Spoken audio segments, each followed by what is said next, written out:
Fab. That's good, David.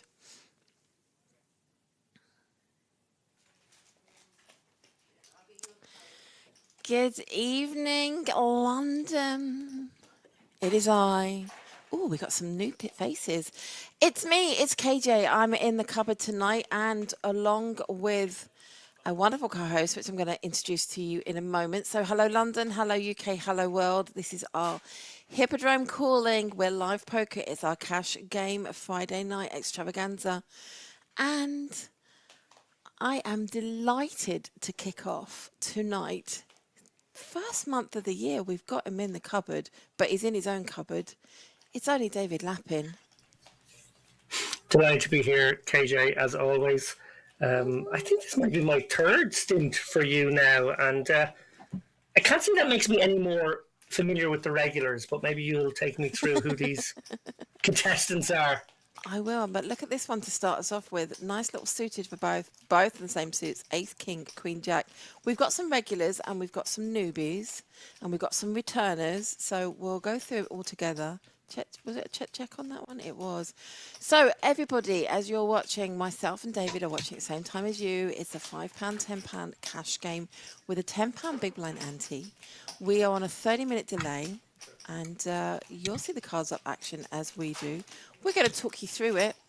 And we're going to talk about cake and biscuits and handbags and what's going on in the world. Actually, we'll probably try and stay away from geopolitics this week. I think that's probably the best thing to do. And No. yeah. No, you don't want to stay away from geopolitics. My good gosh. I was just listening to LBC on the way in. And I do it because it keeps me awake. And I like to shout at the radio. And, but yeah. Cray, but let's have some great action tonight. What you been up to, Mr. Lappin? It's Mr. Bold Poker, who is our Hippodrome ambassador, that's going to make a little punt for this one. I am going to say my regular first one to bet. But can the professor work it out? He's gonna. Look. Works it out. Nice call. Nice call. And the thing is here, even though Bold Poker was in the big blind, these two play against each other on a regular basis. So they know each other's play. I love the bold move by Mr. Bold. And I love the professor working it out and calling. It didn't take him long though, did it? No, and obviously bold by name, bold by nature. Yeah, no, absolutely. If you're in the chat, I'm going to jump in a minute. I'm having trouble connecting to chat at the moment, so bear with me. Oh, I think we're good. So, Kerry Jane, are you in the Hippodrome or are you at home? No, I'm in the Hippodrome. So I am in the cupboard. I have ordered my chop dinner. No, I see. Okay, that's exactly where I was going to go with this. I was about to say, I hope you're at home eating, toast, some maybe cup of soups. It wasn't going to be, because they're doing this to me again. Look at these guys, are all teasing me with their dinners. And then you're going to be chomping down on some lovely chop down a few minutes. Yeah, and I'm not ashamed of it. I'm really not. And I was literally driving in going, oh, what shall I have? I was very tempted to have a paddy burger tonight. We'll talk about paddies in a minute. Queen 9 in front here, but Frankie Four Fingers with an open-ended queen, obviously turning good, but not out the woods yet. Does have the does have the flush draw. Has top pair, but Frankie wants to take a little go. I do like this bet from Frankie. I think, having checked back the monotone board, you want to take a stab here with the hand that has no showdown, but a way to get there. Obviously, Bull Poker more than happy to bluff catch for the remainder of this hand. Yeah. Frankie I think we'll let this one go. Oh, I'm wrong. I love being wrong. I don't mind being wrong. Okay, he's going to try and spike it here. Yeah. Or does he have devilment in mind? Well, we often talk. I love the fact that people have a plan, and if they've got a plan, another check there from Bold Poker. Only way that Frankie wins this is, of course, by betting, and that's exactly what he's going to do. Yeah, it's a must bluff spot as played, but I think Bull Poker calls this one every single time. I think he does. It's not even an over bet. It's, sort of 2/3. Feels very comfortable to make the call here. Yeah, and make the call he does. And it's the right one. 2 back-to-back right calls to the aggressors on. I think we're going to have a good night. How many ends does Henry have? Quite a few by the looks of it. I'm going to go with 12, but please correct me if you can see better than I can. I think it's only 10. I think it's 10. And my glasses need polishing because I can see an M in there, and I'm sure there isn't. Why is no one going by their real name except Ken? Ken seems to be the only legit person here. No, and I'll tell you now, that's not Ken's name. Why are these guys hiding, Mary Jane? Well, we let them call themselves whatever they wish on this stream. Yes, they're broadcasting their faces and their play to the world. They don't need to broadcast their names as well. Yeah. A life of ill repute. As long as it's not offensive and that I can pronounce it, and then anything goes. Oh, here we go. Henry, who was in the cupboard last week. He was in the booth last week. With ace I don't know, jack. frankly, 4 fingers is a little bit offensive. Well, for the months that he was on paternity leave, he was Frankie 4 diapers, so we allow him to be. No one holding spades here. I feel a bit like Frankie 2 fingers is polite, but 4 fingers feels rude. Well, it's from the film. It's not from, Look, you, Paul, 4 fingers is 4/5 of a fist. That's all I'm saying. Oh, very early for us to be going there, I tell you. Goodness me.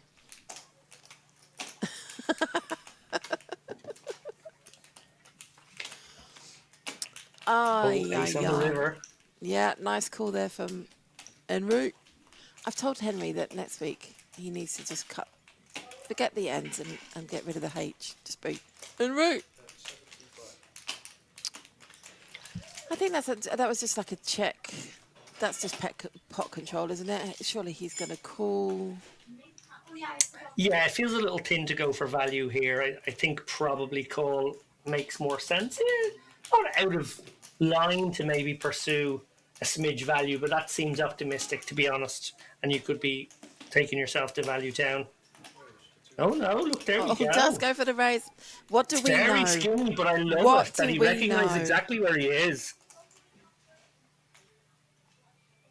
That tells me that these guys have played a lot against one another. That feels like a very auto call situation unless you're very familiar with the levels on levels against your opponent. Ken is not a super regular with us. So I wouldn't say that that's the case on this hand. I think maybe Henry just got a soul read, or maybe I don't know. I don't know. Feels like you're trying to eke out a little bit of value from maybe like the ace of spades with the worst kicker that's now gone for thin value itself, and is wondering if, because it has that ace of spades blocker, can maybe, find a hero call. It's neat and tidy in a way. I think it's probably pretty close between raise and call. Call feels much more standard, but I do like the stepping out with the raise there, to be honest. Also, almost strikes me as an immediate example of this cash game environment and how different it is from tournaments. In tournaments, all those chips more valuable. You don't want to lose those chips. The ones gained a little less valuable than the ones lost, and you're almost always going to fall on call there. But in a chip EV scenario, there looking to eke out these extra chips, so important to your overall game. And they've all got these magic pockets, though. They lose their chips, and all of a sudden that there's more that appears.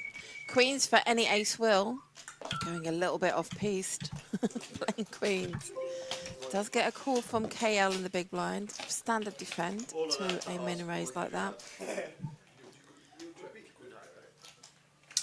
Yeah, because 84% this now. open came from fairly early position here from any ace wheel, I feel as though KL can probably release a king high in this situation. If it was a later position, maybe he's got to be sticky, but good fold.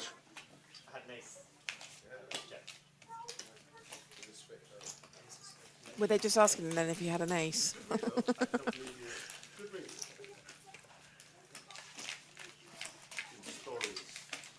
The any ace So, will if it's not too rude come. to ask, how was your Christmas period, Kerry Jane? I haven't spoken to you in a little while. Amazing. I went away. I went to the sun. I flew I on saw Christmas that. Eve. Yeah. Just had the best time. Sun was shining. Food was plentiful. Did aqua aerobics every day. I'm officially old. And, Oh, you're one of those people in the pool.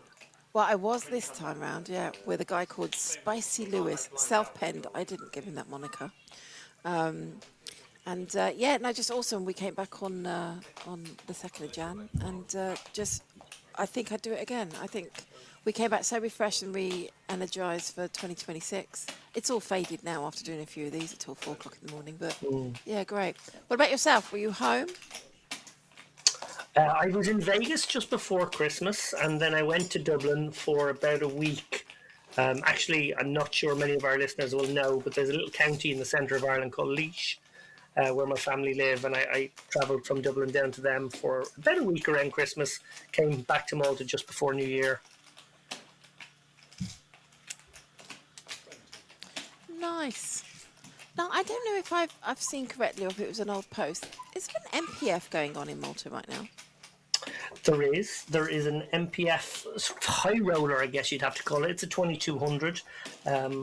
There's a festival on here right now. Not the worst time to actually, although I was about to say not the worst hand to talk over, but actually Bowl Poker's obviously developed here with a flush draw. I don't think Professor is going to pay him off, so we could probably go back to talking about Maltese poker and this festival that's in Portomasso at the moment. There is a Diamond series, which is very high roller, very big buy-in PLO stuff going on. Simultaneously, there's some Vamos, which I think is a Spanish series. There's a Milanese group from Imperium Club and Marco's gang who have made the way there for this MPF. There's a 1150 Mystery Bounty and a 2200 MPF high roller, which both have a million guarantee on them. And the whole festival has a 5 million guarantee, which is a bit aggressive, to be honest. I think they may end up overlaying in a couple of spots, but Portomasso has just rejuvenated its card club and wants to make a bit of a splash. Quite new though for this time of year. I've never seen anything this time of year. This is all new series, I think. Is it not? I mean, it could be Yeah, it's completely brand new, and in an effort to sort of launch the new poker room, expanded poker room in the of Portomasso course. Casino, they've decided to reach out to all their partners who have events all through the year, and I suppose try to get everyone to send some players over and make this little super festival that's going on. I'm going to actually be commentating on one of the Diamond events on Sunday morning, the final table of the big 5K million guarantee there. Nice. Oh, well, this is a nice warm-up for you then. Exactly. As unaccustomed as you are to commentating on poker and all things poker. I put in a good stint at the World Poker Tour World Championship over Christmas. It was great fun to do.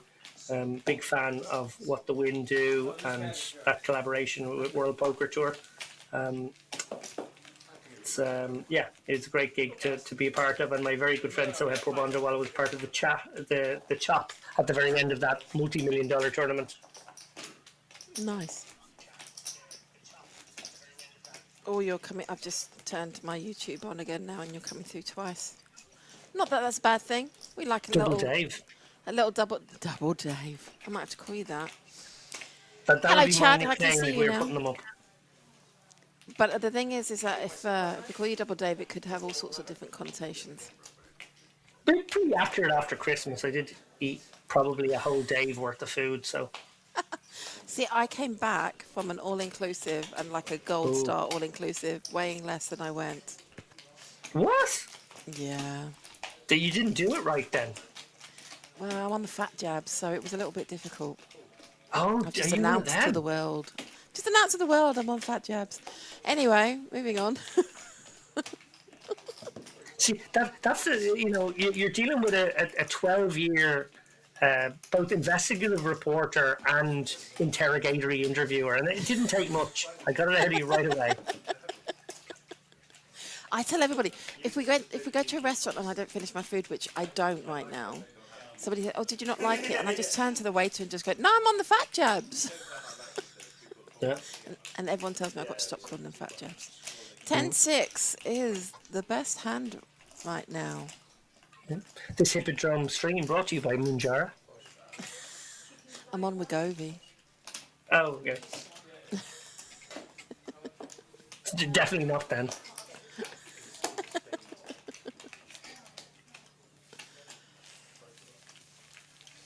Hello to those who are watching. Now that you have a real good insight into my personal and private life, come and say hi in the chat. Do you have to get that? God. Do you have to get that fat jab like on the black market because you're definitely not fat enough to get it because you can pretend to have type 2 Bless diabetes? you. No, I did actually get it on the NHS. What a scam!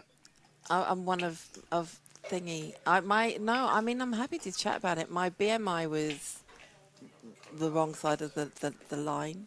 I was diagnosed as pre-diabetic. I've got a I fatty don't believe liver, that. high cholesterol, and saddlebags that, Shakira would be happy with. But yeah, no, I appreciate you have to say that for the sake of the stream, but I'm fairly certain there's a laneway behind the Hippodrome where you get your Bunjara, it's not black market anymore. I mean, literally, you bump into anybody and everybody's on it. But no, the NHS put me on it. But people haven't tuned in to hear about Wegovy. But I had to go on an 18-week program and prove to them that I was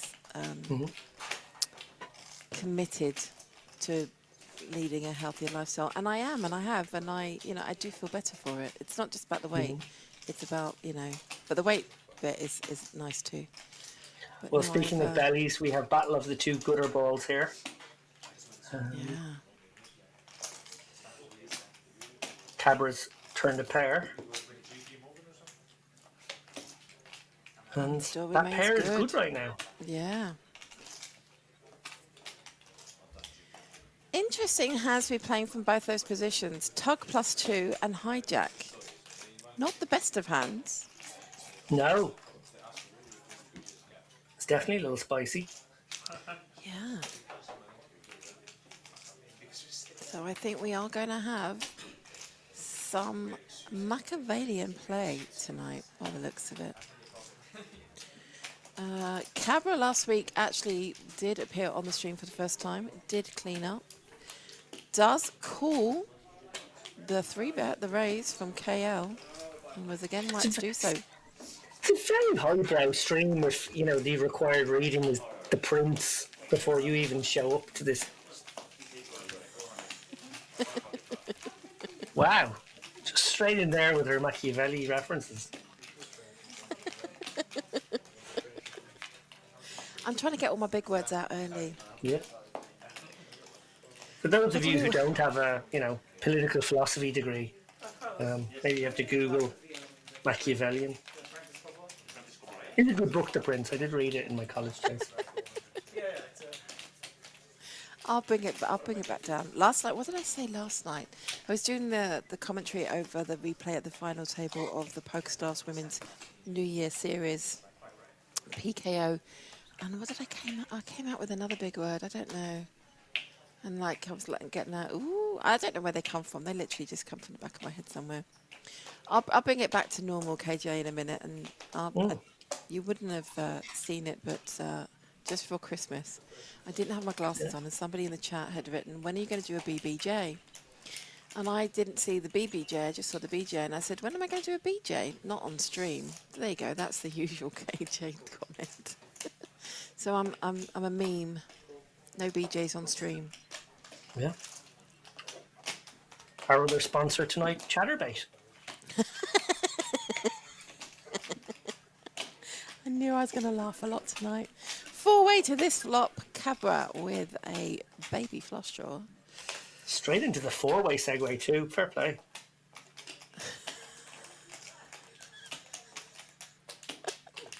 Don't make me come over there. Oh, even more dirt. Okay. See how this battle between gut shots and flush draws develops.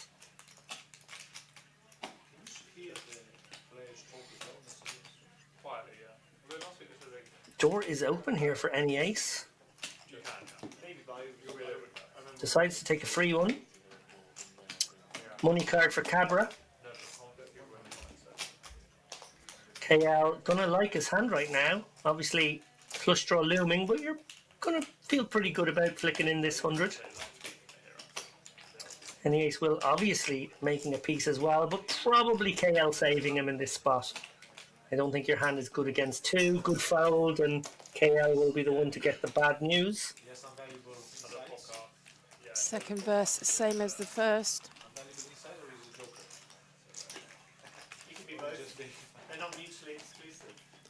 Very active table. Again, look at the hands. 9-5, 9-8, yes, suited, but early position. These guys have come to play.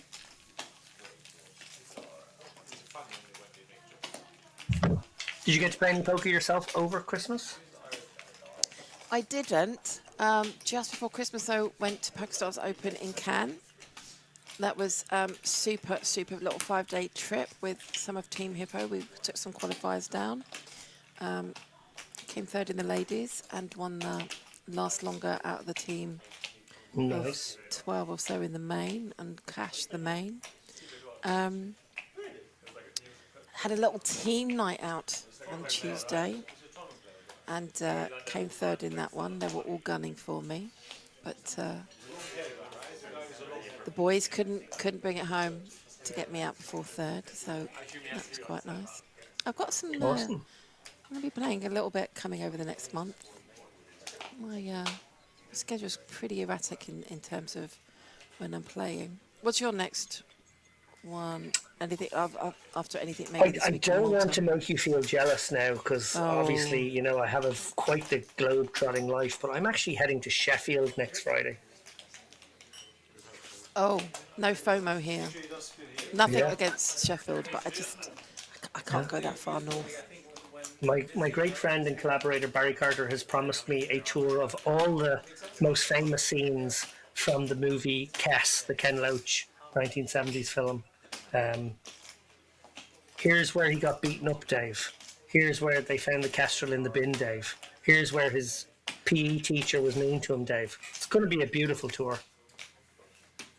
Sorry, I fell asleep there. What were you saying? You're not a Ken Loach fan, I take it. But I think a lot of people listening won't even know the importance of Cares. I mean, that was. I don't know how old you are, Only the but greatest film of all time. it was very much part of library sessions and English lit lessons at school. My hubby calls me Cares. That's cute. That's because I look like a hawk. No, he does. He calls me Kez. I know I'm in trouble if he calls me Kerry. He never calls me KJ. You get the first name when you're in trouble. I get that too. Yeah. Yeah, if With I Mum ever and hear Dad, the it name always used to be David, the I'm full. like, oh shit. Yeah, no, what have I done? Yeah. I'm not KJ outside of poker. KJ was a thing that happened about 10 years ago. My family, my friends, and people outside of poker know me as Kerry. My family, Kerry Wow. Jane. Irish County, Kerry. I'm definitely going to jump on that bandwagon now. I've been saying KJ for years. I know. Because I was probably introduced to you as KJ. Yeah. KJ on the board here as well. I'm everywhere. Nick Walsh calls me Kerry Gold. Actually, Nick Walsh is the only one that doesn't call me KJ. Cabra feeling better about his hand now. Turning two pair here. unlikely to get a call out of bull poker here. Ace high, not particularly enticing here. This 50 bet could be as weak as a jack 10, I feel, as played. You're beating no value, and a neat and tidy release. Cabra continuing his run of last week by the seam. So, What it seems, yeah. sorry, just to question you on Nick Walsh. He calls you Kerry Gold because his favourite scene from Tango in Paris. No, I think you like buttering me up. Well, that's precisely what was taking place. Tango in Paris. You're on fire tonight, Lappin. Double Dave is sticking. Don't say anything. There is Do you know, I'm going to be very honest with you, Kerry Jane. I'm unemployed right now. I'm unaffiliated. I can say what I like. I don't know for how long. At some point, as long as this stream doesn't come back to haunt me, somebody may, adopt the chip race and, choose me as a brand ambassador again. But for the moment, I am untethered. Oh my gosh, what have we done? Yeah. Maybe this was not the week. About the value of having an association with me in the chip race, not understanding that the true value was in muzzling me. I'm going to get called into the office on Monday morning. I can see it. Oh, KL not suffering any falls today. Does 3-bet for the big blind with King Queen suited. Cabras comes along with the pocket threes. Bold poker stays in as well with King Jack. KL in front. Only bold poker with the backdoor flush draw with the King of Spades in hand, and obviously has a straight draw too. Cabra getting out of the way with his threes this time. Yeah, that King of Spades a big card right now in bold poker's hand. Yeah. I don't know if you saw the percentage then. KL jumped up 6% by Cabra folding. That's interesting. So perhaps a 3-street plan here. Obviously going to dislodge a 6 with this barrel. Weak queens will be put under a fair amount of pressure. Oh, it's a big bet as well. So actually, yes, if you're sitting there with like a queen 10, very uncomfortable. King queen even getting shoveled into the muck. Fair play to Bull Poker, recognising he had the stronger stuff on that ace queen 6 texture and just muscling his man off the hand. Really like that. I feel like the king queen is probably a turn call river fold, but just decides to let it go in that spot, and nice pickup. Really nice. And I don't know if Bold Poker had picked up on something there in terms of play, but like you said, he, had a plan there. Always have a plan, people. But I love that play. I agree with you. I thought that was superbly done. Talking about future poker, I was working on Las Vegas today as well. I'm eagerly awaiting the schedule to come out from all of the casinos so I can put together our Team Hippo trip. Ken, Tug, Ace 8 will open. You know the thing about the Tug, don't you? I'll come on to the Tug in a minute. Jesus.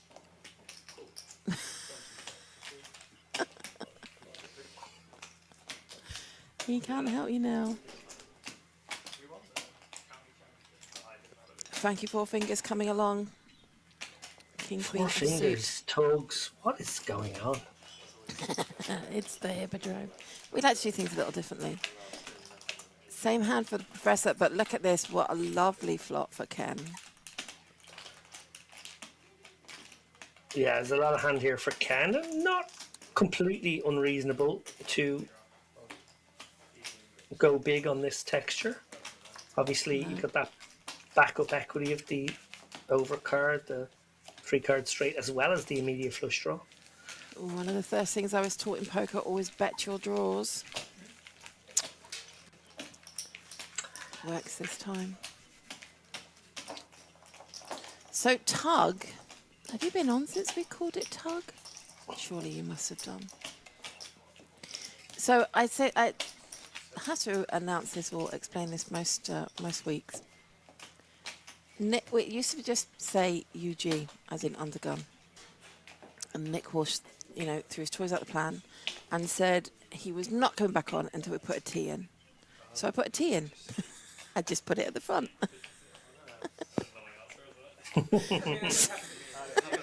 So now we do refer to it as tug. You can raise the tug, you can raise from the tug.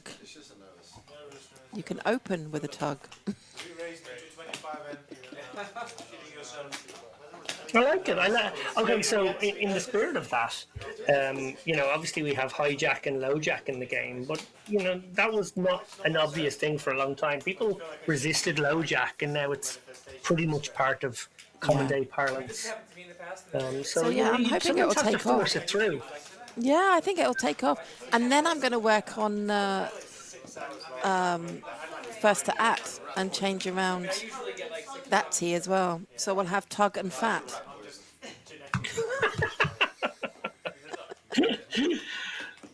Well, we have two real ones here. KL with the top pair and Bo Poker. He's got the open ender and he's got 3 diamonds in hand. Probably comes with a call, but no, he comes with a raise by the look of it. Those chips already out. Yeah, there we go. He's bumped it up to 100 here, so immediately going to try to apply pressure to the... Oh, an immediate fold from KL with top pair? Wow. Okay, so KL, that's twice now we've seen big folds in spots perhaps where calls serve him better. So feel like that's something to watch out for here. Maybe these other players familiar that he's a little nittier than you might want to be in a loose cash game such as this. Indeed, I was about to say the same thing. And we have to be mindful. I haven't seen KL, I don't think, on the stream before. That doesn't mean that he hasn't been on. I don't do every week now. The other part of it is that people do play differently when they're on the stream. And there is that kind of pressure as well to want to play better and not to make the incorrect decisions. But yeah, 2 big folds there in quick succession there from KL. Something for us to watch to see if, I'm just repeating what you said, the other players manipulate that and pick up on it. Of course, we can see the cards. It's much easier for us. This is I switched to off. So, Deuce Wilder in the chat is saying that Lapin is a big fan of a tug, apparently. Of what? You're a big fan of a tug. Surely they mean that, you like playing from under the gun. Much like I had my salad days, I did have my tug days as well, yeah. Oh my.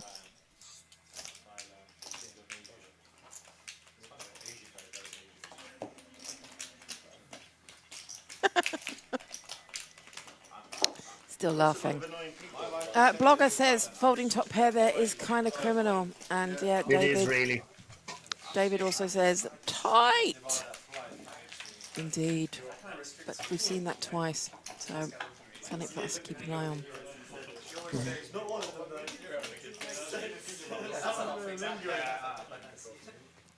You're watching a £5, £10 cash game here at live from the Hippodrome on a 30-minute delay. This does play with a £10 big blind ante. Unusual for cash games in the UK and indeed probably Europe right now. And we do it to ensure that we can keep the stacks accurately monitored, but also to avoid, whatever word you want, any pressure from someone straddling, but still want to put some kind of play in place to get the game going. So it's a big blind ante. Nice. I know it's Andrew. I just don't know if you want me to call you Andrew when I'm live on the stream. Just give me a thumbs up if that's yes, I may call you Andrew. Andrew is one of our cash game regulars. And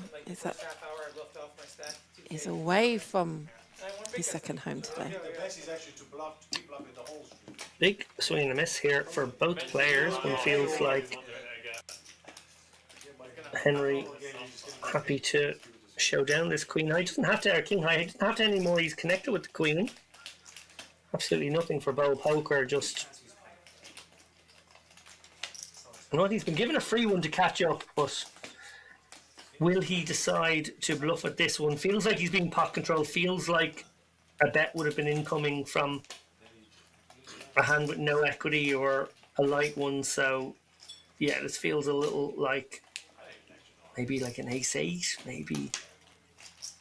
I'm going to be the surest that I've ever been that if Henry bets here, that Bob Poker will find the fast fold button.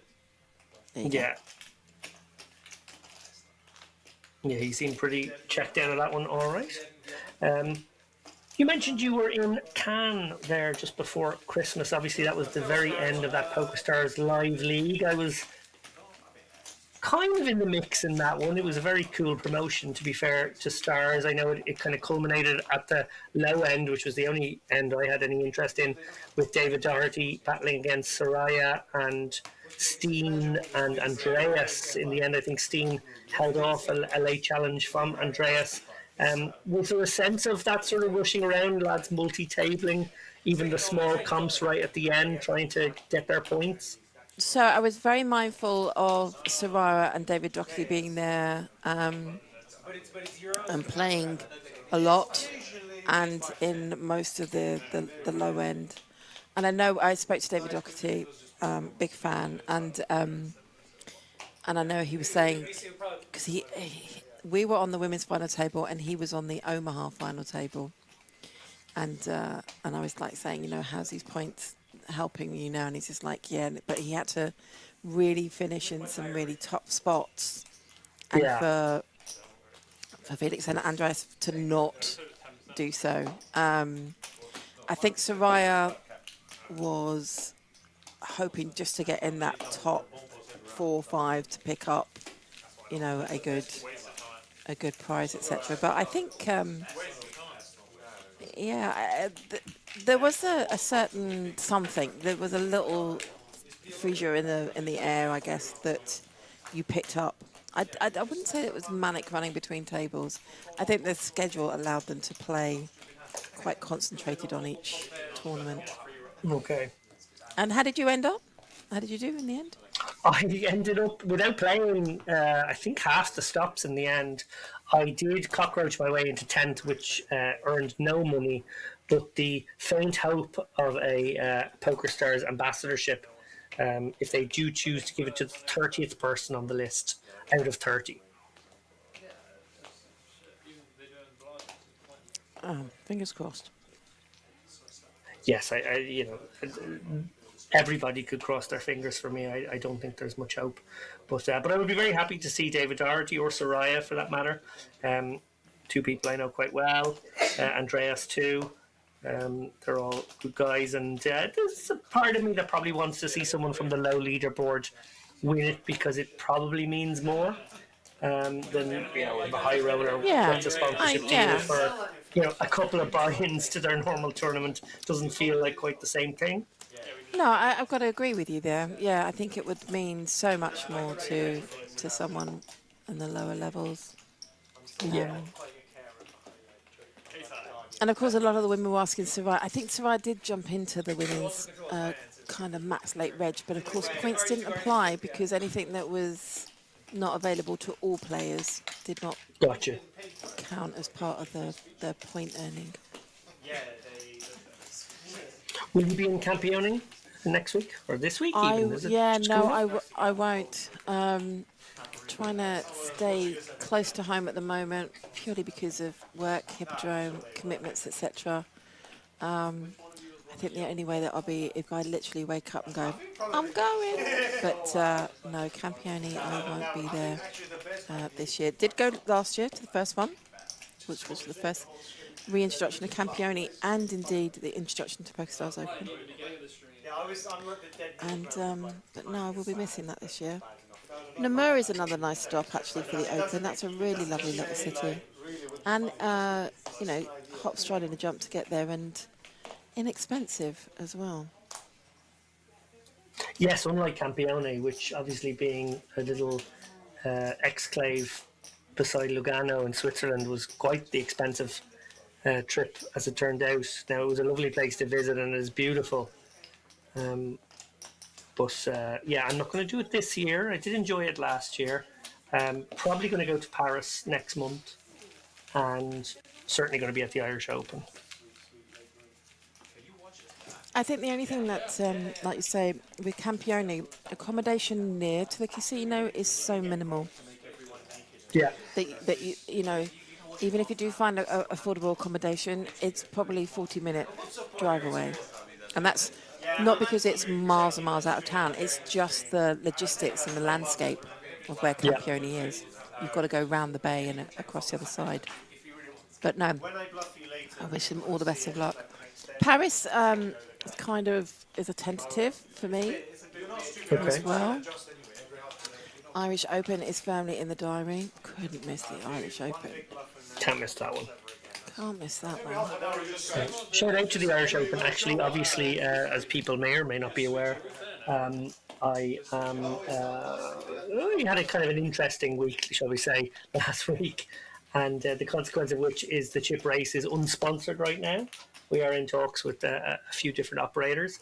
But in the meantime, very kindly, Paul and JP from the Irish Open swooped in and offered Dara and I a sort of a short-term deal where we would be sponsored by the Irish Open, maybe orient a little of our content towards the Irish Open, which was actually our plan all along anyway. We were hoping to give a little bit of love in that direction. The chip race 11 years ago came into existence in the run-up to the 2015 Irish Open, and it just felt like a very natural reset for us to go back to our roots.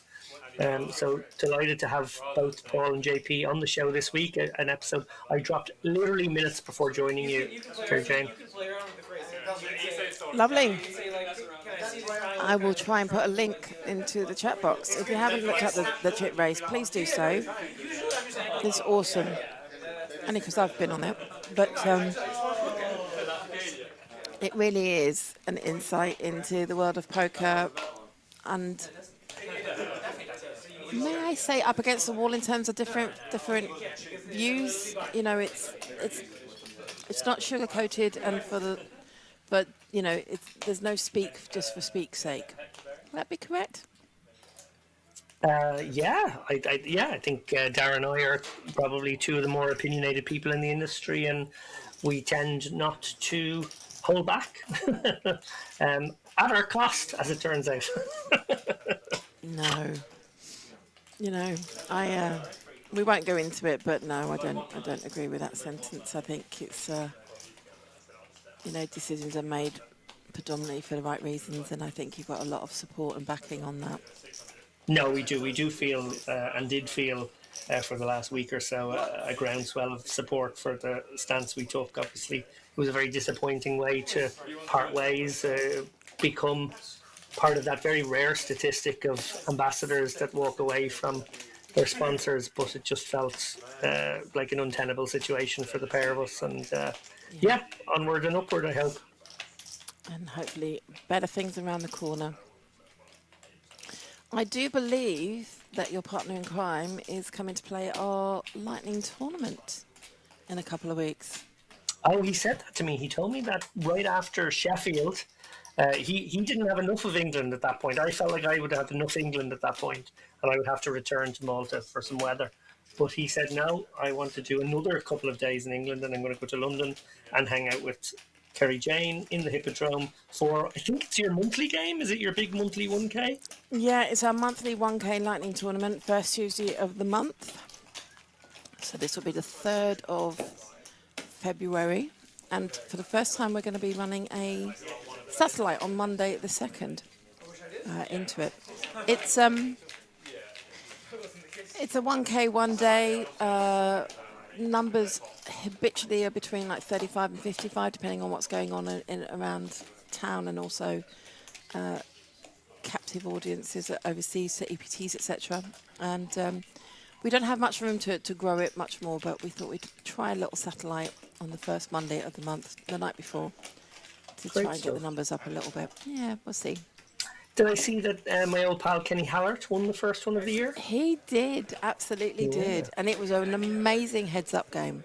It went backwards and forwards like crazy. And his opponent, Dominic, plays like no rule book you've ever read. And gave Kenny a run for his money, but it went Kenny's way in the end. Well, from the hijack here, Cabra stepping out with the 7 deuce suited, picking up a caller from KL here in the cutoff, and no interest from the blinds. We go to a flop here. Cabra with the betting lead, out of position with by far the worst of it, but the kind of board he can definitely represent here, and maybe just get an immediate fold from KL.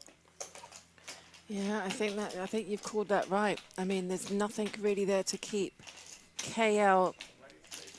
Oh. Oh. No. Teased us Playing with us. But yeah, he's going to show the 7 deuce.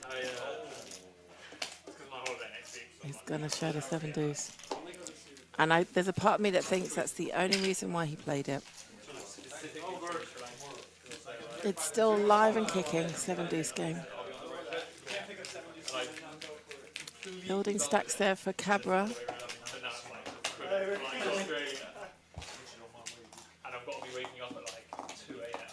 I'm not aware of KL, but I wouldn't say he's overly enjoying himself right now. Doesn't seem comfortable in that seat.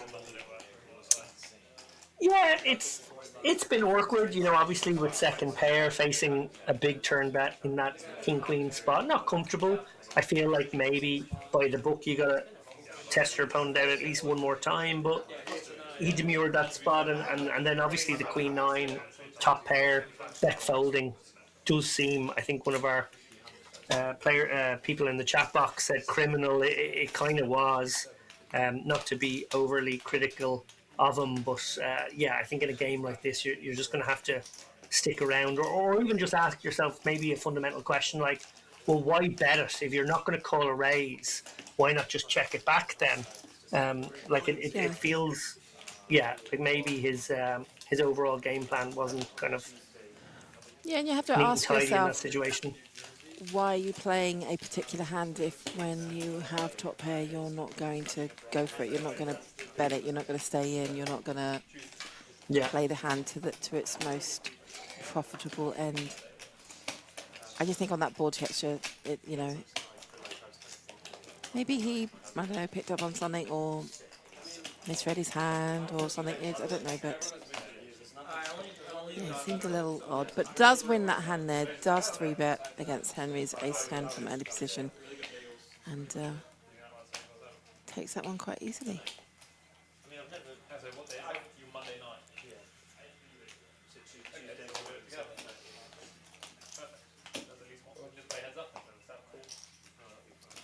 Ace-9 for Cabra. 7-5 of hearts for KL. Both, again, very early positions. These two do like to get into it against each other.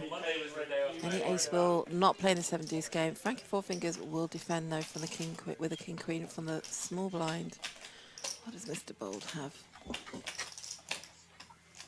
King deuce into the muck. Cabra folding as well. Oh, sorry. Did I miss something? Sorry. Frankie Four Fingers, 3-bet from the small blind. And KL with a hand that can definitely call in that situation as well. Yeah. So, it looks like he's been picked on a wee bit.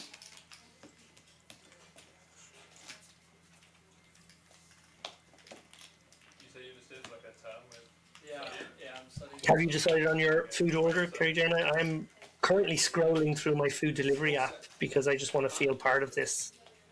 Every time I go quiet, it's because I've got my mouth full. I've already got my dinner. You've eaten it already? I'm halfway through it. You've been very discreet. I know. Flip top head, just go straight in. Queens for the professor. Had sweet and sour chicken with some rice. That was the choice for this evening. That's a basic bitch order. It is. I'm channeling Alex O'Brien. That's what I'm doing.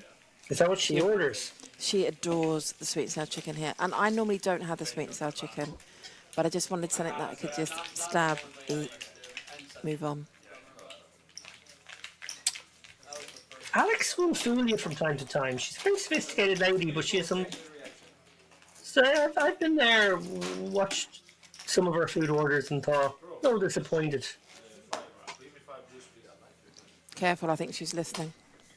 No, I'm saying that with a view to maybe, teasing her out of her quietness in the chat.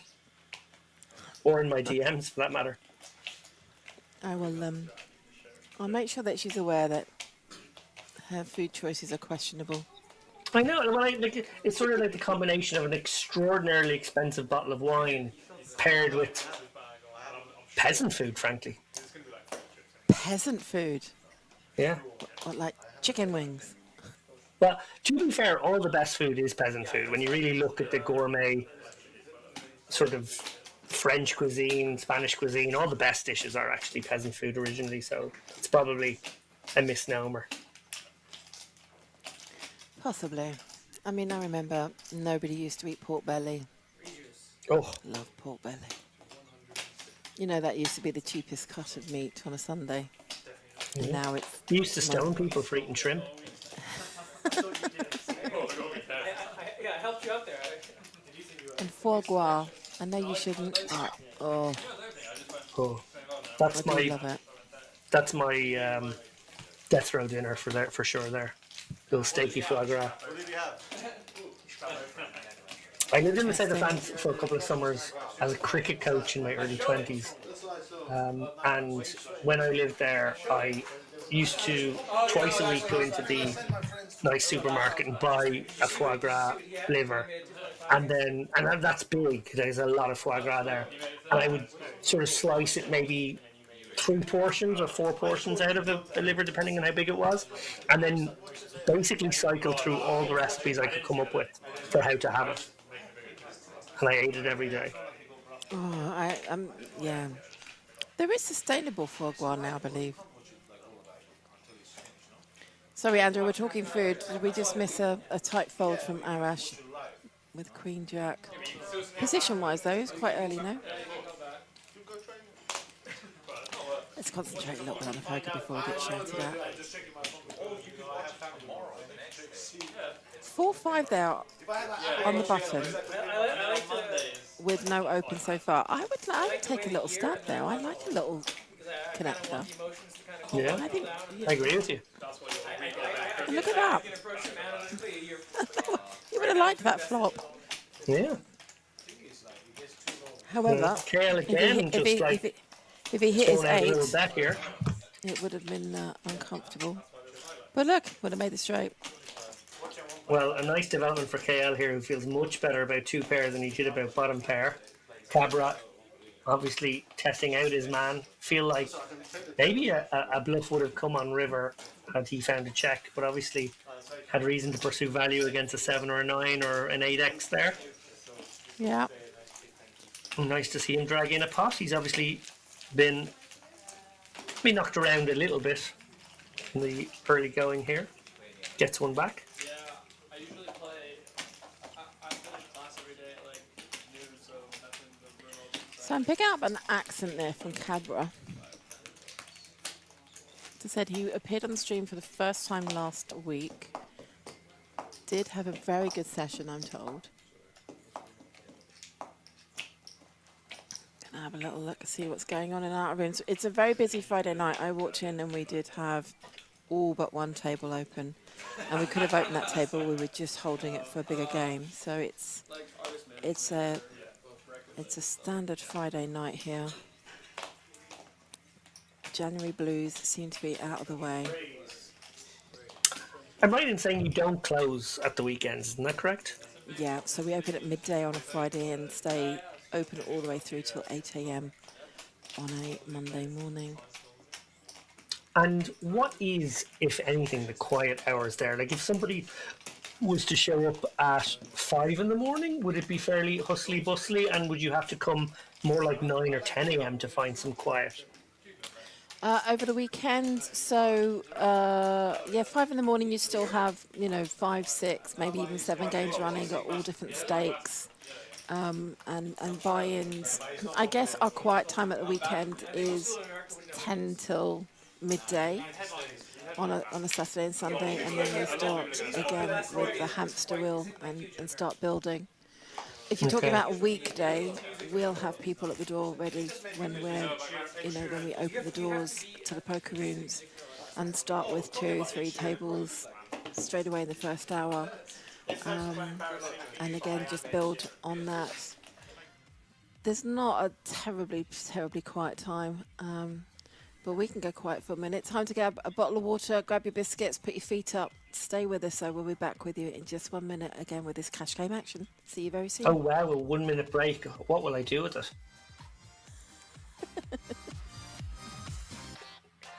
Definitely not just still here, counting down 52 seconds now.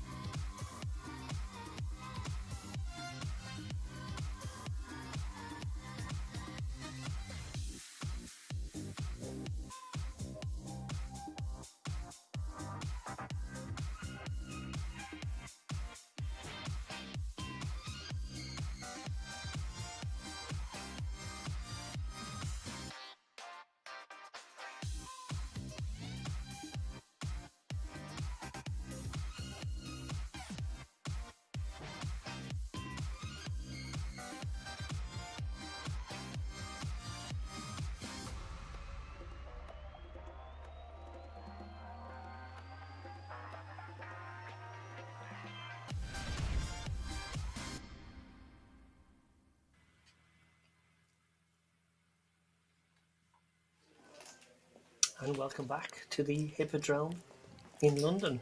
Never let it be said that Kerry Jane is a slave driver. She gave me almost a full minute off there. It was 1 minute, 1 second, actually, sir. Enough time for me to stick my head out the window of the cupboard and shout, "Can someone give me some water?"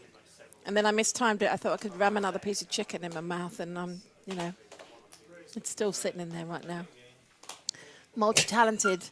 Any ace will with ace jack will from the tug open to 30. Standard raise on this table and this stake level, but got 2 callers again, Cabra and KL.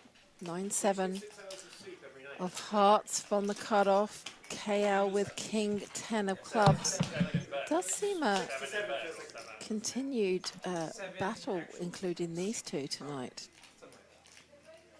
Indeed it does. Now a little bit of connection here for Cabra and KL, but it's going to be Will who fires out a C-bet.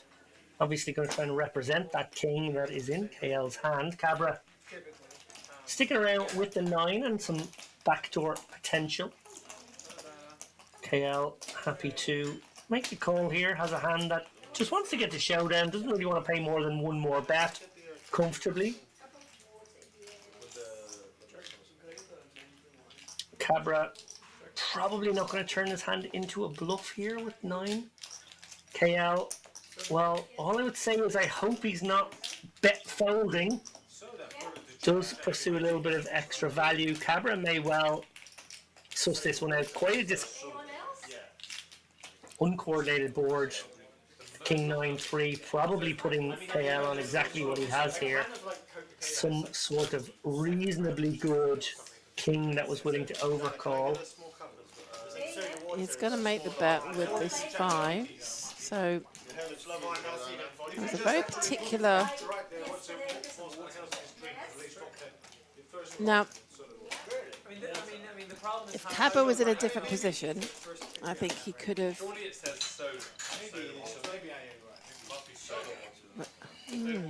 It was a pretty loose call on the turn as it was. I think now that we're on the river in this situation, it would be quite outlandish to think your hand was good, particularly against a player who's shown himself to be one of the tighter guys. Don't get me wrong, he's pretty capped here, KL. He looks like he has exactly what he has. King 10, King Jack, maybe a King Queen is his best holding. But you're not able to plausibly muscle him off that hand. you No, have but a hand that actually like just doesn't really perform well at showdown, is unlikely to be able to turn itself into a bluff now. I think it's just an easy fold, to be honest. I disagree. I don't think Cabra is sitting there thinking about just doing a call. I think he's making a move. Oh. Well, I hope for KL's sake he's not decided to bet fold this one. I think No, but these look at guys he's have got been his picking on him a wee bit. yeah. He oh no, he does call. No, It's just a call. no. There you go. Nice one, KL. Nice pickup for you there. Cabra Okay. not convinced. Does make the call. I thought he was going to go for something big then. I thought he was going to make a play, but KL does pick up that pot. A little bit in the chat, I'm told that Cabra lives in Nashville, Tennessee, but is originally from New Jersey. Yeah, and to be honest, that just struck me as a hand where he was just targeting his man and just trying to muscle him off. Exactly the kind of hand he had, but I don't know. It was a pretty fishy line. If you give KL no credit for being able to hand read, maybe, just maybe, you can use it as a hand that sort of has some blocker to the two pair kind of combos. I don't think you can ever have a 3x as played. That wouldn't make sense anyway. It was just a very, very fishy line, to be honest, and well sniffed out by KL, who, is setting his stall out here to be a little bit tighter, but credit to him there, found a nice call and has more than got back the chips lost in previous pots. Yeah, I agree. And I think there, but you've also got some tells here coming from KL. Again, did not look overly comfortable. That might be just part of his, performance. I don't have any information, but, as he was watching intently there as Cabra was counting out the money and had the cards in his hand rather than on the table there, as if, if something did happen, if there was a play for that hand that he'd almost decided that he wasn't going to come along with it. I just, I think, I don't think this table and this lineup watches intently. They certainly will watch enough to pick up on information, but us at home, I think, are picking up a few more vibes from KL. Chris in the chat says KL might just be tighter than a jar of pickled eggs. Can you still get jars of pickled eggs? Do they exist? Pickled eggs are quite an English thing, actually. I don't really feel like pickled eggs travelled to Ireland too much. In the fish and chip shop, pickled eggs. Is My that a dad thing used to in the make chip shop? jars and jars of pickled eggs. Like jars and jars. And pickled onions. I actually wanted to brand him and get him to make stacks and actually market my dad's onions. Was my line. I kid you not. I did a business study in case on it in MS2, but I just don't think we could ramp it up quantity-wise. Just not scalable. His pickled onions were renowned. Oh, I love a pickled onion. There's something he did, I don't know, maybe it was the gunk from under his fingers or something, I don't know, there was, when he was peeling the onions, there was something about them. I also think he put a lot of sugar in them. I think that's probably was the addictive part of it. Nice bet here from the Professor. C betting on the 4-3-3 texture, recognising there's probably not a lot of that in the defending ranges. And he can just keep his betting lead and fire out, allowed to have overpairs. It's the job done with one bullet. Looking at those stacks, actually, Terry Jane, I remember the last time I did one of these streams, and it was a wild cash game. It was a crazy cash game where by this time there had at least been a couple of all-ins for these like 1,500 2K type stacks. Much more tippy-tappy tonight, it must be said. Maybe, just maybe, it is that January effect. People have, maybe spent a lot over Christmas. Maybe I think these guys look like generous guys. They probably bought some nice Christmas presents for their families, and now they're in that sort of row rebuilding phase where there's nothing too outlandish taking place. Maybe, but we're going to see some action now from the Professor as he will open from the hijack. Oh, discipline fold from Queen Jack there. Frank Four Fingers folds King 9. Joe Bold will call and defend with Jack 8 from the big blind. No, he doesn't. He actually 3-bets. I'm catching up to some people. And we'll get the call from the professor. We go to the flop. Heads up. 3-3-5 already in the pot. Oh, that's like, you know, that's better than number 6 on the washing machine, seeing 3 deuces on the board like that. Well, both poker are being very bold right now, betting out 200 into 320 into 335. Getting to see it fold from the professor. A little bit strange to see the fold from an ace high in that spot. It's kind of a hand you might want to just test your man out. I know it's been 3-bet, but like. Yeah, that's we've got Andrew shouting in the chat. You cannot fold Queen 8 off on the button. There's an ante to win. 2 exclamation marks. He's not wrong. No, indeed not. Not wrong. There has been some very disciplined folds, and I wouldn't even I wouldn't go as far to say they're disciplined folds. Questionable folds, I would actually call them, rather than disciplined folds. Questionable. How much would that score in Scrabble? Are you guys being hit by Storm Harry right now? I believe it's on its way in. I don't think it's here yet. Okay, because I was going to say maybe that's part of the fight. You know, you don't want to get felted here and have to go out into the wind and go. Maybe that's keeping manners on these guys as well. Yeah, I'm not so sure that calls into that. I think there's probably only 2 people on the table that actually knows how to look at the weather. And I don't mean that completely being rude. I just mean... No, that was completely derogatory towards what I assume are your best customers, Kerry Jane. So no, I just meant it as you it's mentioned not your part. degree in business there a moment ago. I would It's question not. the wisdom of taking the piss out of your best customers. It's not part of their thinking. Let's turn our attention.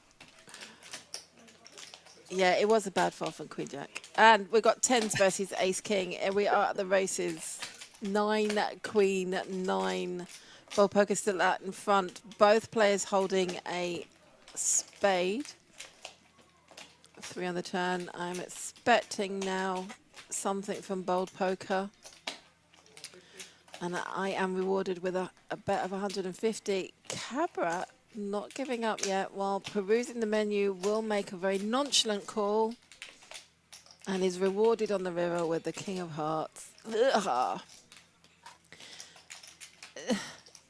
Correct to just float there with 2 overs, you know, to just a late continuation on the turn? Yeah, absolutely. Obviously, Ace King high can be good. So your equity's in a few different buckets there. Your hand can be good right now. You can improve to the best hand. The ladder has obviously occurred here, and it's a tricky enough spot for Bold Poker. Obviously, could turn his hand into a bluff here. He has 2 10s, could represent the 10 Jack. And does actually declare all in. Yeah, so 2,508 T to call is a considerable pot. Cabra now will be working his way through it. What is he putting him on? Is he putting him on the same hand? Is he, you know... You're pretty high up your range here as Cabra. Yeah. Obviously, you lose to a 9, you lose to 10 Jack, King Queen. But if you look at the pre-flop action, Cabra raises to 30, Bold Poker 3-bet 150. Would he have done that? Oh my goodness me! He does get him to fold the better hand and looks over and smiles and says, "Do you want to see?" And yeah. Yeah, and it's the kind of hand that does make a very kind of cutesy check raise. It could be good at showdown, so you don't mind checking it over if your opponent checks back. Maybe your hand is good against pocket 7s. If he bets, now you turn your hand into a bluff. You represent the 10 Jack or the pocket queens, or the pocket kings for that matter, and you go for it. And maybe you muscle your opponent off a King X or a Queen X. And as we see there, the very best King X sent into the bin. So very nice from Bold Poker. You said he was the Hippodrome sponsored player here. Tell me a little bit more about him. So, Bold Poker is a prolific cash game player. He is a content creator, and we got into talks last year. His media activity is quite substantial, got a good amount of followers, and yeah, we just got into talks, and he loves the Hippodrome, only plays at the Hippodrome, has started to get into tournaments, although finds them still a little bit of a distraction. And yeah, we just decided to do a collab. So he works with us in terms of getting our shorts, our reels, and our content out. And as such, because he's such a great advocate at the Hippodrome, then we patched him up. Well, a very nice answer. I appreciate all that detail. Also, a little concerned that somebody of our age would use the phrase collab. Just, not sure what age you're pretending to be right now, but yeah, I'm down with collab. the kids. The Yeah. way I describe things now just hit different. Double D. Yeah, well. Looks like Slaying with my vocab. any ace Will is jester maxing here with his pocket sevens. Will Cabra. The Figure thing that is, one out and mug him. the any ace came from very early on in the stream. He was one of our first regular features, and loved any ace. And we started calling him any ace. Well, much to I don't know if he enjoyed that or not. I think he did eventually, and but we was quite concerned that it was starting to affect his the perception of his play at the table by other players. But it kind of works in his favour, because if an ace comes down and he starts betting, it's it falls into the right camp of right. Well, he must have an ace because it's any ace will. Mm-hmm.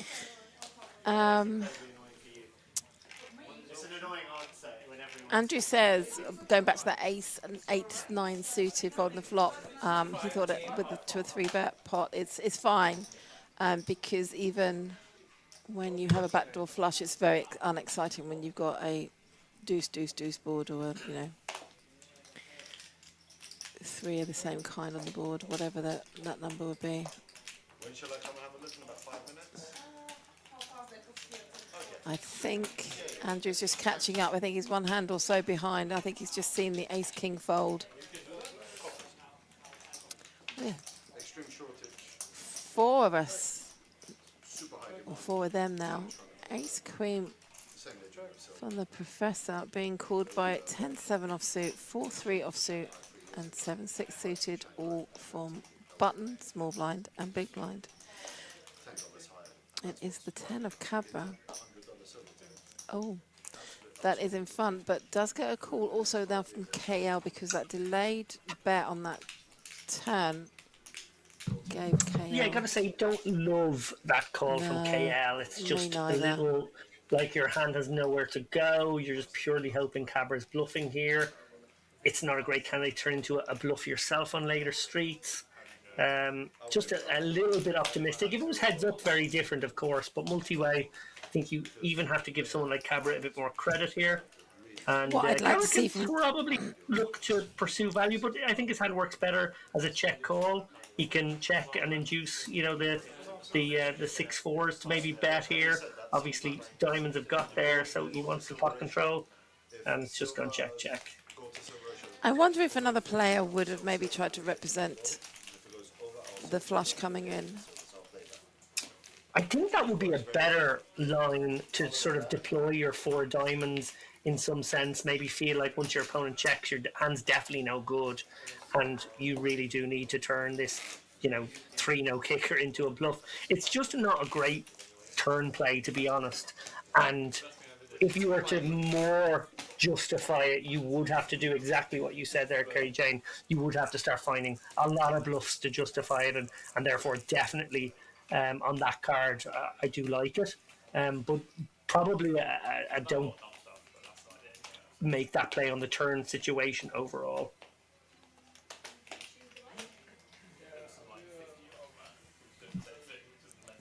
I think a lot of people in both tournament poker and cash poker Sorry, I'm eating the chocolate now.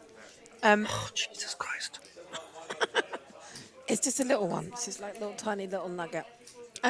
Fall into the trap of when they have hit a card on the turn with overcards on the flop. When it's been a delayed bet and the first bet has come on the turn, thinking that, that it's a bluff, that it's maybe a bluff, but because you've hit, no matter what, how low that is. I'm going the long way around the houses, but I think a lot of people fall into a pit of, okay, I've got bottom pair, but he didn't bet the flop, therefore my bottom pair might be good here. Yeah. No, I think I think you've hit the nail on the head there. That that is a very dangerous trap to fall into, and I think that's what he did fall into. Rather than recognizing that he's being pot controlled, or in fact that on that board texture, check is pretty nice with a 10 anyway. Rather than give him credit, he decided to just think his opponent would take a stab into 3 players, and that's optimistic even for a loose player, as we've seen Cabra is. Yeah. Frankie Four Fingers there applying the pressure. Does have the best hand, of course. But his table image, Frankie Four Fingers, it does take a lot for somebody to call. I got a question for you. Oh, go ahead. Sorry, I was muted. That's okay. We got sound effects in the background. On 2 occasions now, with the winter and a summer series, have put on really, really cool, really big events for the women in poker, which have attracted international audiences. I know. Is there something in the pipeline for something along those lines in 2026? There indeed is. There's actually a number of conversations, and we're just looking to see which one is going to be the best route. But yeah, I know there will be another women's festival in 2026. It's just Awesome. the season that we're picking. And dare I say it, to make people excited, and the location. So we might be moving away from London, and that's all I'm going to say. Are you breaking news right here on the stream? Yeah, I might well be. Wow. Once It's again, only a Lappin maybe. with the interrogation, just getting these pearls, getting these exclusives. Where's Poker News? Where's Poker Org? Hope they're tuning in. They're playing catch up now. Oh, dear me. In the UK, they showed up really quickly, actually. In London, it's pretty good. Elsewhere in the I agree, Andrew, about the 9-9 Queen, Queen, Jet 10. US, I've heard Totally agree. I didn't get to that point because obviously the action changed there. Ace high still good for Cabra. Yeah, Sorry, definitely not a ace smaller high, pot but than it obviously could pair have of been. aces. Yeah. Say again? Yeah, definitely a smaller pot than it could have been there, those 2 hands. Yeah, I think so, and especially again with Bowl Poker holding the King of Spades. We was watching, as I said, the Women's Festival, the Women's New Year Series. I can't say Women's without saying festival afterwards, it's like an automatic response. And there was an ace high flush and a king high flush against each other. And hats off to the king high flush that did not go broke. Because it did go bet, raise, 4-bet, shove, well not shove actually, just a call. And I think a lot of us were saying on the commentary that lesser players would have gone broke, thinking that a king high flush, just the way that it played out, was probably going to be the best hand. I don't think I'm referencing Ace 8 of clubs for Frankie Four Fingers. Third time we've seen Ace 8 as a combo. 10-8 for Bowl Poker. Love a 10-8, and I don't know why.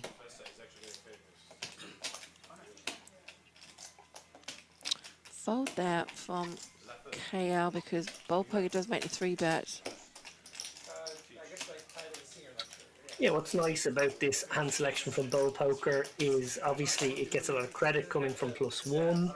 It's a hand that plays very well, can actually call a 4-bet, and it falls just below the kind of hand that wants to call ever. So, finding some suited connectors a little bit below the calling range, always nice to deploy maybe as part of the 3-bet range. It sort of balances out a 3-bet range. Interesting flop. Absolutely. I think the LSC had like Charlie And I think you need to look at the player dynamic here in terms of how this hand plays out and where it goes.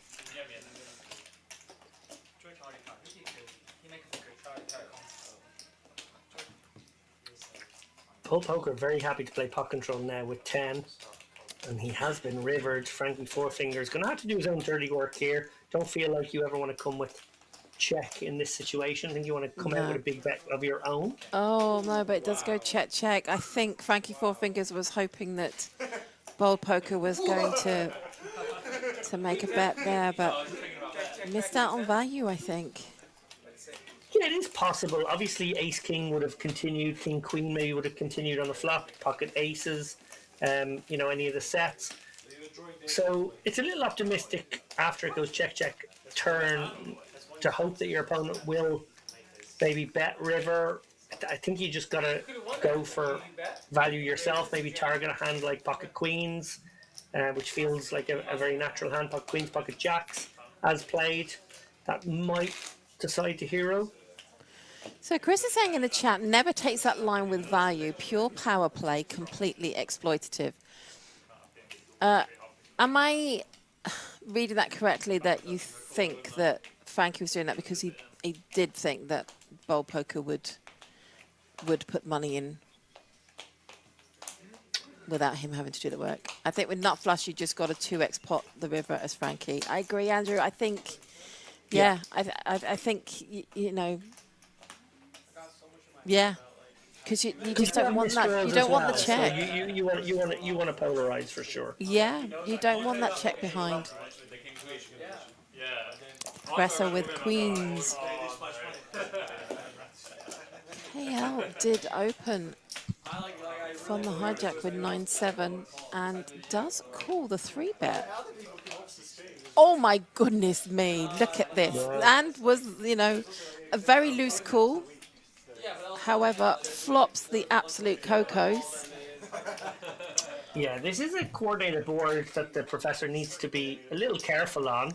And he has found the check. That's going to save him huge in the long run here. If he gets check raised on that board, he's going to have to find a call, and this pot suddenly becomes really, really big and really uncomfortable on pretty much every run out. As played, finding that deft little check back, recognising that the board hits his opponent, you know, just didn't want to, you know, bloat the pot maybe all so much.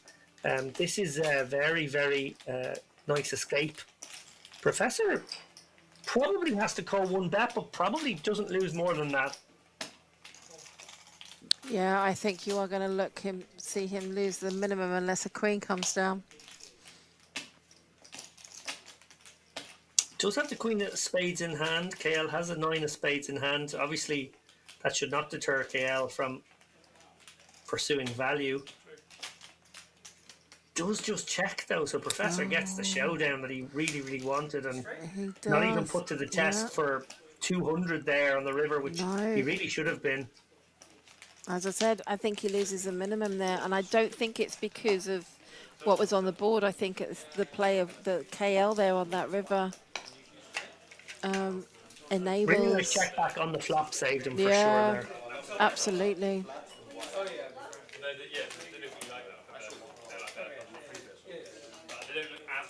The wine is flowing at the cash game table tonight. Let's have a look to see what's going on in our outer tables. We have, goodness me, lots happening. As I said, every table open here on this Friday night, 3rd Friday of January. People already, you know, fed up with staying at home and counting the days until payday by the looks of it.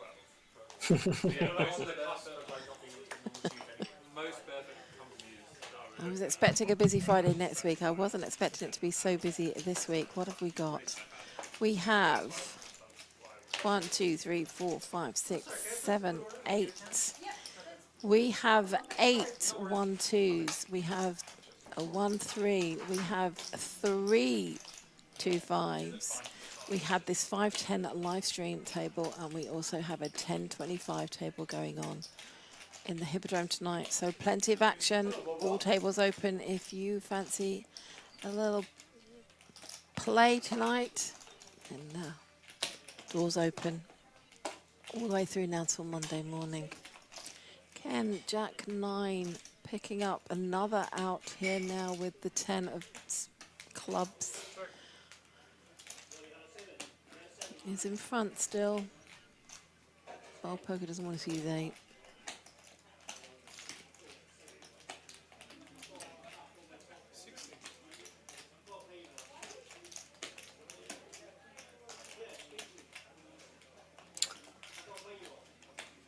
Kind of a go both ways sort of situation for bowl poker.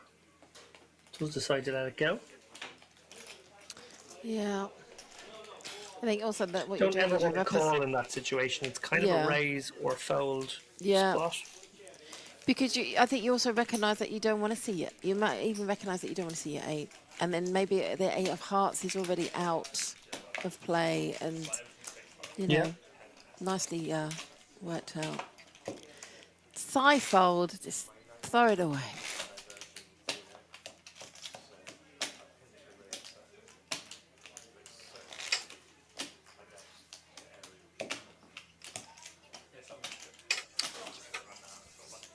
You added me to a group chat before this stream, which included Alex O'Brien and Nick Walsh, obviously 2 people whose voices we often hear on this stream. Yes. What are those guys up to tonight? Why aren't they working? Mr. Walsh, I don't know. And Miss O'Brien has had a very, very busy week, and so she's taking a very well-deserved feet up, and hopefully some pampering, or at least some waiting on. Mash up my mood again, man. How are you, Uncle? I called you the other night. Did you get my voice Tens message? versus ace 10, a 3, 6, 7 rainbow board. Nice board there for any ace will to continue. Yeah, I think your hand wants a bit of protection here. Obviously, it can target some value. It's not got too much of the nutty stuff, and your opponent can have that. But I think you still want to fire out a bet here and try and maybe get a street or 2 from an inferior holding. Henry, wouldn't have been out of line to call once here with the ace 10. You've got the 8-9 working for you. You've got 2 overcards. Your hand can be good right now, but decides to just let it go. It's pretty borderline. As we can see, it was a good decision from a results-oriented perspective. He was in quite bad shape.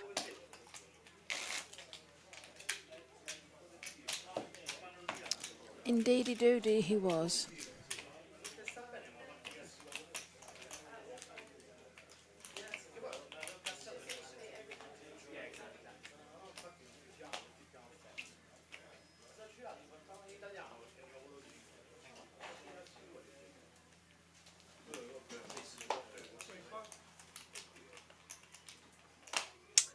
Oh, number 1 for Can.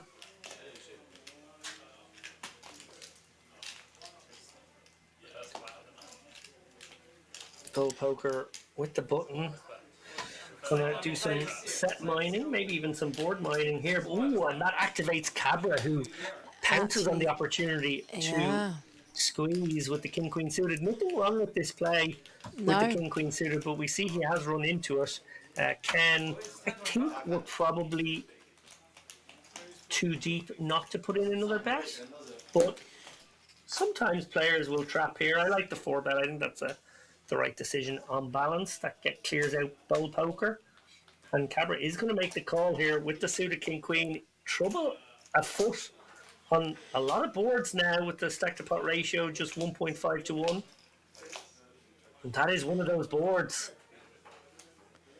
Indeed. Right move there from Ken. You don't want to be playing aces against too many people.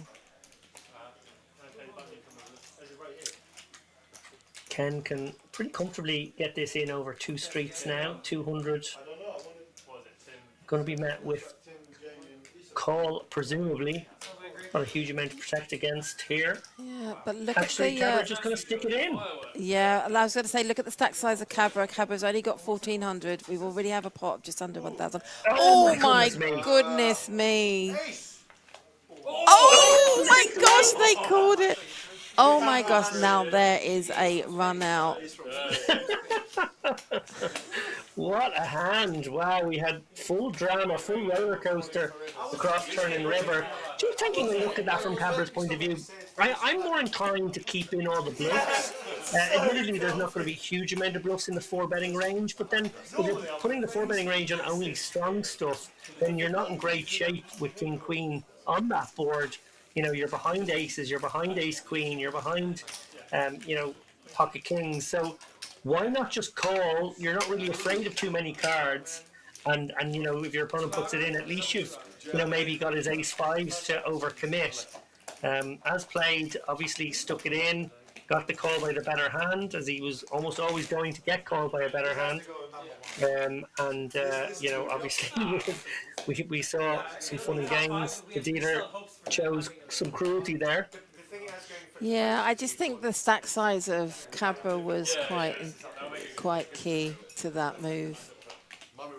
There was literally just under 1k. He had 1400 behind. I'm sorry, I did miss what Ken put in, but I think He that bet was it. 200, Kerry, and Did I he? suppose Okay. my logic there is, if you want to get the guy to put it all in with ace king on the turn, because ace king is definitely one of the major four betting hands he might have here, particularly if Yeah. he has like a spade with it. Then why not play possum and flat with your pocket tens? Yeah. And maybe that's a hand that you'll call turn and full river, and just make sure that the ace king does blast off. Yeah. I'm the yellow.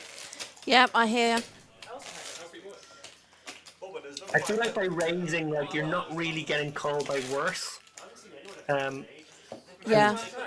There is a very natural one bet left in the hand. Obviously, we're analysing as played. In the end, those hands were going to get in on, certainly by turn, given what developed. I think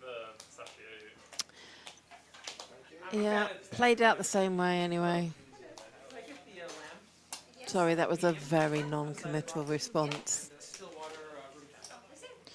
Frankie, four fingers folds. It's folding away. What's everybody doing? Are they all going out to have a quick look at the stream? What's happening? What's everybody doing? Is it? It's dessert time, is it?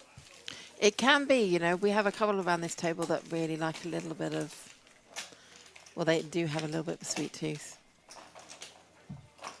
But I don't know why they've all headed out at that point. I couldn't take it any longer. I've ordered some food. Oh, what are you having? I've ordered some Indian food.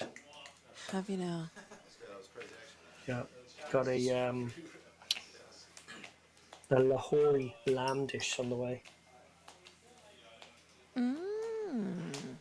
Yeah, I like my lamb Lahore. I like Go, Henry, go. I like a karahi.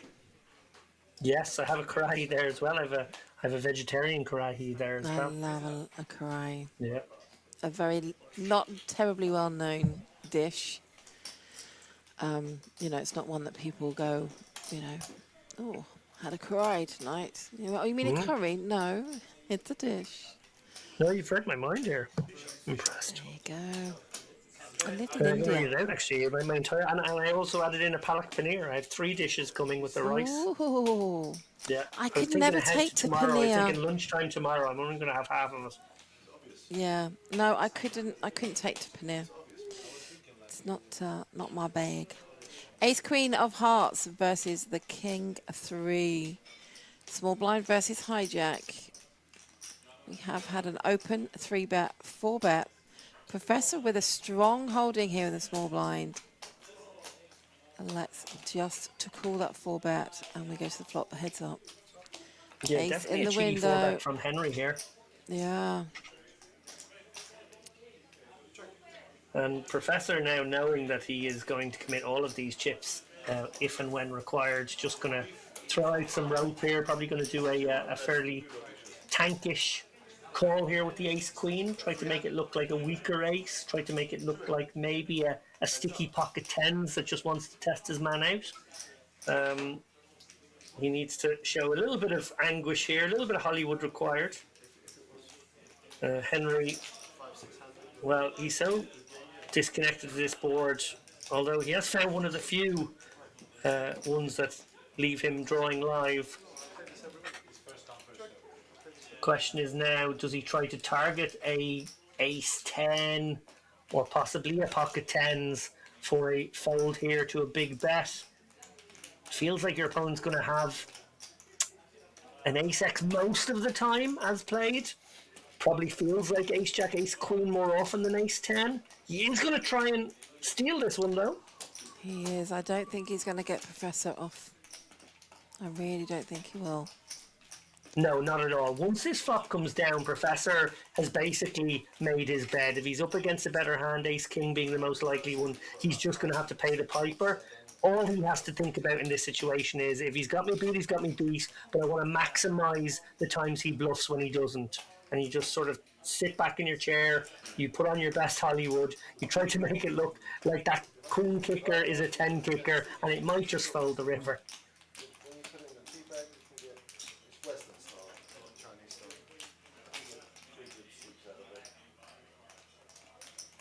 And he is doing a decent sales pitch, it must be said here.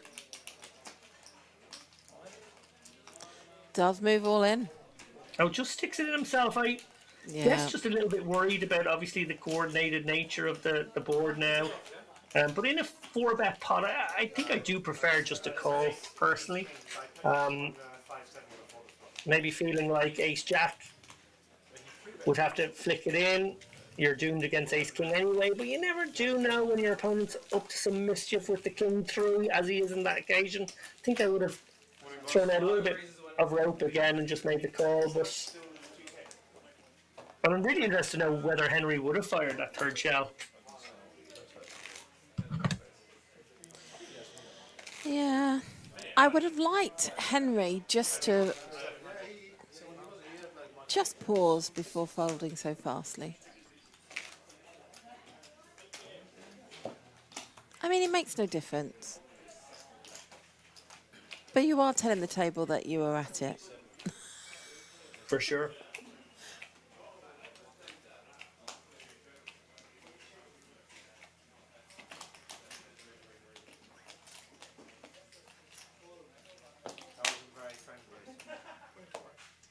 Ace jack offsuit in the tug.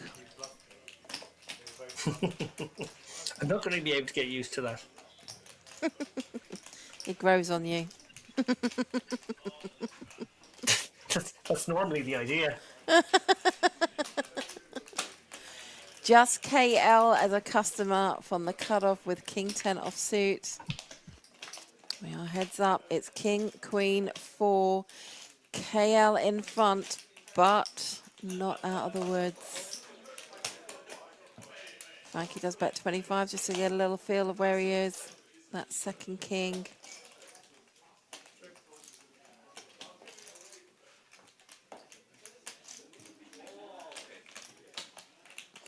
It's enough for Frankie just to shut down. KL makes a weenie bet.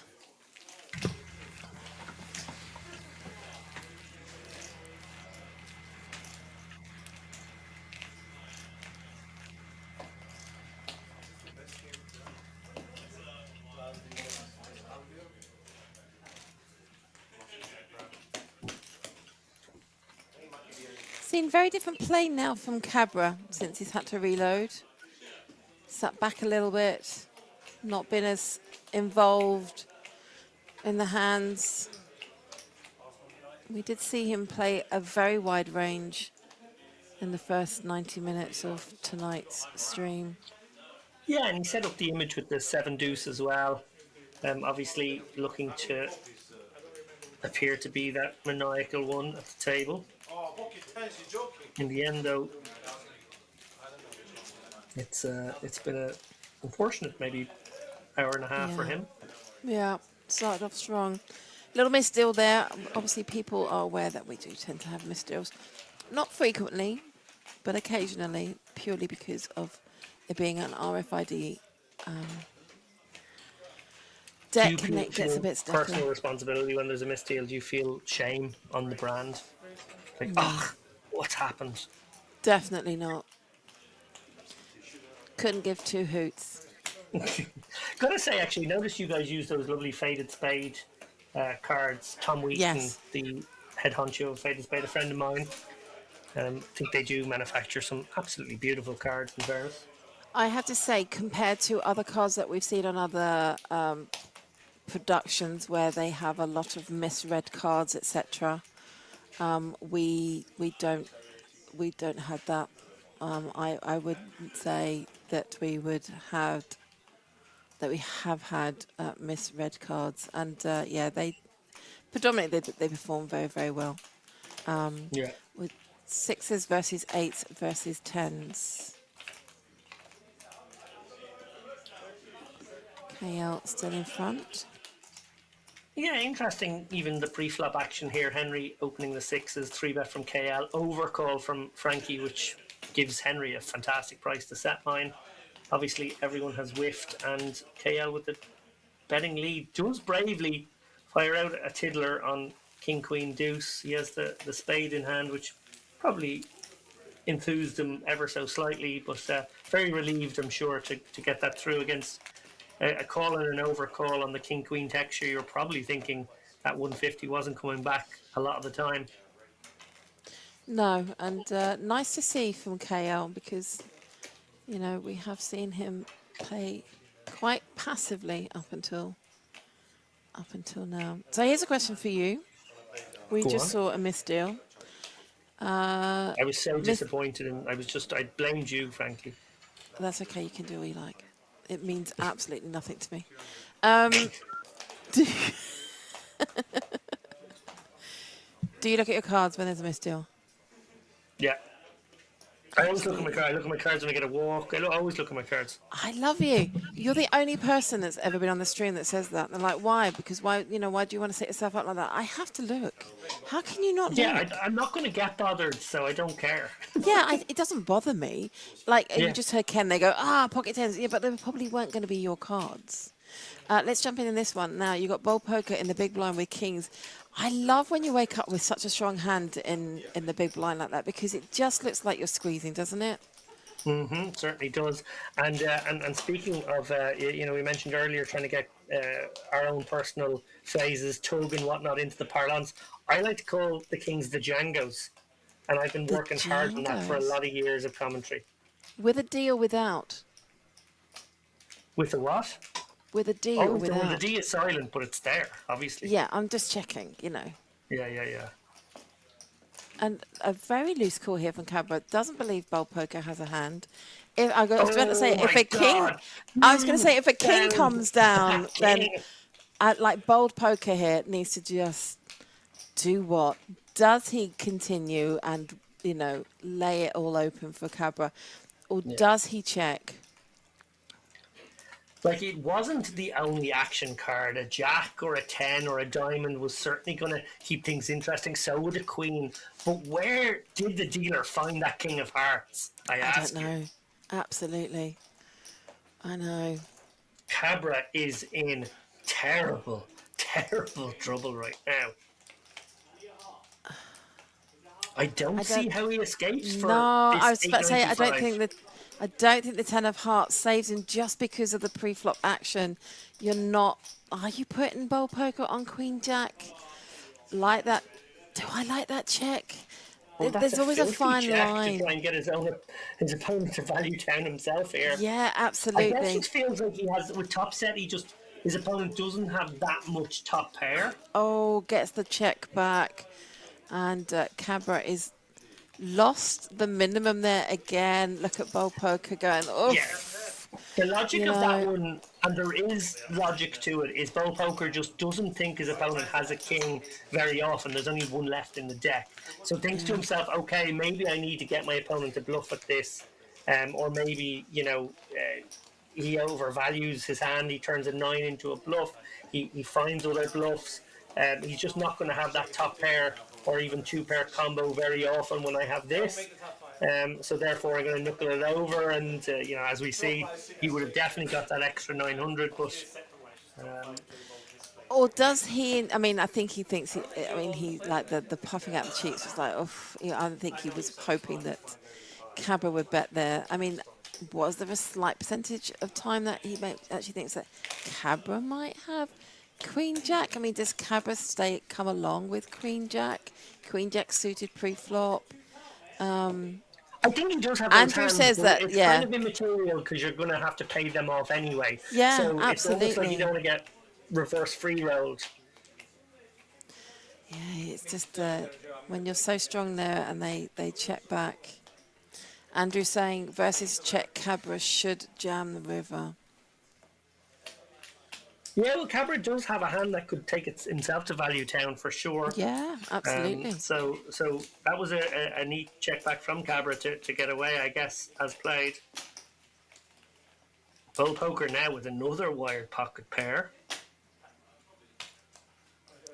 Chris in the chat says it was a very interesting check when the villain no, only has dude. 80 big blinds remaining. Bowl poker back-to-back, strong pairs. Just limping in now against Henry, very deft. Yeah. 9-7-3, 2 clubs. Henry, it's got a little sort of bit of this in that the 5 sort of interacts with some backdoor stuff and the king of clubs interacts with some backdoor stuff and he's got an overcard. I like this bet from Henry. Obviously, we know Bull Poker probably taking it northward. I think Indeed Bowl he Poker does, is 45. hoping that Henry has hit something, but no, these two do play against each other considerably. And I would actually say are probably friends. So not that would adjust their play. I've seen them play against each other very well, but since that hand last year where Bowl Poker rivered the straight flush at the same time that Henry had the ace high flush, they have become connected. Oof. There you go.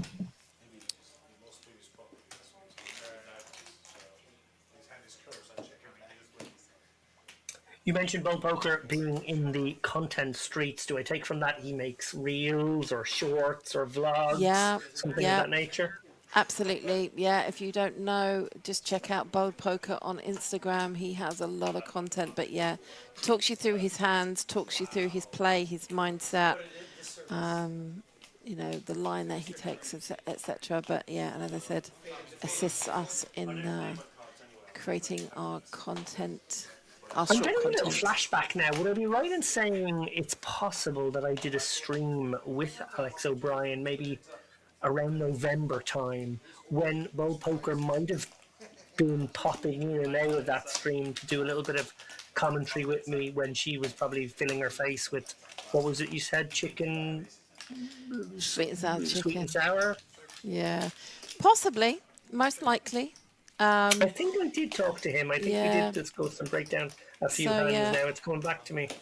I share the love now, so Joe will take one Friday night every so often. Alex takes a Friday night just to give me a little bit of a break, but more importantly, to save the ears of all of our listeners from my droning on and getting it wrong every single time.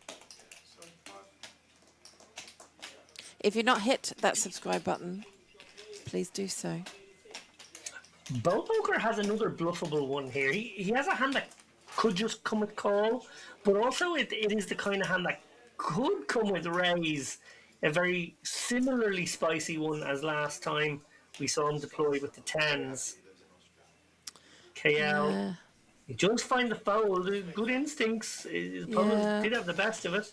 But I think And also wasn't going to fold two pair, I'll tell you that. I don't think, and I could be completely wrong, that Bowl Poker puts him on so strong as having top two pair. No. But also the previous play of KL, the fact that he has committed himself there, that makes a difference. As I said, we have all seen KL play quite passively in the first section of tonight. And is that a tell in itself that, you know, when he's putting money in, he's got it? No, I think that's a very good general read to make on somebody that you perceive as being a wee bit tight. If these guys are getting any of the information on a delay, they'll have seen those couple of very tight folds in the first, maybe what was it, 2 orbits or so, and may correctly be deciding, well, the guy who, you know, isn't keen to call with top pair is probably not the guy who's betting rivers too liberally either. He might just have it. Also, remember we had that one very good example against Cabra where he bet the king. Was it the king jack? I think on the paired board when there was also a king on board and did snap off against the kind of fishy bluff from Cabra on that occasion. So also Yeah. maybe somebody who can do a nice amount of hand reading as well. No, I understand because he needed to be on Instagram after. He needed to. I added him. See, this is why you should never message him. Yeah, never do any favors. That's Nice call with pocket 90 fish. Oh, Hello. wow. So I said, yeah, if I knew you were sitting there, I would have folded.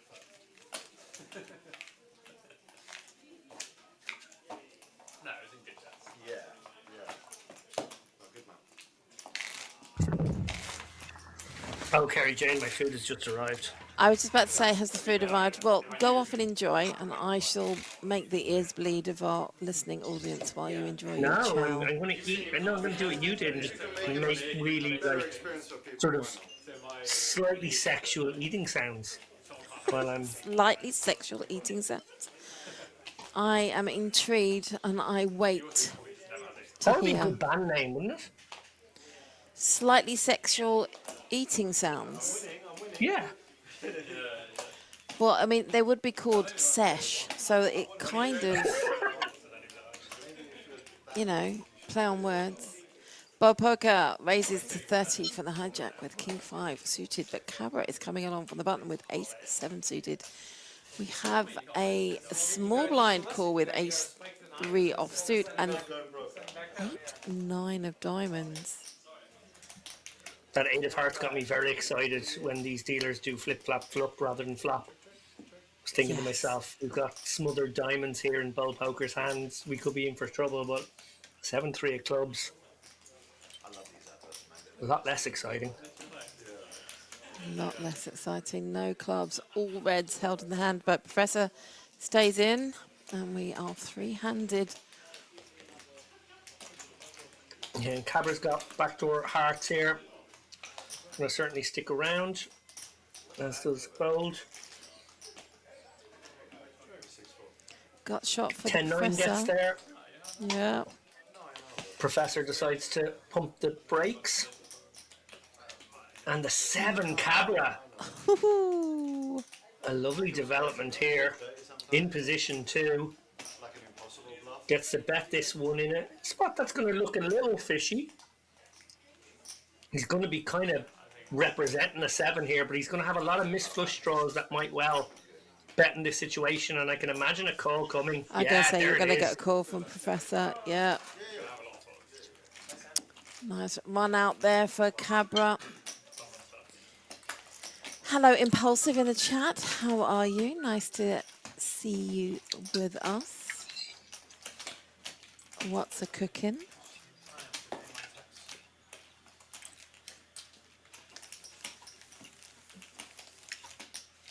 So how you been received in Vienna? Boys love you over there? Very friendly, actually. Much friendly. Even the stuff's so friendly. It's a casino mostly. Talking of the Professor and Bowl Poker.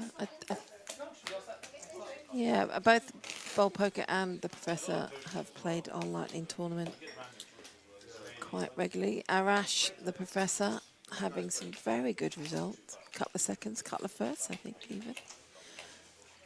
We have our little disc. We don't give out trophies because it's just like a one-day, one-night event. But they're little silver discs.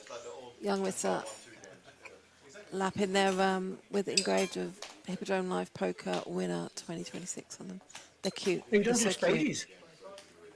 Not for just Hippodrome events. No, Okay. not even baby spades. We will let Cabra know that his boys from Nashville are watching. We will do our best to get that information to him. Impulsive says, long day today, so glad I can finally relax and enjoy some great poker. There has been some great poker, some coolers, some great plays, some amazing bluffs, some huge laydowns as well. So stay with us. We'll be with you for a few more hours yet. When do you like to call this a wrap, Kerry Jane? Is this a late night stream? Are we going into the wee hours? Are we burning midnight Yeah, oil together? yeah, past midnight. Normally, it depends on what's happening with the players. Sometimes we get a crossover or, you know, I nearly said transgression then. We have a transfer window. Oh, look at this. Cabra going all in with the Queen 9. KL had bet and was right to do so on both the flop, but continued on the turn, but has now gone behind, looking only for another 10 to help him here. Both, sorry, 2 10s. Very good fold. Still, but yeah, very good fold. Cabra didn't want that though, look.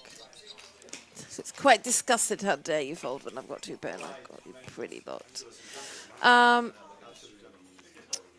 Yeah, so into the early hours of the morning. So depending on how our players are, and interesting, look at that board. Wow, we're going to go to a break at the moment, but we're not before we've looked at this. Bowl Poker out in front, Ken out in front. Everybody else in the red, everybody else has donated to both Bowl Poker and Ken being the only 2 in profit, which is quite unusual on our second break of the night. We are literally going away for like 90 seconds, I'd say. It enables Mr. Double D to fill his face. I was close. Stay with us. We'll be back with you in just a couple of minutes.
And we are back, straight back into the action, no less.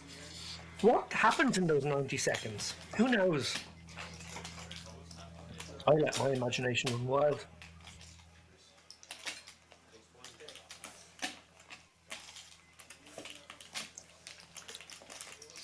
As we see here, KL's open things up from the cutoff. Ken 3-bets the small with the ace-jack, pretty nice. And KL releases. I'm no longer jealous of the people with food. I filled my belly.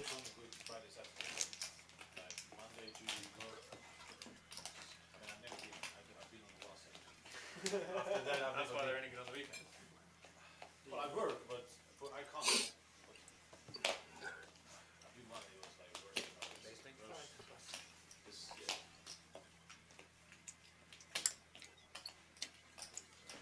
Cabra with another real one here. Enjoying a bit of a card rush.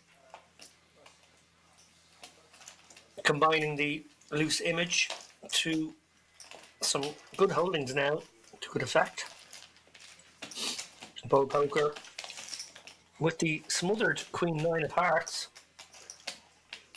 This one is all Cabra.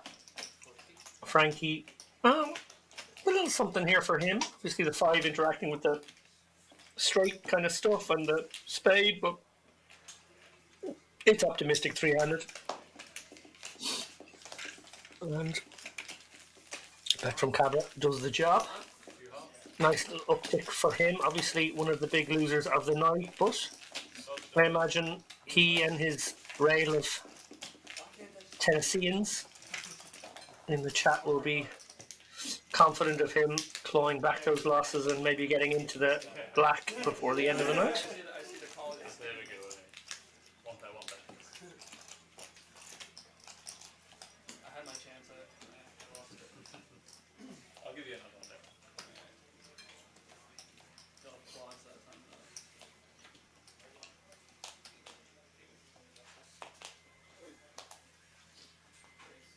Oh, and here we go. Pocket queens. Card rush continues here. Cabra from early.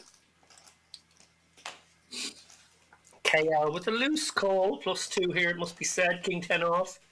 Professor going to squeeze the 7-8 suited. Bad timing. You kind of understand it given it's Cabra from early and he has been very, very loose the last orbit or so, but he's actually had the goods. Does he come with 4-bet? Does he come with flat? That's the question. I think 4-bet makes more sense given his image. I think he's probably just got to accept his fate if opponents do want to put big amounts of chips in here. And Professor's got a 3-bet call in hand here with 7-8 suited. This is going to be a pretty bloated pot here, 800 or so, but 7-8 suited, not the kind of hand you want to release for this price.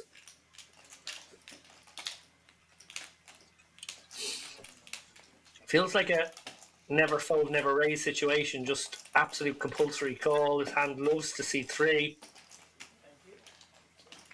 750 in the middle, stack to pot ratio of about 2-1, and well,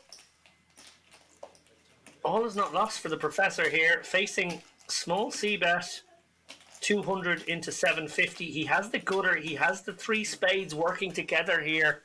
9-8-7 of spades. Probably gonna call. Doesn't seem to be room for anything else. Does make the call. Spade would make things interesting. 6 would make things very interesting. Lovely development for Cabra here. Knows his opponent has no 2x. Could be up against maybe pocket 9s occasionally as play, but probably good almost all the time. I'd love to see a smaller bet here. Really would love to see a smaller bet here from Cabra, who with that big bet is only really targeting a very narrow range of 10s or a disbelieving pocket 8s, maybe an ace-9. Just such a dreamy card, that 2 of hearts. You're just so far ahead. When you're ahead, I think you just have to massage the pot there, put in a little 350, try and get in by river. Hate to criticize the guys there in the arena, but I do feel like value lost against range there when you just lamp it. Gotta come with something a little smaller, and then of course you get to balance that up. You get to have some bluffs that also make that smaller bet as well. It's just a better overall strategy. It's a real, I'm back by the way. It's a real, I stick my head outside the cupboard door and I literally have a queue of people that want to talk to me. It's a balance beam though, isn't it? And it's a learning exercise of when to check to induce and when to overbet to get a call. Do you know what I mean? I mean, it's certainly somewhere that I have not worked out yet. It's and there are so many people, Andrew in the chat being one of them, that will jump in at any time and say they should. And Andrew is, I love Andrew because he overbets sometimes in terms of, and he gets a call and it's awesome. But knowing which side of the line to go to maximise, you know, the pot, you know, to increase the pot, maximise your return. Yeah, I to be went the honest, long way I around think that just way. in that particular spot, I don't think there's any hands we want to shove. I don't No. think there's any hands on that 2 pairing the bottom card development on the turn that we want to have any hands in our shoving range. Our hands that are good want to continue to massage the pot. Our hands that are, our bluffs want to, maybe fire out a second shell and try and put pressure on some of the range, and maybe even still have that option to bet river. It just doesn't really feel like a spot where there should be a kind of a clunky pot size turn shove. And just not a big fan. There are a couple of hands that would have to make the call, but they're the kind of hands that you would get paid over 3 streets anyway. I just, don't really love that play from Cabra, I have to say. You'll see me in a little while because I just went in to tell Cabra that he has a cheering squad watching him as they Well, started. Jones, and these Tennesseans play their own brand of poker. I'm interested to hear if any of them have any pushback on my analysis. More than happy to hear it. Poker can be played in lots and lots of different ways, so that is part of the beauty of the game. So I'm certainly here offering some takes and maybe some critical takes from time to time, but I'm very open-minded to other lines and other ideas if people want to share them. Me too. I mean, I'm not as open with my suggestions when we do these ones because I'm so far behind everybody else. But when we do the women's commentary, I always say these opinions are of my own, and if you would take a different line and you think that I'm completely wrong, please tell me, because I use it as a learning exercise as well. For sure, it should always be such. Absolutely. I mean, but the thing is that every time you play poker, it's a classroom.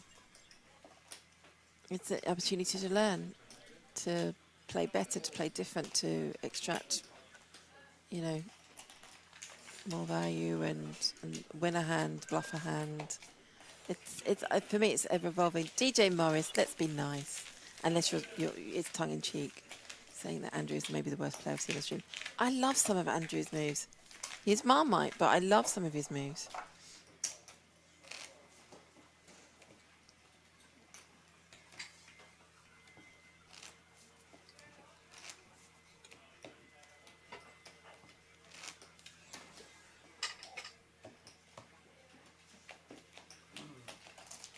We mentioned the Irish Poker Open, obviously upcoming in March, the 26th through 6th of April, I think, as I recall, from looking at the promo page there, I think earlier today. I think it's beyond that, you mentioned how you never miss it, Kerry Jane. What do you love about that particular festival? So I went to the Irish Open for the first time, I want to say, even as far as 2009, 2010, and went religiously for a few years, and then Hippodrome, just made it a little bit too difficult to do so. I've been back a few times. It's cliche, and I'm not saying this tongue in cheek. It's the crack. It's just it's just such an immersive experience. The poker is there, but it's the off-field activities. It's just the vibe. It's the joyous nature of everyone there is just there to enjoy themselves, and that's what people do. It's almost, dare I say it, that poker is the ancillary item.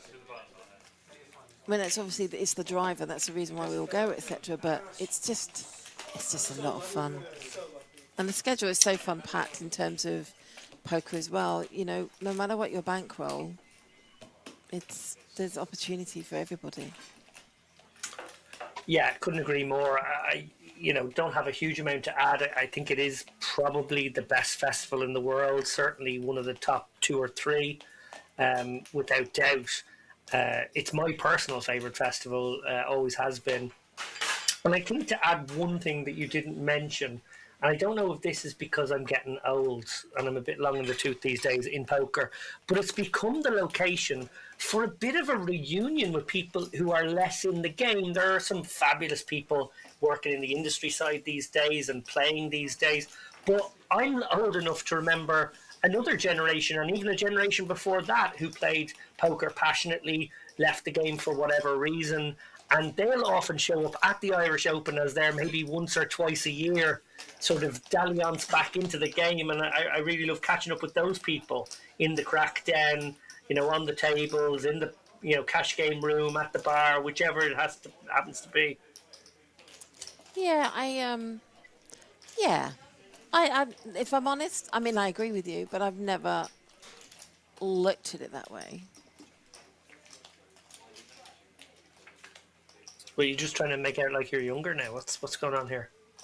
No, I've got You do older, understand that older than the commentary Irish is a yes and discipline. You have to agree with everything I say and build on it. Can't disagree with me. Do you know me? It's a very hostile environment you've created now. Speaking of hostile environments, Bowl Poker with the flush straw here. See what you did there. And Henry, probably not enough kit here with the gutter 2 over. So he's going to test him out. Ace high can be good sometimes on its own, remember? Queen jack, 10 jack, queen 10, that kind of stuff might semi-bluff here. Some random hearts that don't necessarily contain the ace. Or even some that do and have a weaker kicker. Bowl Poker now, literally just ace high. Having a good old think whether he wants to turn this particular hand into a bluff. He has the kind of cards in his hand that he'd like his opponent to have. I do like a check on balance. And now door is open for Henry to sort of ascertain whether he was good on the turn and he can just check this back and his opponent has given up. Or does he need to bluff and maybe, push off a hand like Jack 7 right now? Well, of course, Jack 7 he's beating right now. So it actually has to be a hand that is a pair. So something like, I guess, 6-7 maybe.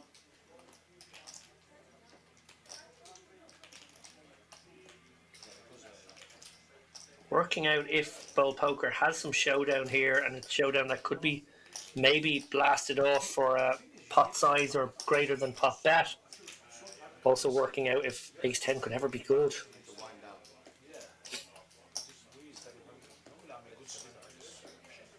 Decides on the former here, and a head scratcher for Bowl Poker, who will be aware that his opponent capable of doing this with a hand like Queen 10, 10 Jack, Queen Jack, maybe some missed hearts of his own, maybe a 7x. I think probably on balance Bowl Poker has a good theoretical hand to fold here, but you said, Kerry Jane, that these guys play a lot of poker against one another. It's always interesting whether you default to the GTO or do you look to maybe get a live read. Yeah, I mean, okay, I'm going to agree with what you said and then add to it. Nice. Don't know.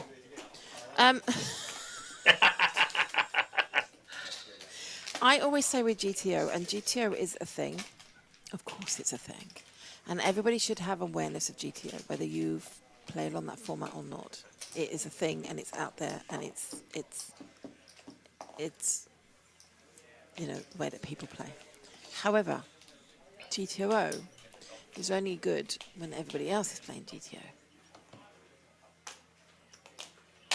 Or the most effective. It is, but it's also a baseline strategy against an opponent that you think is somewhat balanced. They don't have to be incredibly balanced. They could just be someone who's quite balanced in that particular spot. And maybe you've been in river situations that were not dissimilar from that one. And you just think, well, this is a spot where against this guy, I'll just default to a sort of a theoretical balance point. Whereas maybe in a different kind of spot, I wouldn't against that same villain.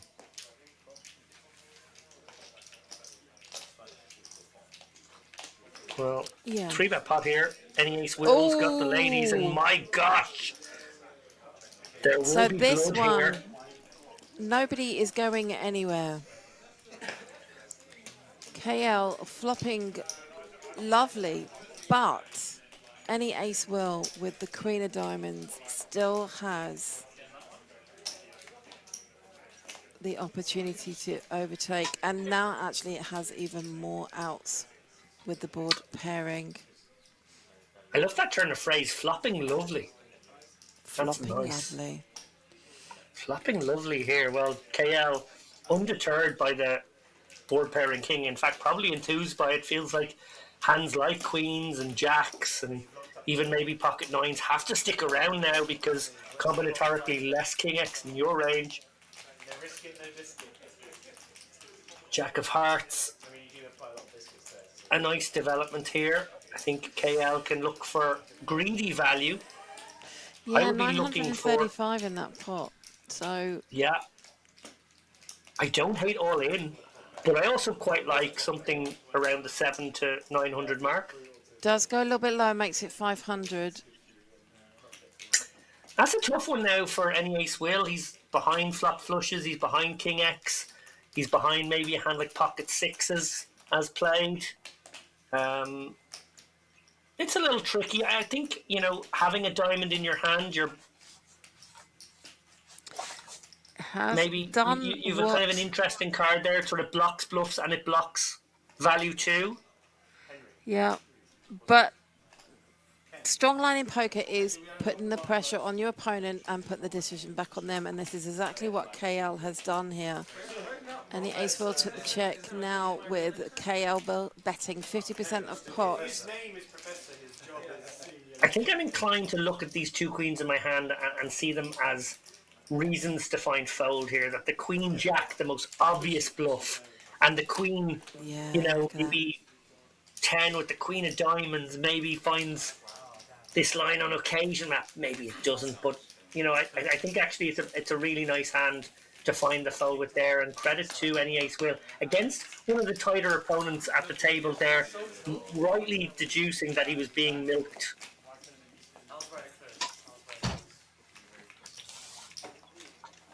It's a very cool hand, actually, that one. Yeah, always nice when you flop lovely. Flop lovely. If anyone's making a reel off that one, that's got to be the thumbnail, right? Flopping lovely. Flopping lovely Yeah. with a hand from the tug. Yeah, well... I've got to stop. I've got to stop. Honestly, it's turning into a stream that I used to do in 1985. Anyway, That's back in your carry-on days, was it, KJ? way before camera phones. Thank the Yeah. Lord. Liking You all and of these Barbara Windsor. hands. Yes, I've been liking to Barbara Windsor before. I'm not sure that I like it. Come on, pup. Anyway, I like all of these hands. Love the open with 4-5 suited for the tug. Standard defend with a queen 10. I don't know, queen 10 for me is a little wide on the hijack, but Ken with queen on the button. It's Bulk Poker who's out in front, but he cannot think he is, surely. To the turn now. And now. Ball poker treading carefully here, obviously out of position to a couple of players here who absolutely can connect. And it's, even though it's a nice hand, second and bottom pair, it's a hand that can absolutely get outrivered, and you don't really want to bloat the pot either on the turn necessarily. Looks like he is going to define his hand somewhat here. He's induced a bet by checking twice. He's going to charge all those draws and one pair combos. And obviously KL with one of the easier folds. Nice defend there Kicking for to the that big side. blind. 9-7 off. I was told, you've had this before, I was told by a Lebanese gentleman in the Vic 20 years ago, never fold 9-7. But that's worked out well for Bob Poker, who is in the lead in our top of the board in terms of profit from tonight. Smiling That is the brightly. definition of a cool story, bro, there, about just a random Lebanese man from a Yeah, no, but the thing slightly is, indistinguishable time just randomly telling you once don't fold 9-7. That's beautiful. Never It wasn't a long walk to a short pier. It was sort of like a short walk to a short pier there. to be fair though, he didn't fold anything. And then when I questioned about him not folding anything pre-flop, and he said, but you don't know what's coming. Again, just the story gets more interesting. Honestly, I will. Let me tell you something, Mr. Lappin. I'm only brave enough to do this because I'm about 4,000 miles away. I have a certain set of skills.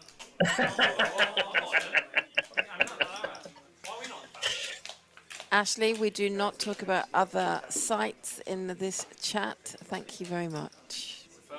Yeah, how dare you, Aisling? Who did she talk about? I think it's a he. Asking about WPT and then asking about GG. We're just not going to get into it, Ashley, so jog on. Oh, was it about me? No, I just think it's about in general. Nobody knows who Hang on, you I'm going are. to pull up the chat here. I haven't, I'm ready to torch the remainder of my career. No, I'm not really. I haven't announced you for at least 30 minutes. Nobody knows who it is talking on the other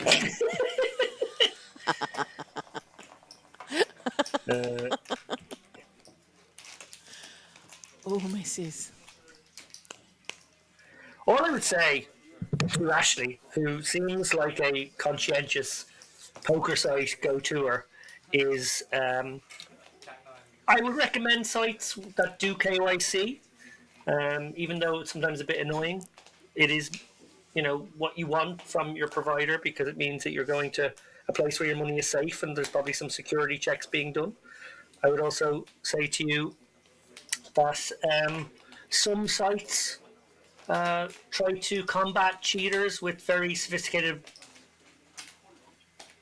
backroom technicians, security teams, and some sites hire cheaters as ambassadors. That's all I'm going to say. Well, let's move on to this hand. We've got Kings versus any ace Will, who has come along with a suited ace 8, has I'm flop not top bitter. pair. You shouldn't be.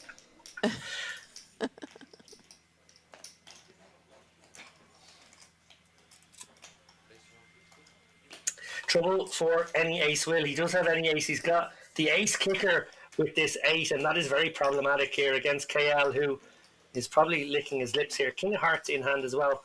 A nice card to have to go along with this overpair. You took the words right out of my mouth.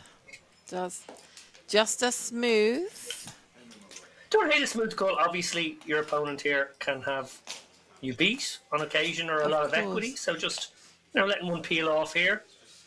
I think on balance, you quite like seeing the 6 of clubs. Obviously, 2 flush draws now possible, but it means that if your opponent does have a pocket pair or an 8x hand here, he's very, very far behind now. Seems like maybe a sort of advanced blocker or check situation for Will. Decides on the ladder. Oh, And, goodness me, trouble what here am I now. now? Yeah, I don't think any ace Will can get away from this. We've seen KL less inclined to go for big sizings. This definitely a spot where you want to go big. He's going for 200. He's almost certainly going to get called for 200. That's the good news. He can actually be betting worse here, I think, for value at this size. So I don't think any ace Will can really get away from this, even though he obviously knows he's up against one of the tighter players. He's going to go for a live read, give him credit here, not snap calling here as most players would do, deciding he wants to actually assess the situation. Wow, he might actually find a really above the rim fold. Oh my goodness, that's brilliant. Does again, gets a read and does fold once more, facing a bet of KL.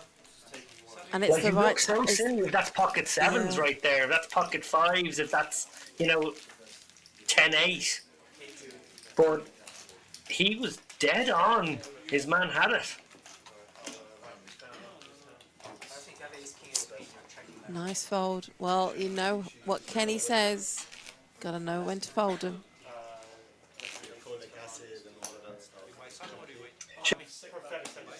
A friend of mine, Aidan Quinlan, in the chat. We're just seeing some laughing emojis. I have no idea what they're in relation to. Definitely not my most recent comments about choosing your sites carefully.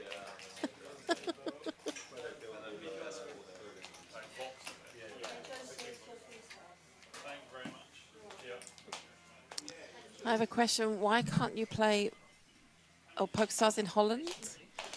That's, I mean, I can answer that one. That is in Holland most likely down to the regulators in Holland. That's not a PokerStars decision. A lot of Yeah, countries there was a have big ring regs fenced. there about 2 years ago that covered Germany and Yeah, Holland, and it was yeah, unfortunate. yeah. And a lot of countries have ring fenced either to play in country only or to not have online poker. It's economic, it's regulatory, it's legislation, it's to do with safer gambling. It's multifaceted. And yeah, Ashley Lex is. What does ring and fence mean? So basically, so France, you can play PokerStars in France, but it's only on a .fr platform. So only French people can play against French people rather than coming into the .com, which is what we call shared liquidity, which I hate that saying, meaning that they can't play people around the world. So on the PokerStars.com site, you can come across people that are playing from the UK, from Ireland, from from Mexico, from Argentina, etc., etc. France, I think, has now linked with Spain, so you can do French. I think it's French and Spanish, but a lot of countries kind of close the doors in that sense. You don't agree with what? Don't you agree with? I'm not sure what you don't agree with. But majority of the. Do I think England will do that? I don't think England will do that now. No, I think that decision was made a while back when France and Italy and Spain and Portugal sort of splintered off from the rest of Europe. There would have been a fairly good moment in time, maybe it was 5 years ago, maybe more, for the UK to maybe jump next and decide they'd rather be part of an EU ring fence thing where there was some agreements on taxation and regulation and different things that they could all agree upon. But once the UK and say like a country like Germany and a few of the bigger countries didn't decide to join that .eu, France, Spain, Portugal, Italy player pool, it was pretty clear that that was a decision for the long term to stay in the global pool. Yeah, as I said, it's very much governed by the country's government. Juice Wider is asking, when's the best time to visit the Hippodrome? Any cash game festivals, special promos over the specific bank holiday weekend? Any day, every day, whenever you wish. We don't tend to do anything promo-wise. We try to stay true to a line of no gimmick poker. But our cash game action is strong pretty much every day of the week. Obviously busier at weekends. Friday nights being our busiest night of the week, followed by Saturdays. Thursdays are the new Fridays as well. And yeah, come on down. Be good to see you. Turning back to the action here, KL has Cabra on the hook here. He's paired his 4 on the flop. He's tripped up on the turn, and Cabra with top pair on the flop. Going to be really not liking having to call this 95. I don't think he can go anywhere right now, even against, again, a player we're calling tight, but who was, stepped out a few times in the last maybe, I don't know, hour or so, appearing now to be less tight than maybe he had initially been given credit for. This is a tough one now. Obviously, KL going to do his own betting, should again go for a very big size. Really love pot or more than pot here. Feel like, given what we've seen from him, it's probably more likely to be half pot to 2/3. And yes, he has gone more or less half. And this is tough for Cabra. Doesn't feel like he's beating any value. He has club draws. He has 6-7 to worry about here that he is ahead of. His 7, slightly pesky card because it blocks a little bit of that. Interesting to see whether he makes the read that so many players have correctly made, that KL usually has the goods when he's the one with the betting lead on river. No, not on this occasion, and he gets the bad news. Cabra taps the table. So one thing I've started doing, which is a good idea. As he KL now moving up little hand into the funeral. green, I suggest, I think. Most players would have bought in. There we go. That's me telling Cabra that he's got his... A sentence, a paragraph of what we did. destroying the space-time continuum right now. I hate this. There's a glitch in the matrix. Someone no, should have obviously. been faster with the camera work, not to reveal that. I feel like I'm living a lie now. You mean you haven't for the whole of your life? Looking at looking at our tables, we have 9 1-2s, we have 2 1-3s, we have 3 2-5s, we have a live stream with a 5-10, and we have a 25-50 as well taking place right now in our outer tables. So that's why I was late back, because I went in, but he was in a hand, and I wanted to tell him that, you know, he had a cheering squad who had Okay. come onto the chat.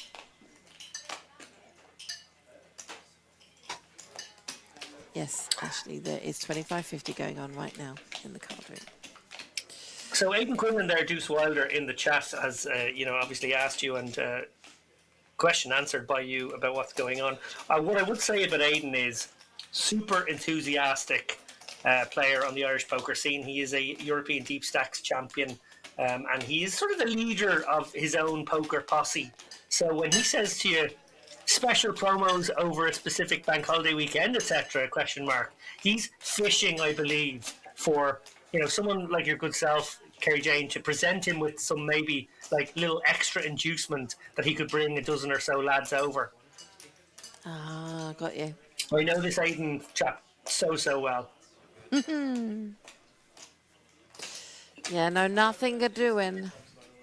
You can all come over and play the 1K, the Tuesday 1K. You should go first over and play Tuesday the of 1K. month. It's a really good one. I mean, we started at 6, finished by like 2:30, something like that. Normally anything between 10 and 14 bags up top.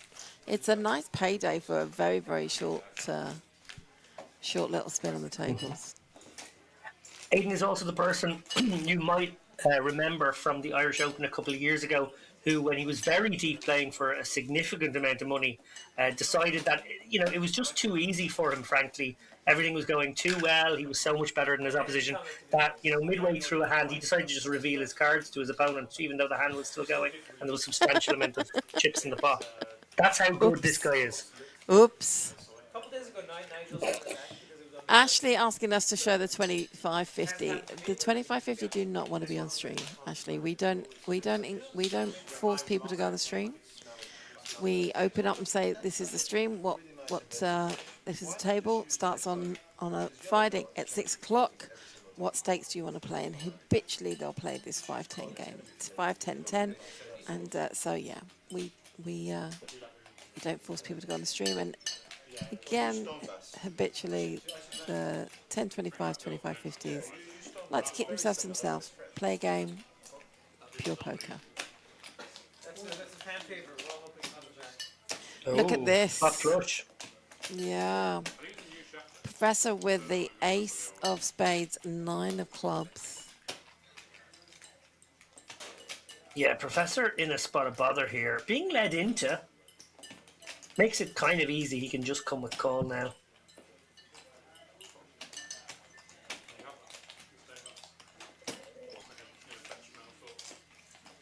Need to see a big bet out of Will here. Really quite like the idea of an overbet here on the turn. 120 feels really good. Going the exact opposite of that and just milking the Professor for 15, keeping a very wide range interested here. I just think that just makes it look so much stronger. But I mean, obviously it's easy for the Professor to call, but you're not folding for 15, admittedly, but it's got to smell a little bit, isn't it? Were you there when Charlie was? Yeah, there's just not a huge amount of hands that are going to get shifted for this 10 on the flop, 15 on the turn bet construction. And Obviously now he's going to try and 250. get some real Now value. here comes the overbet. But I was going to say he's actually restricted himself. He's almost strangleholded himself in terms of what he can bet on the river.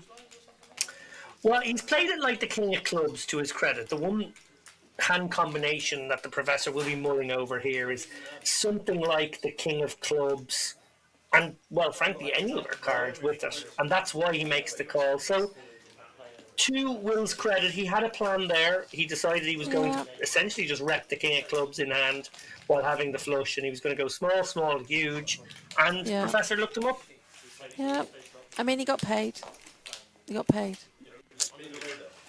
Picks up another 315 to add to his stack. Lovely to hear it, Deuce Wilder. I'm loving that you played here last year and that you thought it was a lovely room. We've changed our tables since then. We've got new tables in place. We're still going through that little bit of table adjustment, but yeah, new tables.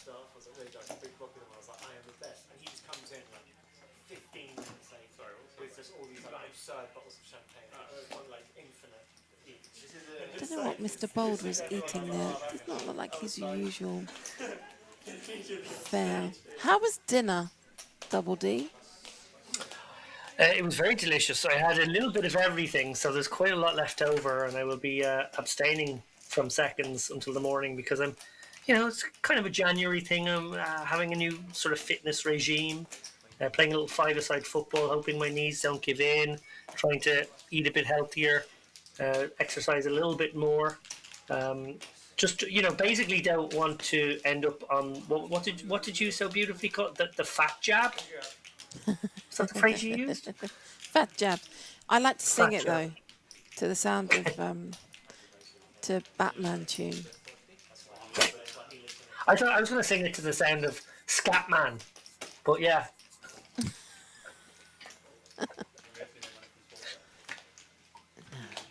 No. It's no. Do you do the din in a bit? Yeah. Otherwise, then how would you know it's Batman? Can't just randomly shout out "fat jabs" because most people wouldn't I get think it. if you do it in an appropriately 80s cartoonish Batman way, then it probably sounds like what it is. No, you have to do that. No, fat jabs. But I do keep getting told to stop calling them fat jabs. I don't know.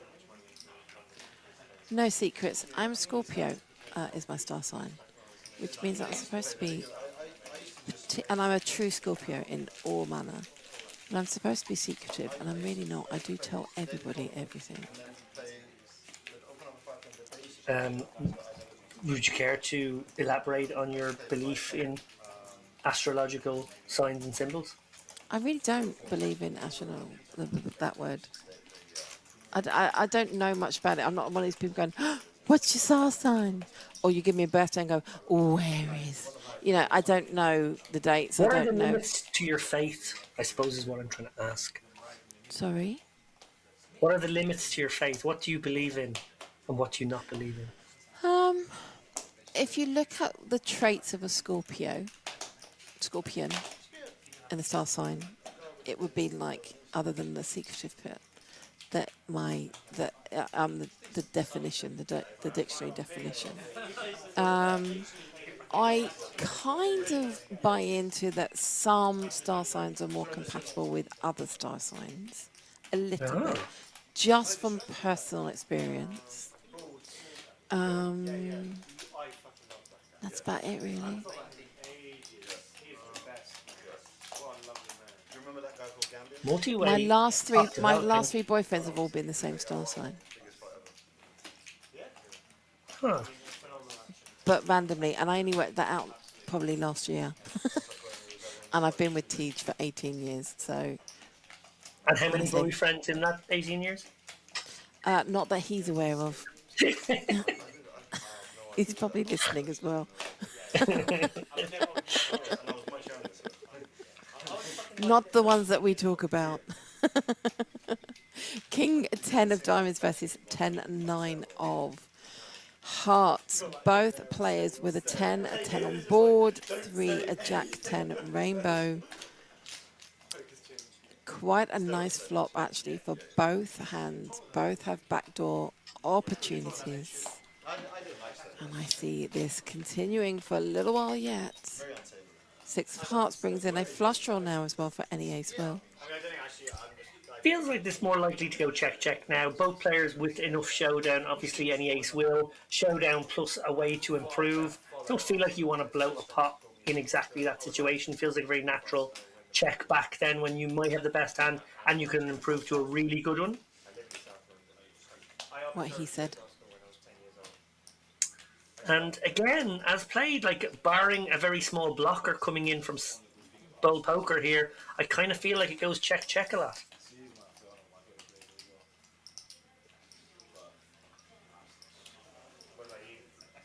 I guess with the king 10, it's not really a blocker. You can target queen 10, 9 10 for a small sizing.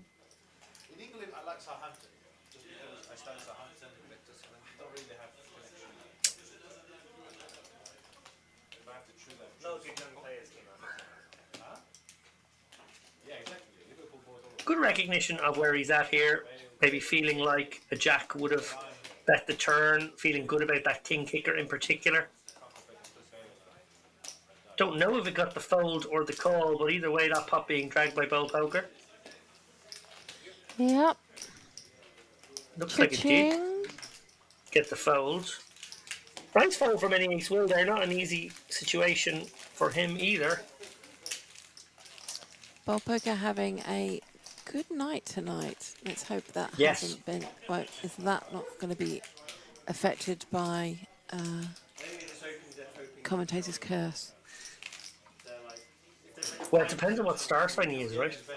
Oh, stop. I'm not your typical girl. Oh, what favoritism?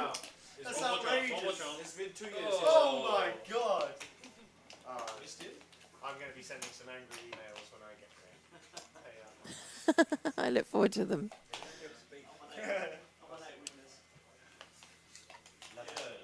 Good evening to Lids Poker. Is that Lydia? That I It know? is Lydia. It is Lydia. Congratulations on your amazingly beastful year last year, Lydia. It seemed like every time I checked out poker results from any festival anywhere in the world, you were coming second or third, and usually not winning, actually. Maybe you should win more. But you were coming like second, third, and fourth a lot. Don't ask her about pocket fours. Okay.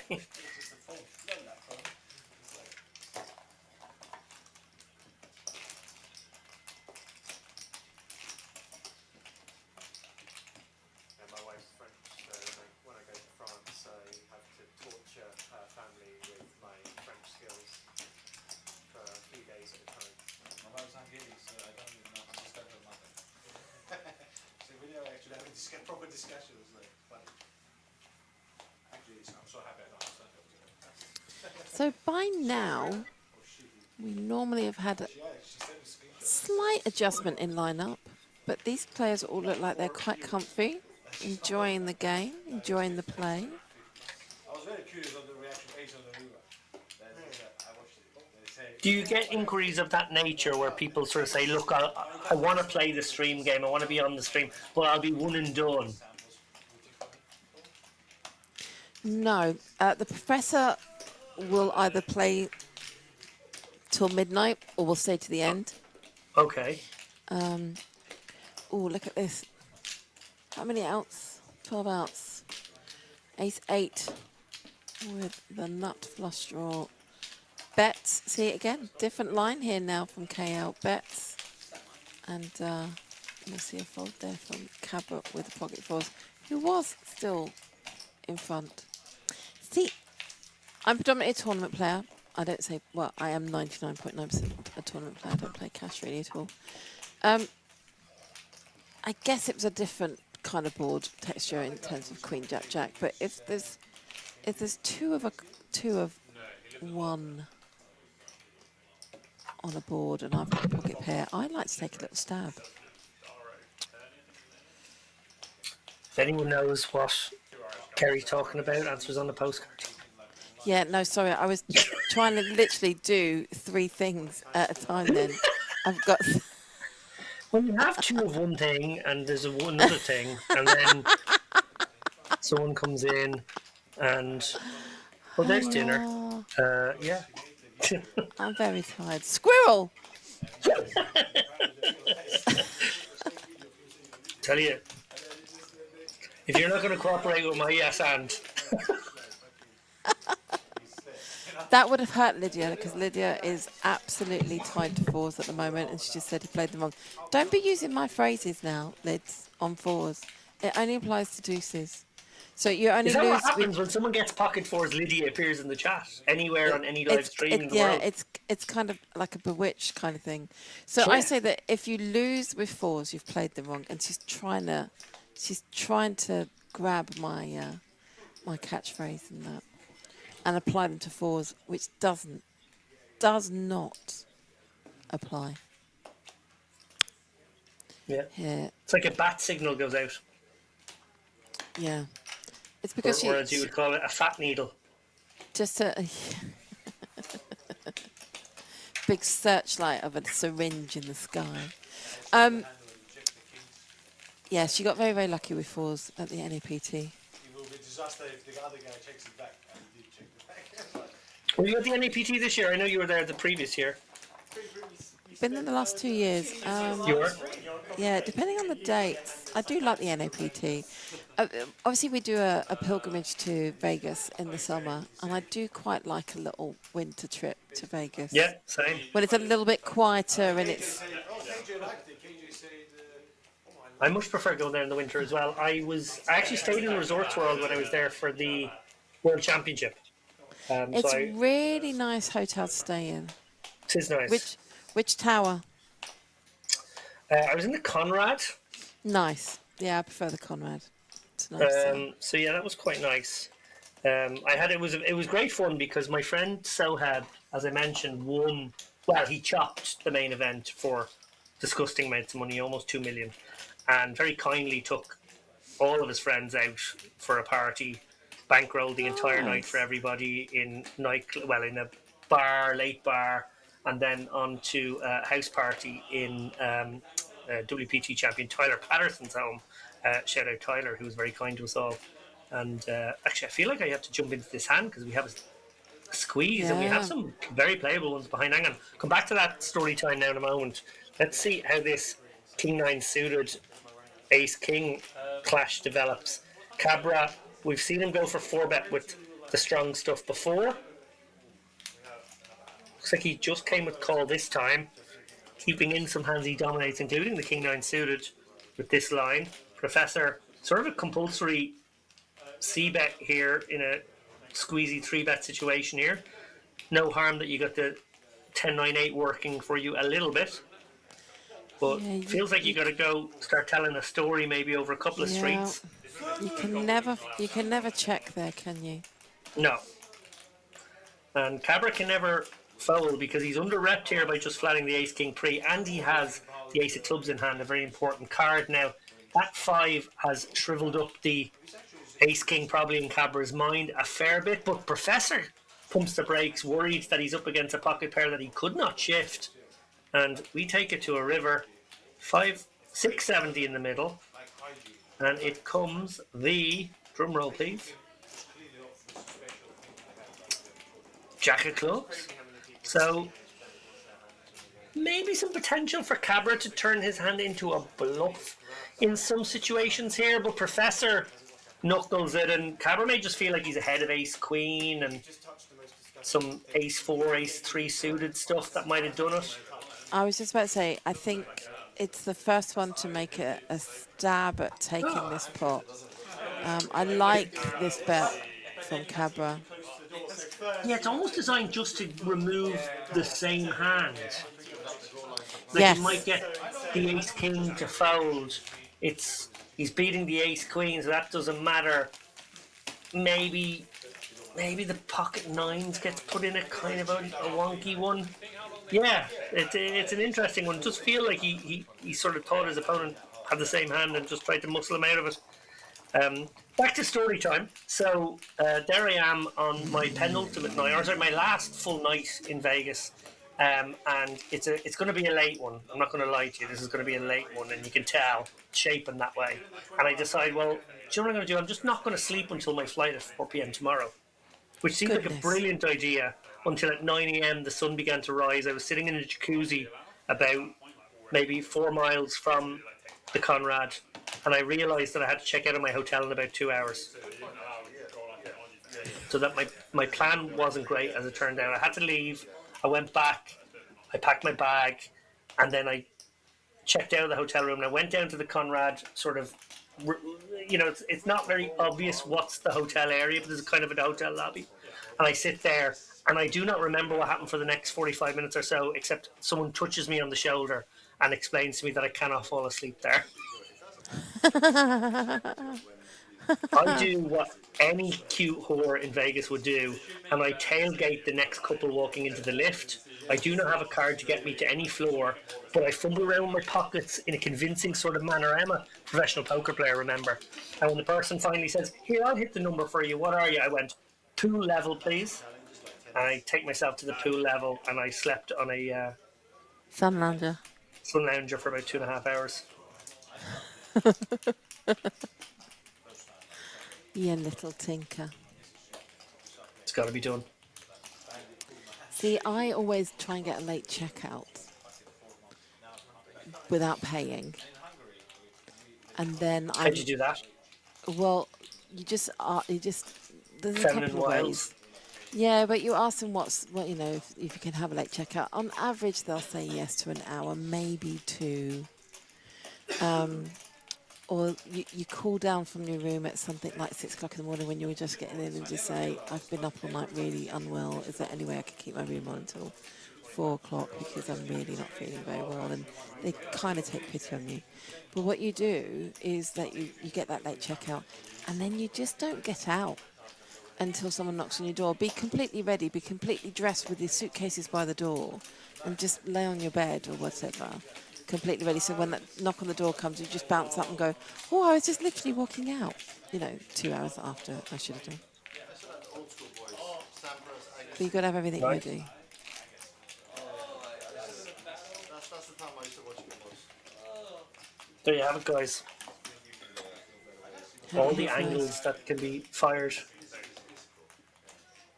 Like Sinner, I just What singular situation in your life have you most fallen back on poker skills? But like a real life situation.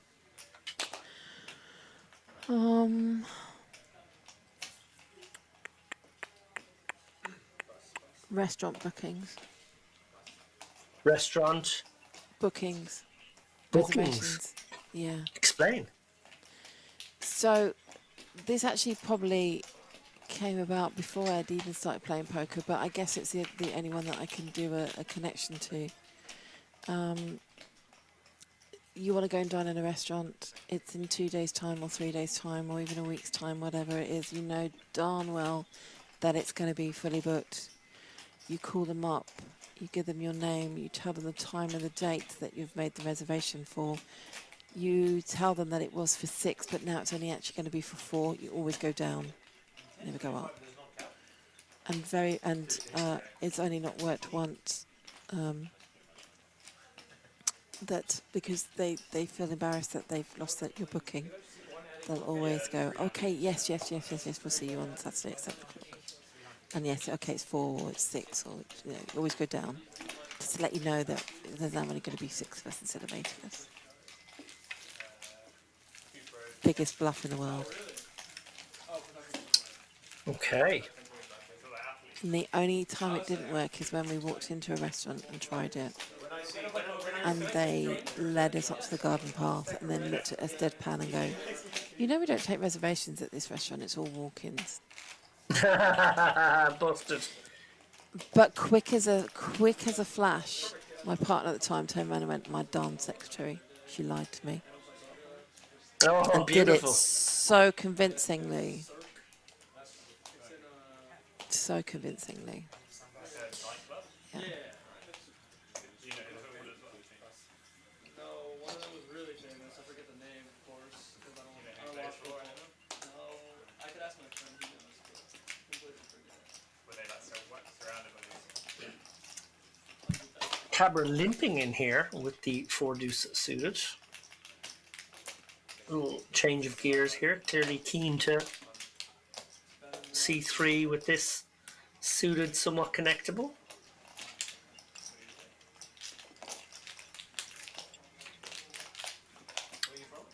Will takes it upstairs with the ace-5 bow poker. Defends his big blind and Cabra comes along for the ride. No, I don't swing and a miss for everyone but Bowl Poker, who probably feels somewhat good, but also tentative about this. Now, third pair. Will is going to go for a delayed c-bet here. Might work. Does not work. Oh, Poker, sticky as ever. Nice read on the situation here that he is sometimes ahead. Just gonna... Well, Heart has arrived.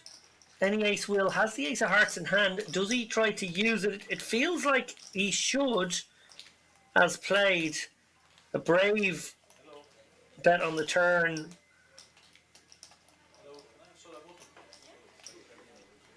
Can he follow it up with a river bet that almost certainly would work? No, he can't. And Bowl Poker again showing just the right amount of stickiness to get the showdown with the best hand. Yeah, chips going his way. Bowl Poker now over 4K. I am pretty certain that most players would have bought in for 2K this evening. And in fact, if you look, you've got Ken still sitting there, who has quietly been just watching and observing, been involved in a couple of big hands that has seen the pot go his way. But look at KL. KL now up with over 3K and most definitely in profit. Yeah, that's. I mean, it's kind of still not like.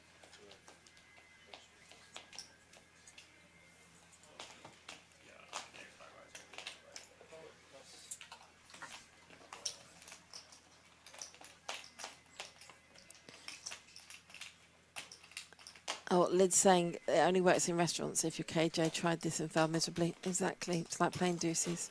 Got to do it right. Lids calls it big timing, and I'm a pro at it. There's, I'm a bit loath to say what I'm about to say because I don't want to scupper this one. There's a restaurant that I go to annually and take a big group of people, and there will be a queue of 100 people or more outside the restaurant. And I will get my big group of people in, and not only in, but in the best table inside the establishment. And it's called Pulling a Kerry. And it's not because I know anybody there. It's not because it's the same person as the year before. It's all in the method. And that's all I'm going to say on that one.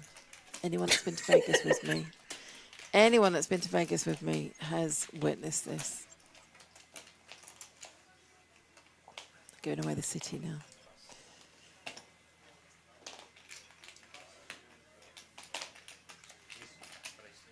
But I say the same about like walking into airport lounges or walking into, you know, places. I remember being in Venice with my beloved, and we'd been out all day and we needed the bathroom. I'm like, come on, we'll go into the, what's it called? The Daniele. The, you know, the very well known, very upmarket, prestigious hotel right on the canal. Mm-hmm. Like, we can't, I said, Oh, right on the canal in Venice. That's really, Yeah. that breaks like, down, we can't go in there. They won't let us in. And I'm like, all we need to do, my love, is walk in there like we are supposed to be there.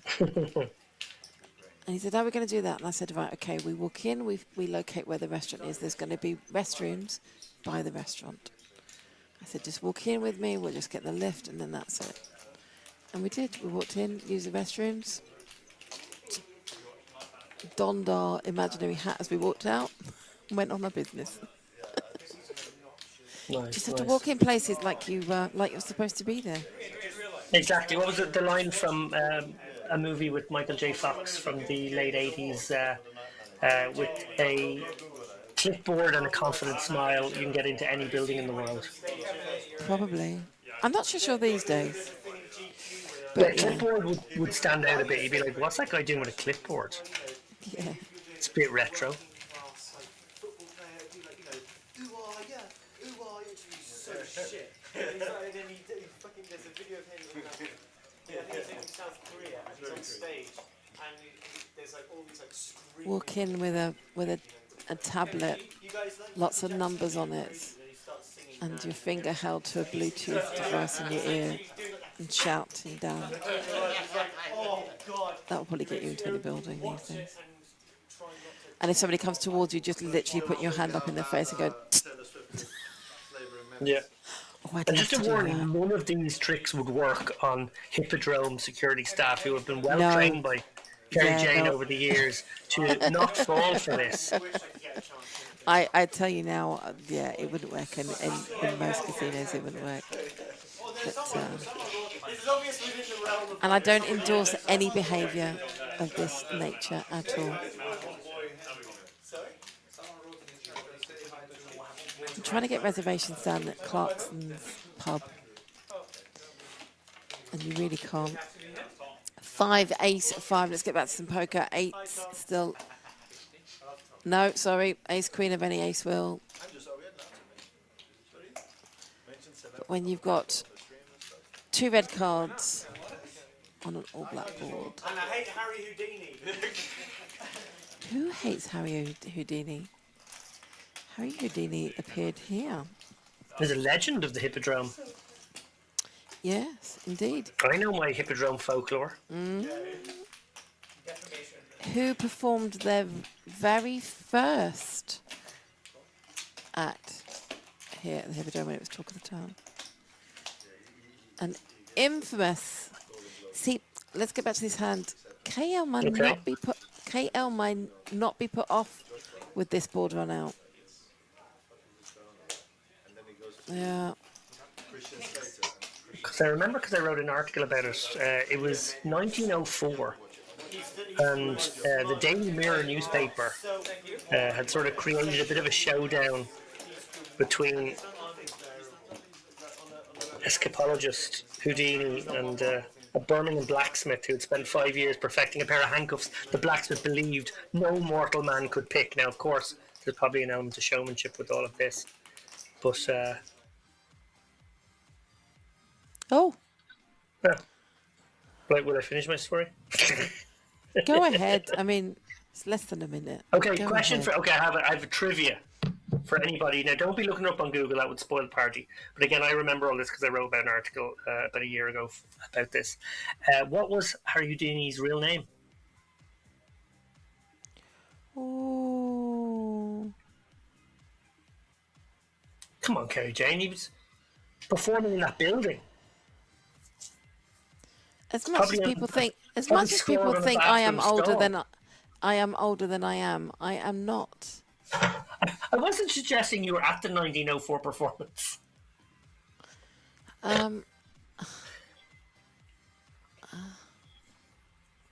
I do know this. When you say it, I'm going to scream. Pass.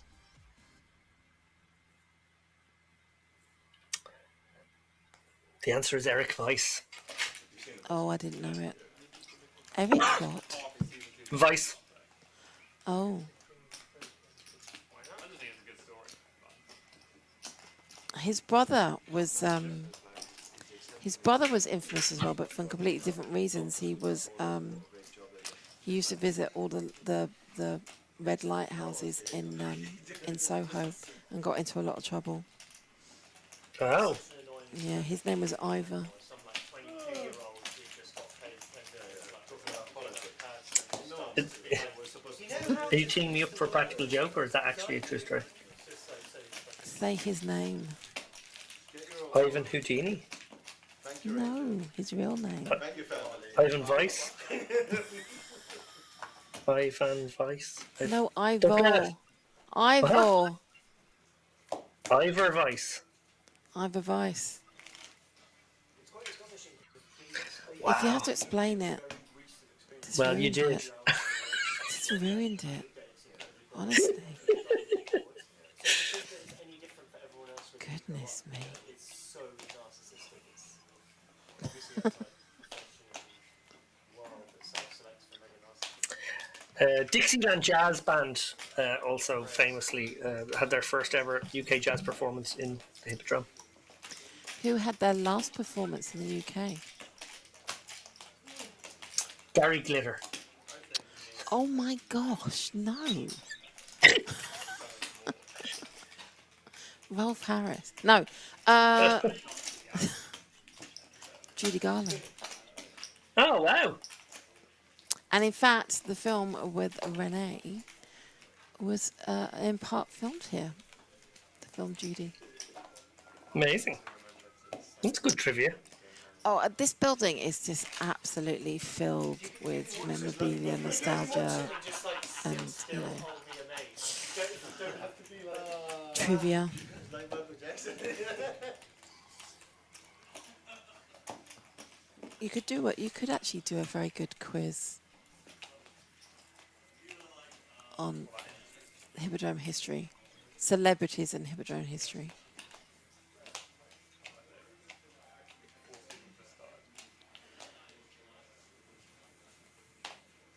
Julie Andrews made her professional stage debut on the Hippodrome stage.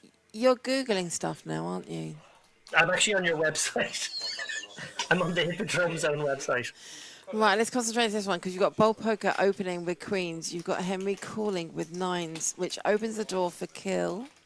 I'm going to call him Kill You've also now. had Michael Jackson and Cliff Richard. Cliff Do you know Richard. who that's we? sort of Do you know who Barry we Glitter had adjacent, here isn't it? when we? I missed that. At the 3, 4, 5. Anybody got an ace? Ace for Ken. Queens are still in front. Oh, and look at this, Kiel. I'm just changing his name every time I say it now. Does make a Yeah, it's a spicy bet. one here. Yeah. Yeah, a little optimistic from KL. I think everybody's coming along. I mean, I'm assuming that we'll see a 3-bet here from Bowl Poker. Yeah, it's kind of a cool spot to raise here from Ken. I quite Oh, like it. Ken Obviously, has- he's got the double gutter, backdoor flush No! draw, and the overcard. Just the soundtrack alone. Was just Oh my gosh, what a fold from Queens. Yeah, and it was KL's Kind of bored, yeah. I mean, I thought it was actually quite a cute little I mean, raise. Oh, sorry, bet that sort of opened the door for Ken to get the raise in and sold out 2 overpairs. I'm bet now not quite calls sure with what's 2 happening here with overs? KL and this call.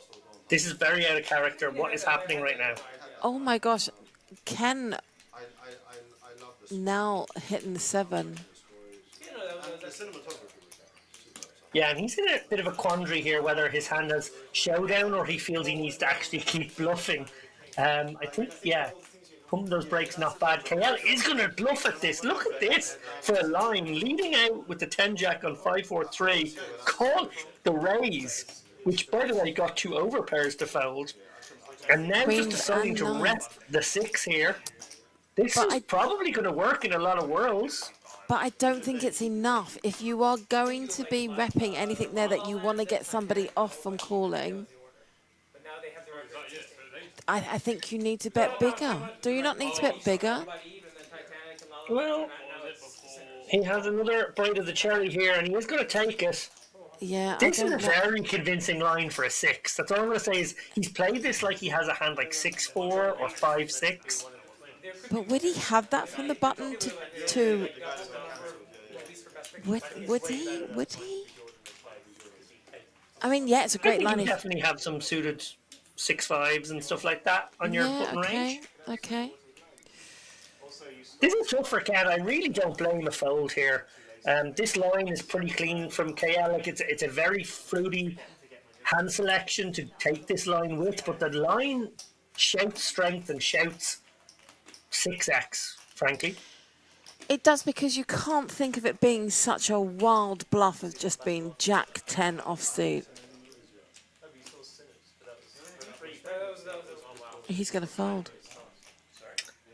Like I think on balance this is in a kind of an easy fold, to be honest, but we see here that KL is showing up a very random bluff, and Ken obviously Doesn't like it. doesn't like it, but just wondering what is the bet call hand on the flop that he beats, and there's just not really much of it there. Yeah, he could be behind sets, any 6x. It's just hard to find a bluff. Bluff has to basically be a hand like, I don't know, 10 jack, 9-10. Hand like his own hand, maybe. ace X that had a backdoor. Oh, it's very hard to. No, it's just this 10 Jack is such a random hand to show down with. It just doesn't feel like there's any bluffs in this range. Oh, Oh and my he god, calls. that's a monster call in this Amazing. situation. I do Yes, not know how you find that call. To be perfectly honest, that is a No. monster call. KL, who has been fairly snug all night, the one time he gets out of line, and he did get very, very far out of line there. The one time he gets out of line, he gets snapped off by Ken. That's kind of a wild hand, actually.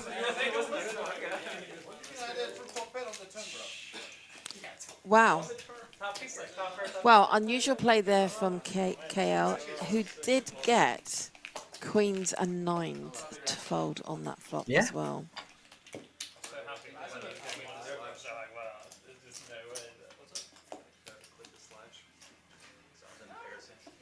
Yeah, I feel like KL can count himself very unlucky that the first time he decides to take a bluffing line, he has a situation where he had a lot of plausibility to what he did, but found a disbeliever in Ken. That's a table giving him grief now for being a calling They station. are. I They do really kind of get are. it. Yeah, like it does make sense. Like it's a freakish situation that he's right when he makes that call, to be honest. But you know, in that moment, he was right.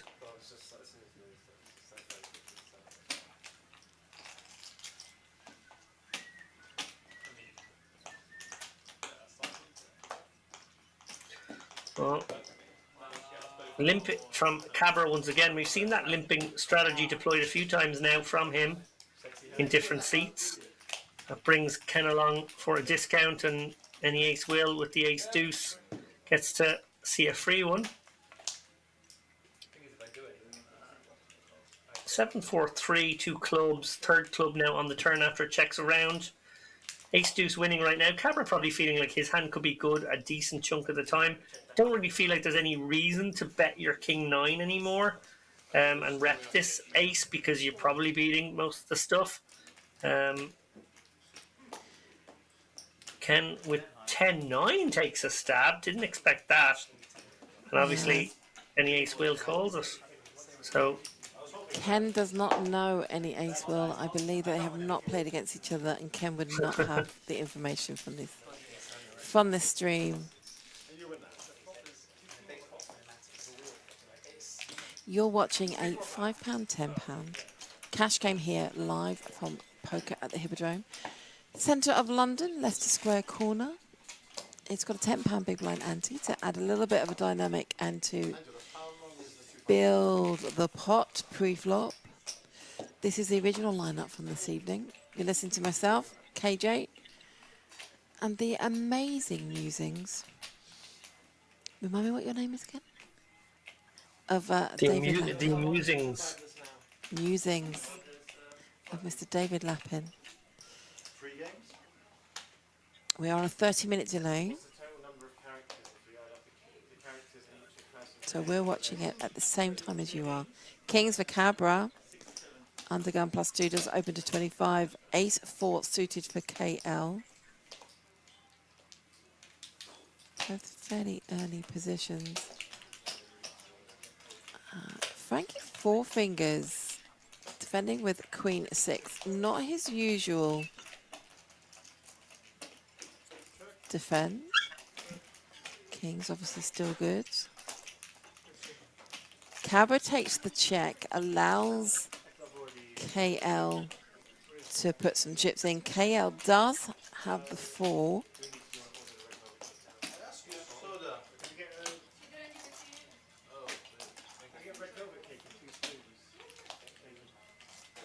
Nine doesn't change anything.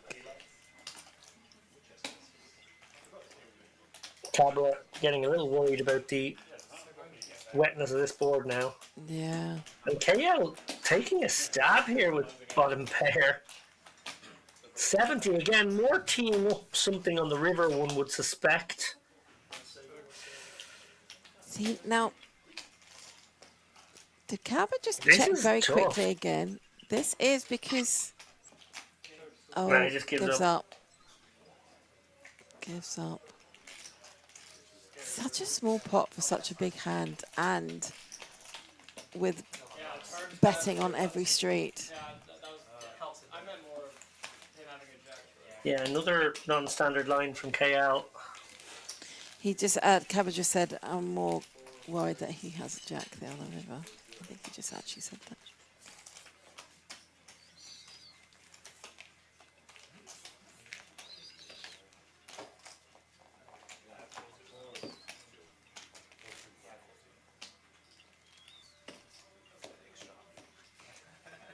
We'll play a big one and then people can top up. You have 4,000. I have 4 C, 4 C. So you can play 2-1. So I'll price that 10 and you can play 4.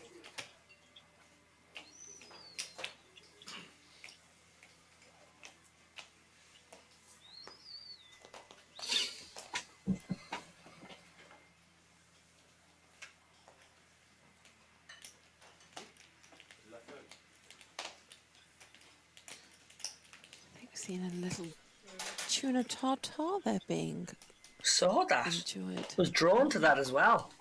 Beautifully presented. I think it's time for cake.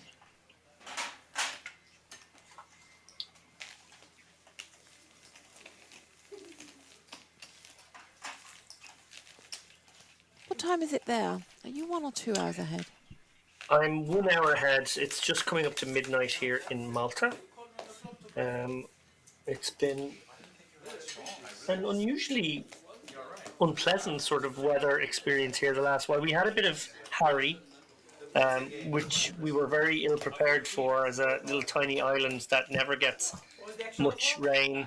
We were absolutely pounded by rain, and there was floodings, and the sea level was coming up over the roads, and it was kind of chaotic here for a few days last week. Double gotcha. And a backdoor King Queen from Cabra here. We'll see an open from the tug. It's 6, 7, 6. Yeah. 3, 4, 5.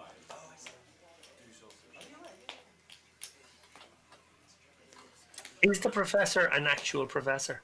He is, and do you know what he's a professor in? I'm going to try and get a read here. Okay. Go with applied mathematics. Almost. Game theory. Well, that's basically the same thing. Yeah. As I said, almost. Yeah, absolutely. This is developing nicely. Look, any ace will does bump it up to 150 with his pocket nines, as Ken had called the open. Cabra is going to get out of the way. Cabra seems to have slowed down a little bit, but I also think that depends on who he is actually playing against. Cabra looking like he's got a very nice Argentinian ribeye there as well. That's a king queen of diamonds. Well, any ace will just gets it through here with the nines. A bit like you, Kerry Jane, I did expect to see maybe a three-way affair there with the bloated pot, but these guys keeping it fairly snug. Yeah, I don't think. We saw a couple of hands earlier on that got a little bit jiggy, but I don't think we've seen anything cray-cray. I don't think we've seen any. I mean, that Jack 10 was something earlier on, but I don't think we have seen anything that, you know, gasp-worthy. Had the cooler, No, obviously. it has the vibe of a pretty professional cash game, to be honest. Like, it's Yeah. not one of those messy, splashy games. I've commentated on quite a few of those. And it has the feel of a local game where everyone's in there trying to win. Okay, yes, maybe there's a few players who are a little bit better than others, but it does have that sense of like everybody's there to go to war with one another and doesn't want to really give an inch. Indeed. And people Yeah. aren't exactly giving extra action, hoping that they will get some. It's that they just want to play their best game. And I have said this previously, that this is not an invitational. It's not a contrived game. These are cash game players who elect to play on the stream. It's their own money. Nobody is funded, and they are here to make profit. Do you give them dinner? Yeah, and not for entertainment value. So when people go, oh, it's a bit of a nitty game, or it's, this is so slow, these guys have a bankroll, and, that if that's their source of funds for living, then they're not going to, be splashing it in and, playing avant-garde for entertainment value. Avant-garde. Love the use of avant-garde there. Love the use of avant-garde. We have a lot of players a little avant-garde. Yeah. This isn't vaudeville poker.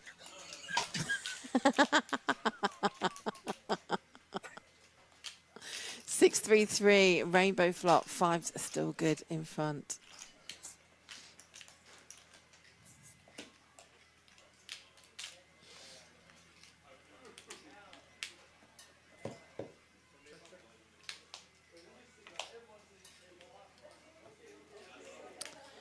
Poker to picking up more outs.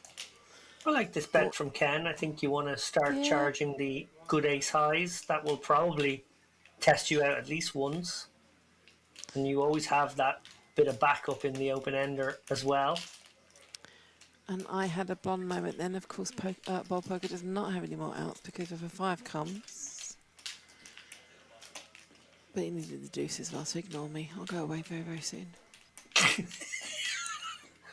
Far too polite to point there. Oh, please do. I'd enjoy it much more if somebody else pointed it out than I had to look at it again myself. Big raise from Bull Poker.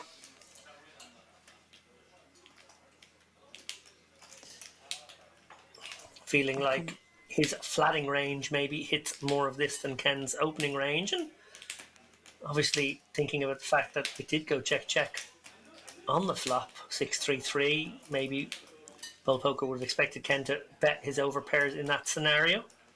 Going to test him out now with this big bet. I don't feel like Ken is allowed to go anywhere with the open ender here, and a hand that has showdown. That's outlandish to let him away with that one. Wow, Bull Poker.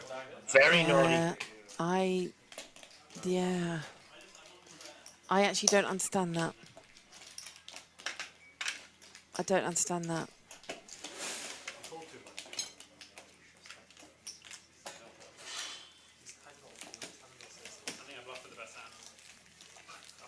Oh.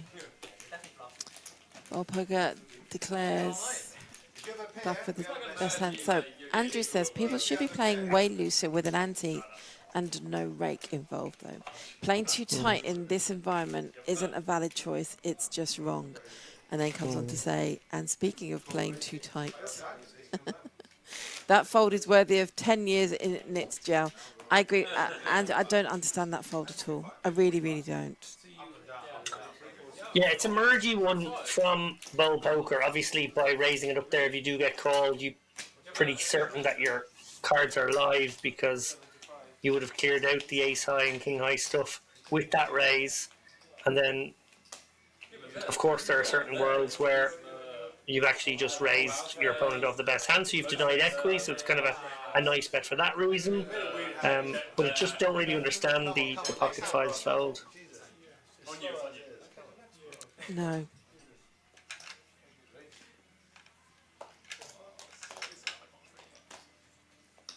Talk and play. I think you check back aces or kings.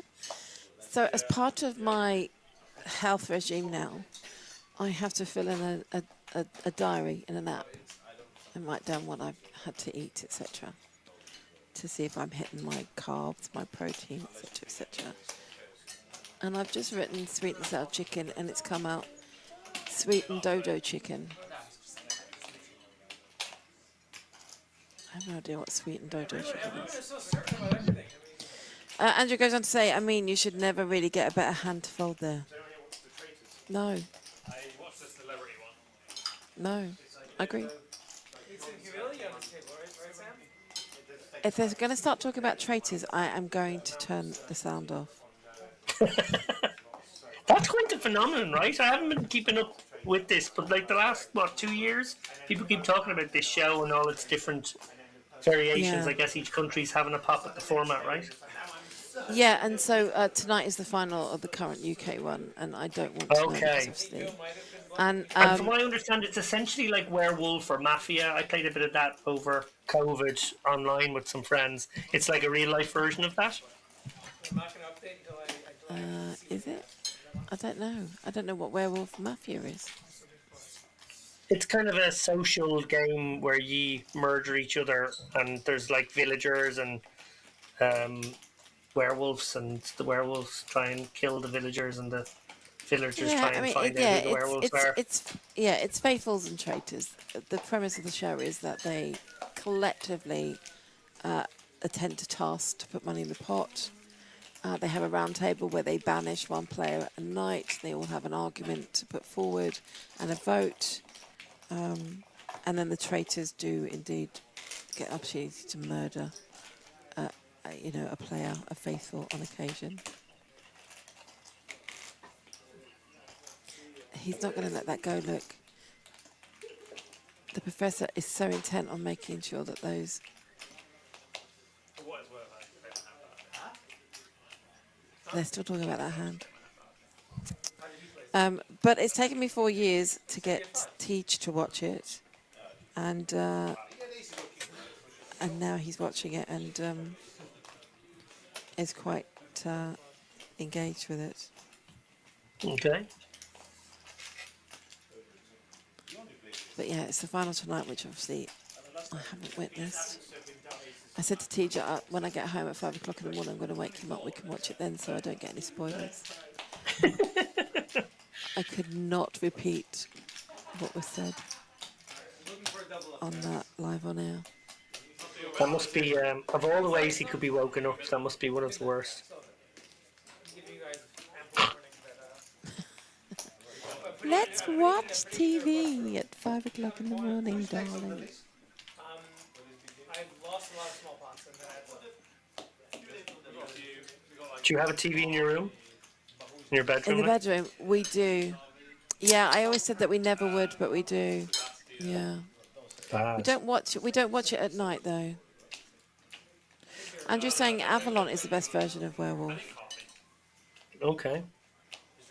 I'm a Yeah, my little bit partner lost. and I are like normal people. We just go to bed and go onto our devices separately from one another. Like a normal couple.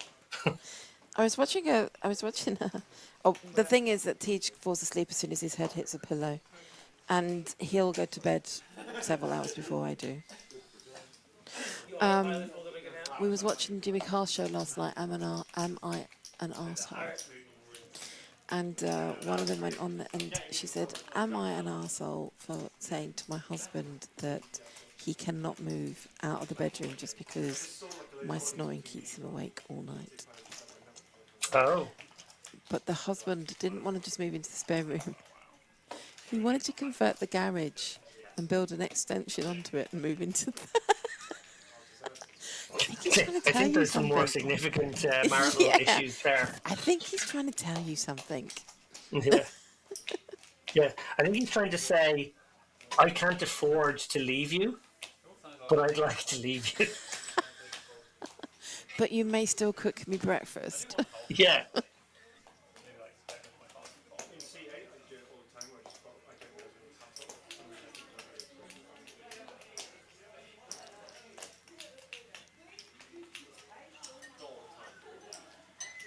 Oh, and she was, she used to be a gladiator. She used to be Vogue in the 1980s or 1990s. I remember Vogue. Oh, you wouldn't want to, just Hey, she Google was your what, neighbour. no, this was on a TV show. Just Google Vogue from the gladiators. I don't need What to. does Her image is burnt into my mind. No, oh, in that case, then don't Google what does she look like now. Oh no! Don't say that. You're going to have to now. Oh dear. What is it? Don't do mean? it. Don't do it. Is she still hot? Don't do it. Well, obviously I'm doing it.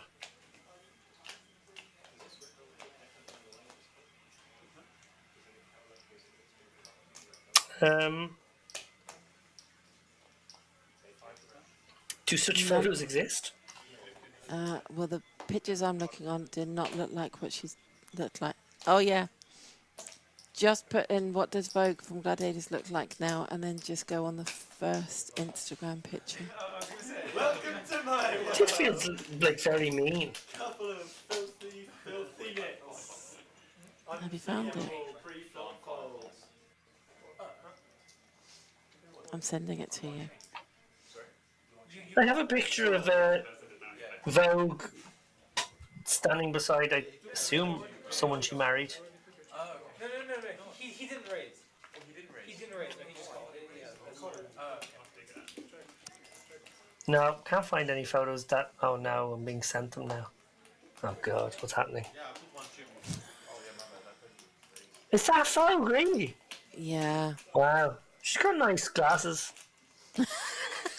I wondered what you were going to say. I really did not know what you were going to say. Anyway, back to the poker. Queen at 10 versus pocket threes, and Ken has flopped a set. Can Henry get away from this one? Does have a gut shot. Second pair. Three's really quite disguised here. Susie Cox? Is that her name? Susie's Cox. Yeah. And oh, I thought that was a 9 then. Ken, good. We have a £265 pot here. Ken might be a little bit wary of a backdoor, with a 9, but a set of threes is good enough.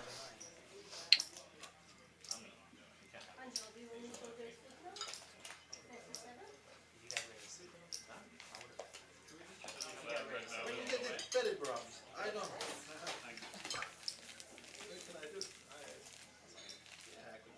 A quick look at the top of your screens there. Bull Poker still in the box seat here, up probably $2.5 give or take. Ken, not sure it's all profit, is it? Yeah, I think so. Ken hasn't reloaded, and as I said, I think most of them sat down with a maximum of 2,000 when they first sat down. So Okay. that's a profit. Both Bowl Poker and Ken were in profit throughout the Cabra's on evening. the comeback trail somewhat. He definitely reloaded for 15, I think, and has been making some. Yeah, but I think he was headway. in for 2 previously, so I'm going to say that he's probably still in the red right now. KL was up 1K, has donated a little of that back.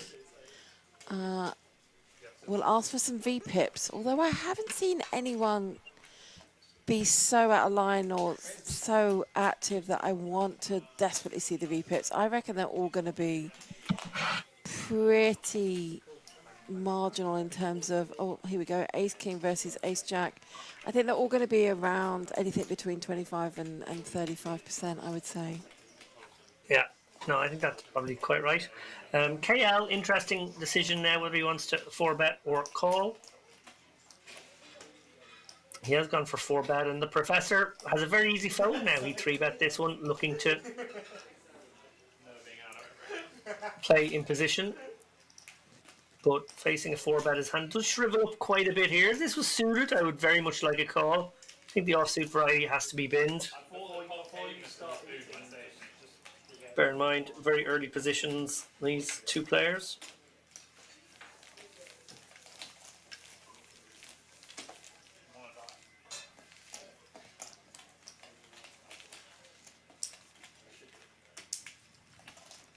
No flop.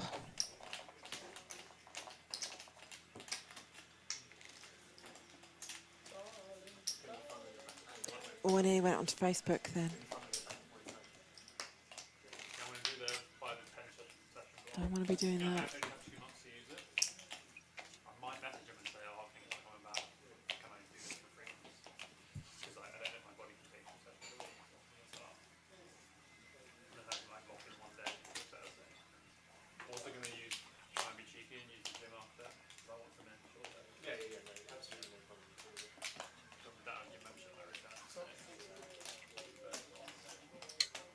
Cabra limping in blind v blind here. KL happy to take a flop with the dusty 7-3. Cabra flopping quite nicely here. Flush draw. Yeah, Goes you for won't check see call. Jack him. high can be Yeah, just good on its own here. could Important to be. remember that when you decide on your line, and then makes a flush obviously behind all the boats, but KL's not slowing down on this one though. Look, he's trying. Oh, makes the fold and a little steal there from KL with 7 high. Cabra obviously putting his opponent on at least a deuce.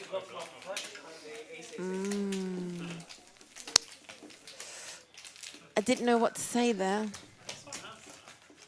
That one was funny. What's your thoughts on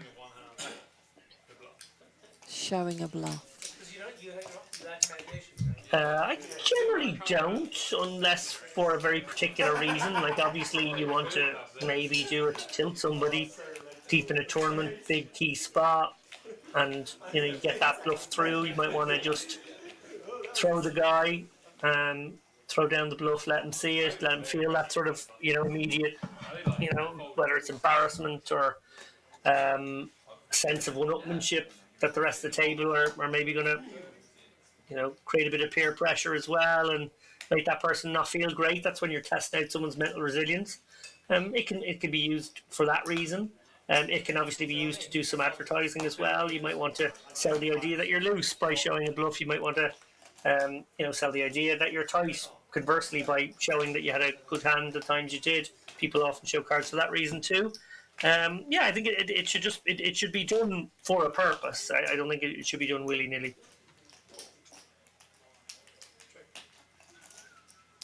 Willy-nilly. I wonder where that derives from.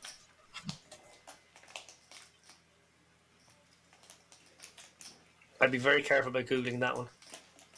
Where is the provenance of the term? I think it comes from Shakespeare, and it's willy-nilly. In other words, like, do you want to or not? Oh. I like looking up where words come from. You'll find that most of those kind of great, funny little expressions, so many of them do come from Shakespeare. But yeah, willy-nilly feels like willy-nilly in a sort of more Shakespearean tone. Will ye, nil ye, whether one wants to or not. Sounds even better than when you say it. It was popularized by William Shakespeare in his works, particularly in Hamlet. Yeah, And that's where I was thinking I remembered it from, was Hamlet specifically.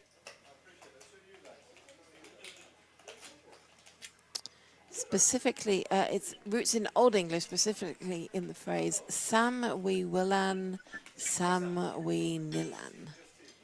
Which feels like it might be Welsh, actually, in its origin then. It translates to whether we wish to or wish not to. Yeah. Yeah. There you go. Educational tonight. Yeah.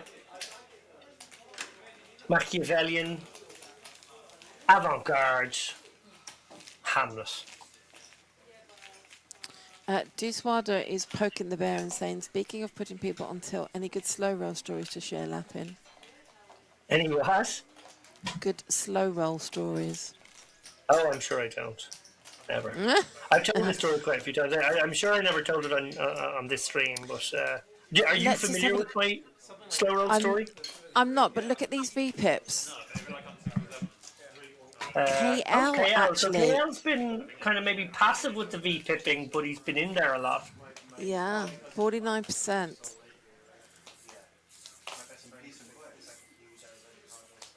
Well, there you go.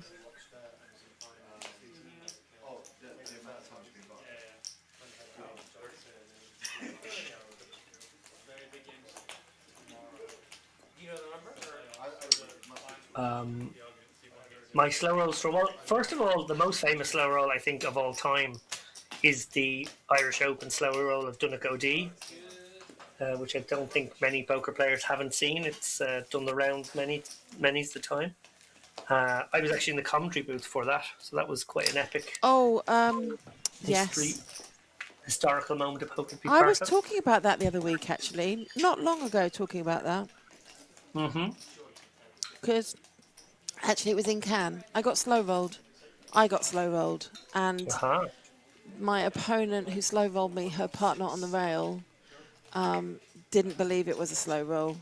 And my rail at 2 o'clock in the morning after a couple of bevies were quite upset by that. And then we went on to talk about that. They admitted then it was a slow roll. And then my opponent at the time got very upset that he actually came over to our camp and went, yeah, no, she did slow roll.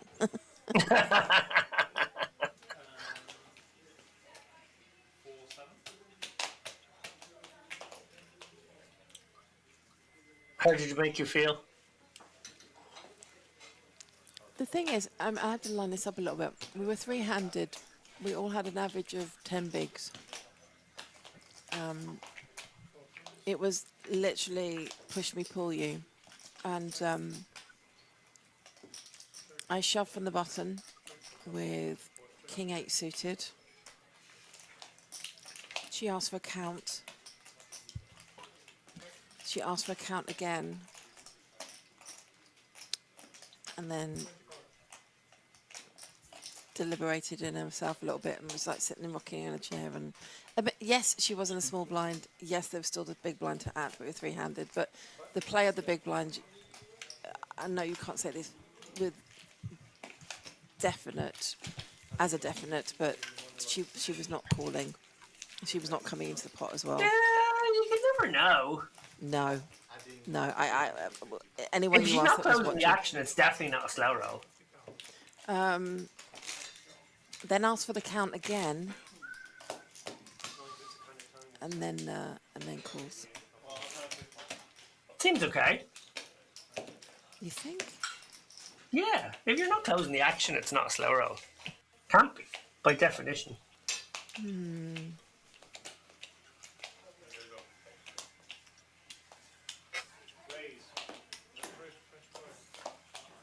Was it aces?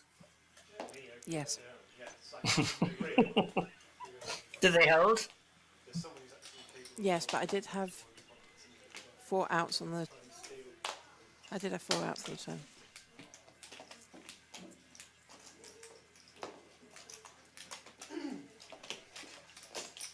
After this hand, I will tell my my own slow roll story, because I don't slow roll as a rule, but I did do it once quite infamously in the Isle of Man, circa 2013, 14, somewhere around there. Queen Jack ahead of the nines here. Henry in the box seat. Cabra hanging on. Probably has to call one more bet here. Likely it comes on river. King may slow them both down. Still feel like Henry can pursue value though. And Cabra, well, it's tricky. It's definitely tricky. Might flick in 100 here if that's the price. 35, wow. You definitely have to flick in 35. Pocket 7s, pocket 8s. 6x could be blocking for this size.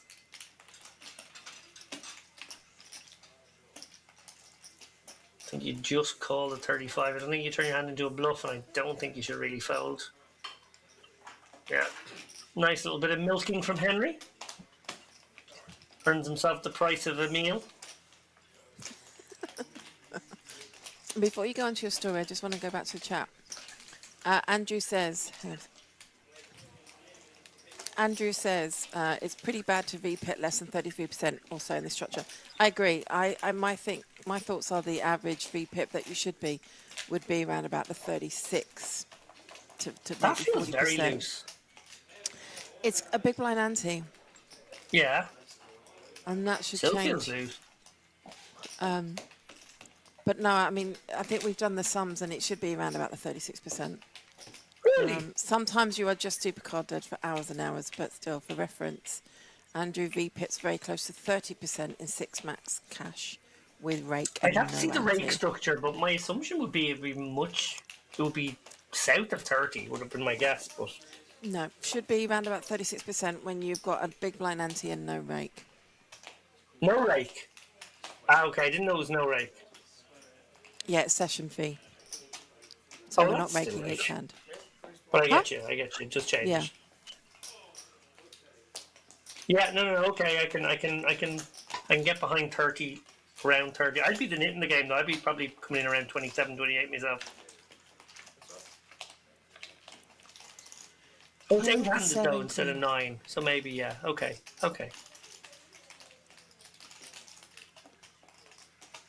Okay, I'll V-pick 30 for you if you ever put me in this game. No.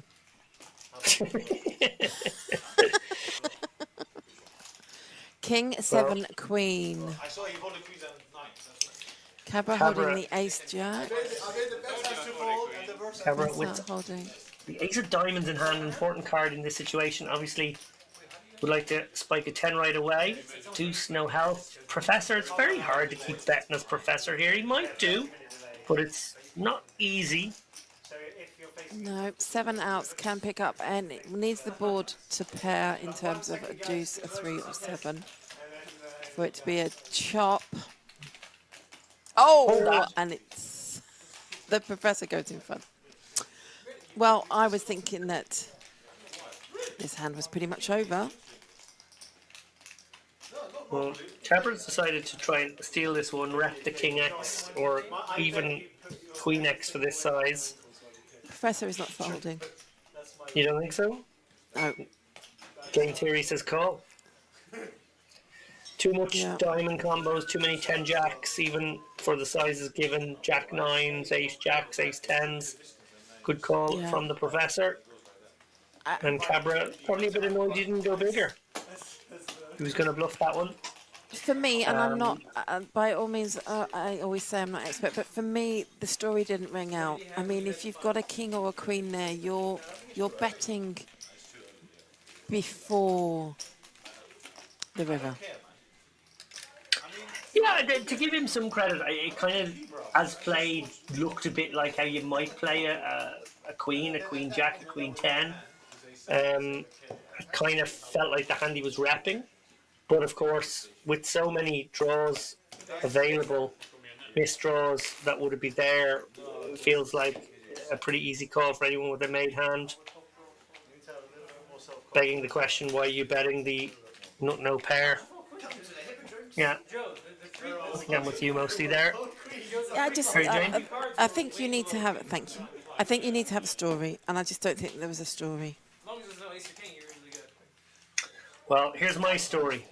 The Isle of Man, circa, let's say 2013, PokerStars event, UK IPT. I go over was there there. with a bunch of the lads. There's a side event on the first night. I think it's like maybe a 200, let's say. A little warmer up, or probably a 6 max. That used to be the way they did it. And I get into a hand with my opponent who has a set on the river. I pretty sure I had an overpair, and I bet the river, and he called. It was probably better than his hand. He might have had bottom set or something like that. So he just makes the call. I show my hand. He does a lot of nodding, shaking his head, and then eventually shows the winner. Ugh. So that was a bit unnecessary to like give it the old 10-second nodding, shaky head, and then whip over the winner. So I thought to myself, if I get an opportunity today, which I probably won't, but if I get an opportunity today to slow roll this guy back, I definitely will.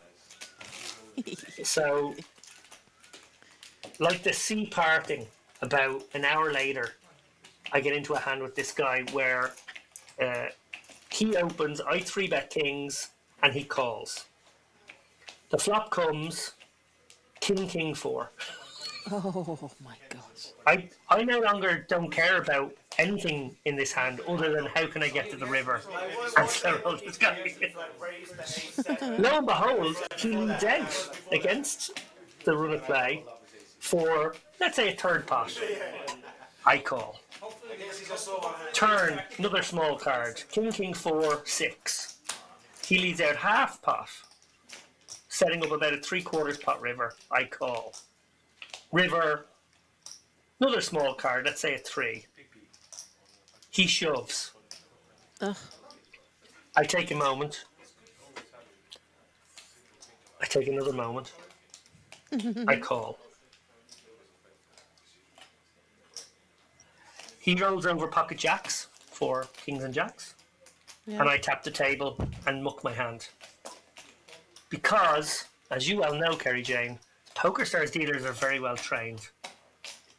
And when a player is all in, you cannot muck your hand. Oh. So the dealer turned to me and said, "Sir, you cannot muck your hand." And I said, "Oh, no, I just want to fold." And they said, "No, you have to show your hand." I was like, "Oh, okay then."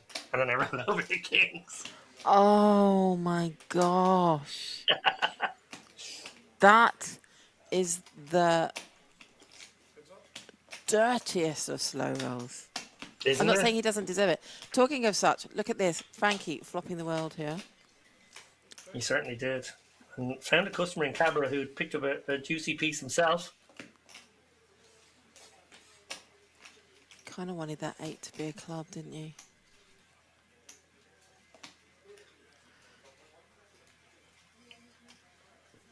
What are we going for?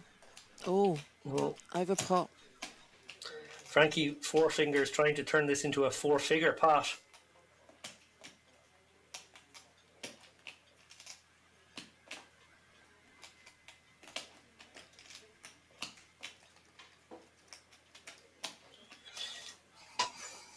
Good fold from Cabra. Not enough there.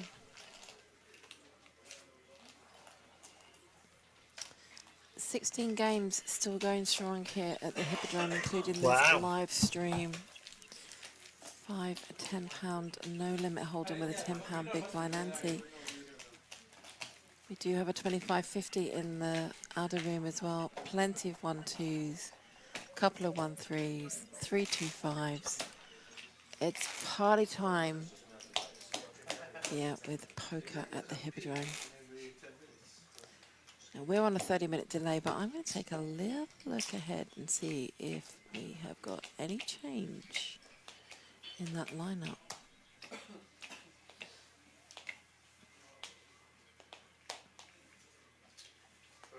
Interesting.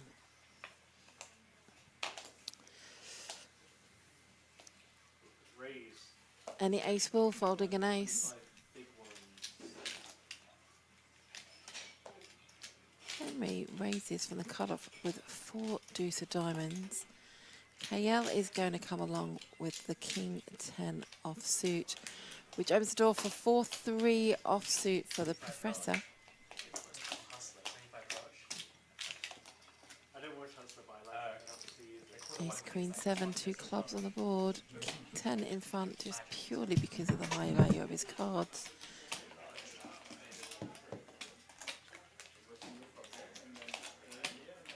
Queen on the turn. I'd like to see a bet from somebody here. It's going to be KL. I would have put money on that, actually. we'll Yeah, go and he's fast fold. protecting the best hand here with just a small Yeah. equity denier. I like it. Absolutely, and you'll get a fast fold from those two there. So KL on the upward trend again. Kappa looking like he needs a snooze.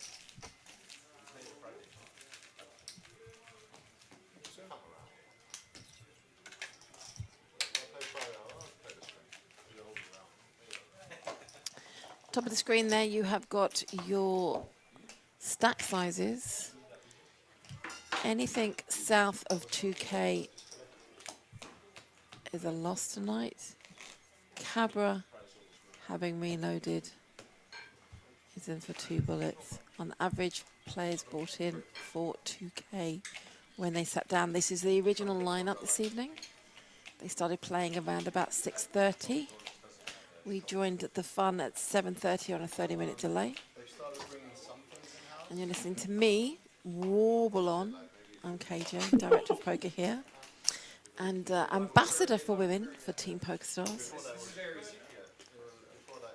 And the maestro that is David Lappin. Who has no titles currently. Oh, I've got one for you. Jack's from KL. We'll see a raise, I would expect, from Ace Queen of Ken in the big blind. Yeah, 3 bets to 140. See, I'm good at this level. I know what I'm talking about to this point. Worth tuning in for on its own.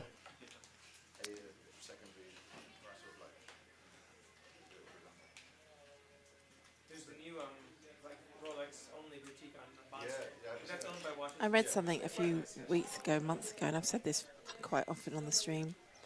When you tell yourself something over and over again, you manifest it. And there's an element of manifesting. And I think it's quite apparent when many people say, I hate jacks. Always lose with jacks.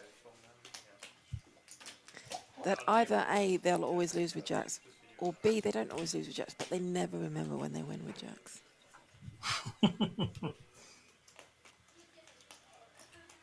Because Not a it'll big just, manifester, I'm going to tell you. but if you It think kind of that you breaks my always lose with brain, stuff jacks, like that. you'll play them differently.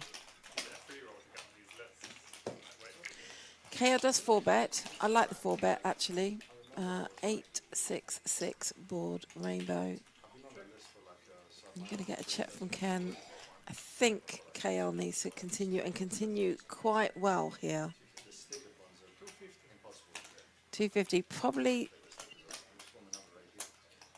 So I've been waiting for that for like 4 years. But I've got watches that are much harder than that within 6 months. It's just random. But the guy that's been there. Yeah, I don't know how Ken can continue. Yes, he's got 2 overs, but KL has made it quite clear that either he's got a strong hand or he's committed to it. Here is your chip counts. Bowl poker with 444 big blinds. Stacks! Chunks! Professor at the bottom there with 183, but not terribly in the red. And that gives you a little insight as we go to a 90-second break. They're getting more generous. I know. We used to say that we was going to do a 5-minute break every hour. I don't know what ever happened to that. But stay with us. We will literally be back quicker than we can turn the buttons on and off again. Or is it the other way around? See you in a minute.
Yeah, I mean, obviously. You saw that? So,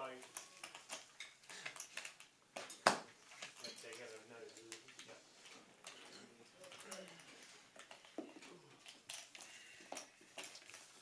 Here we go again.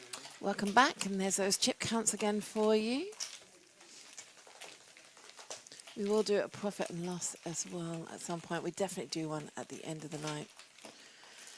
I don't know what it is where you are, but I've gone extremely chilly. It's gone a little bit cold.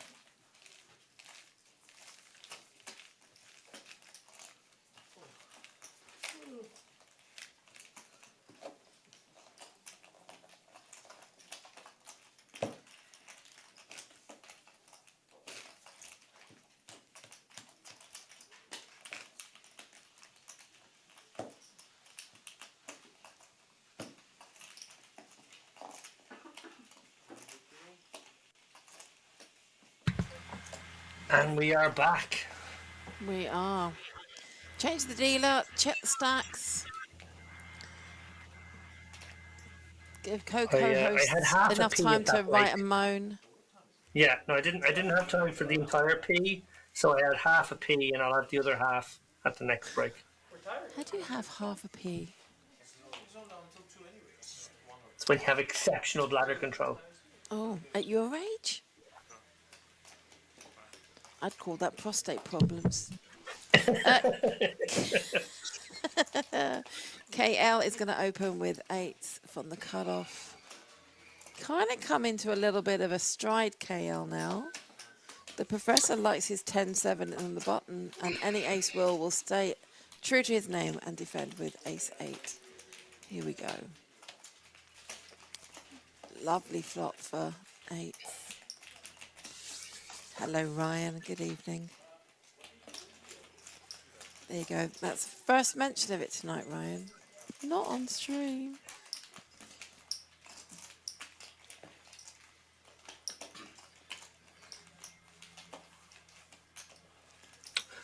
So, Kerry Shane, I David. have been friends with Alex O'Brien for at least 5 years, maybe 6. And I can safely say there's no way she is okay with a grand total, and I've just done the maths here, of 3 minutes and 10 seconds worth of breaks over a 4-hour period. She is far too much of a, how shall I put this, lady. Are you saying I'm not? I feel like it's abusive at this point. You may leave and return at any time that you wish. I didn't know that was an option. You didn't ask. I sit here wrapped in carrier bags.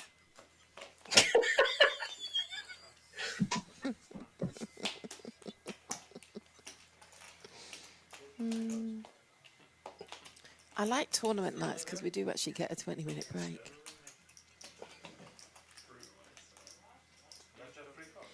Was it last week? Or the week before? Did you have a tourney last week? No, we didn't. We had the one the week before, but not last week, the week before, cash games. Was it cash games or was it tournaments? Oh, I can't recall now. I think it was a tournament. So did No, it you wasn't. do you film that 1K monthly game? Yes, so we stream that one, yeah. Oh, nice. So the first week of every month, I'm exhausted because 2 stream nights killed me. But the lovely Alex O'Brien will be doing the 6th of February. And I'll do the tournament. I hope that Dara runs deep, but if he doesn't, I'm dragging him in. I think the lovely Nick Walsh is playing as well. I hope he runs deep, but if he doesn't, I'll drag him in. I'm sorry I'm not going to be there now. I booked myself a flight back from Manchester on the Monday, but had I known this, I'd have stayed an extra day, gone down with Dara to London. Oh, yeah, you should have done. Yeah. Didn't think of it. Make a bid for one of my little silver discs. Hmm? Make a bid for one of my little silver discs. Yeah, exactly.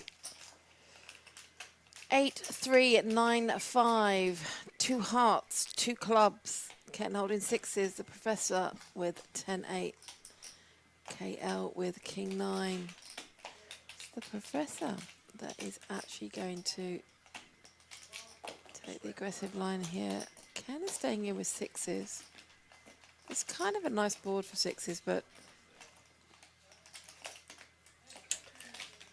the King 9 of KL is the one that holds steady. Yeah, certainly He'll don't check. mind that pocket. Certainly don't mind that pocket 6's turn call. No, indeed. Given the fact that he has the gutter and his opponents can both have Queen 10, Queen Jack, Jack 10 kind of stuff, maybe some heart combos. Obviously his hand withers on this Jack of Hearts river, and both he and the professor are very relieved to not have to pay any more money. KL not able to extract anything else on that run out. No. The other part of this as well is that you'll see there's a certain level of courtesy here. And obviously we do first to act is the first to show. We don't do last aggressor. And you'll see here I like that. Me too. I had a conversation. I was playing last week somewhere, and they were trying to give me the story of why it should be last aggressor, and I just said, I'll let you finish, and then I'll tell you why you're wrong. But like the players I've seen all night will announce, and then whoever announces the better hand. The other, nobody's turning over. No one's making anybody turn over. Nobody is just like, Yeah. it's not even slow rolling. It's just it's etiquette. It's poker etiquette, and poker etiquette has a major part in the success and involvement of the game, and for it to continue to be as enjoyable as it is. Poker etiquette for me is super important. Integrity of the game and etiquette by all the players. So this player was saying, and I get it. He was saying that it should be last aggressor because if I've checked and they've bet and I've called all the way along, why should I show my cards first when they've been the aggressive one?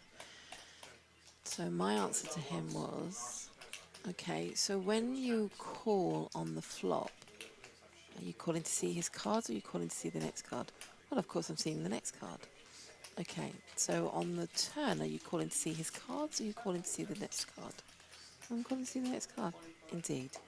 You're always calling any bet to see the next card. It's only on the river, if you call, that you're calling to see his cards. So if it goes check on the river, it's first to add. Beautifully explained. For me, there's no other explanation. There really isn't. Nope. Couldn't agree more. He might not be in the top two. Anybody got a 7? Any 7s about? Queen 6 for Kiel. I've turned it into Kiel now. Oh, Cabra though. Leads out. And says, yay, I made a bluff. And actually had the worst hand on this board. Well, nice to see a little bit of a go on that one. It's the same as when Big Blind Ante came in. I had a couple of card room managers discuss with me, and they were like, we're thinking about doing button ante. And they're like, why would you do button ante? There's not always somebody on the button. You've always got a big blind. Yep. But there are still some rooms that did do button ante. I don't think so anymore. But I'm like, you haven't always got someone on the button. Why would you think about doing a button ante? I'm equally as passionate about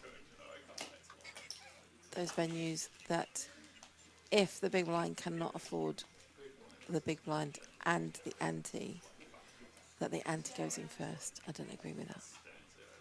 Oh. Oh, you do. Oh, you do you? You think it is ante first, not big blind? No, I think I think you should be allowed win the ante. And I think if you have a hand that you can't post the ante, you should be able to keep your big blind. Yes, that's what I said. Oh, okay, sorry. So you're helping the short stack. So I think if you have not got enough to cover both big blind and ante, the priority goes to the big blind. Your big blind goes in first, and then any additional goes into the ante. I agree.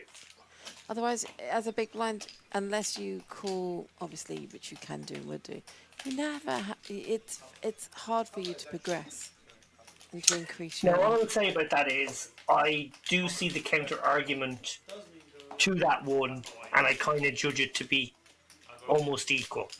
Yes, I'll agree with you. Because you just ask yourself the question: when you pay the ante, are you paying as the sort of last person at the table that the ante got round to, or are you the first? And of course, we don't really have a way of distinguishing whether you're first or last.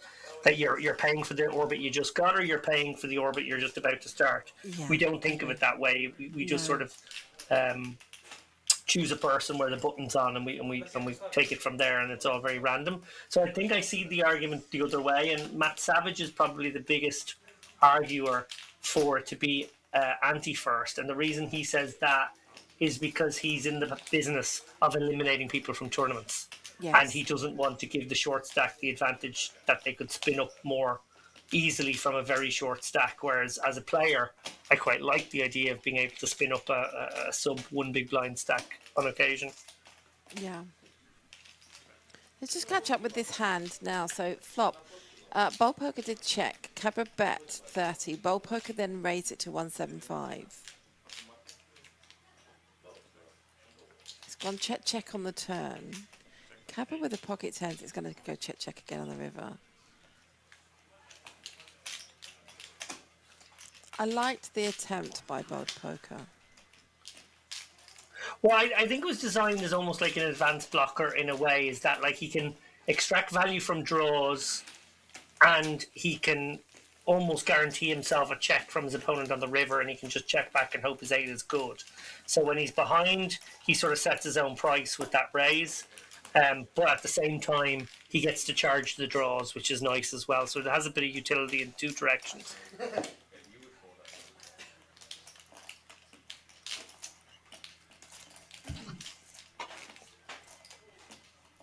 Yes. Very, very particular betting or putting in the blinds by Henry there. Always puts them, his small blind and big blind, on end.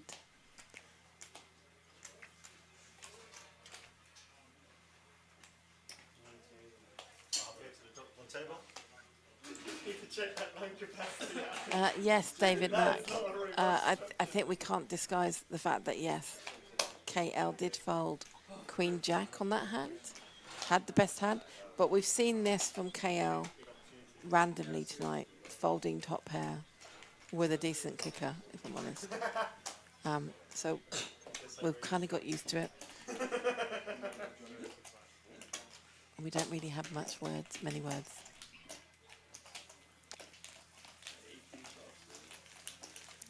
Yeah, so the way that Henry bets his small blind and big blind is infamous now, the same as the check. Nick Walsh calls it the puppy dog check of Pat the Puppy of Arash. If you've not seen it yet, Mr. Lappin, wait until you see. You'll be looking for it now. The way that Arash, the professor, checks is a very determined, distinct check.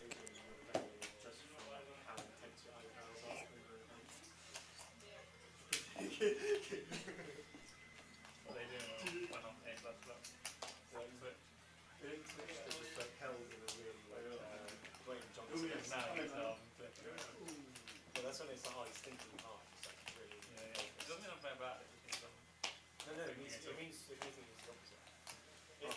When it's worrying as well, his eyebrows aren't engaged. It's autopiloting. He's jumping.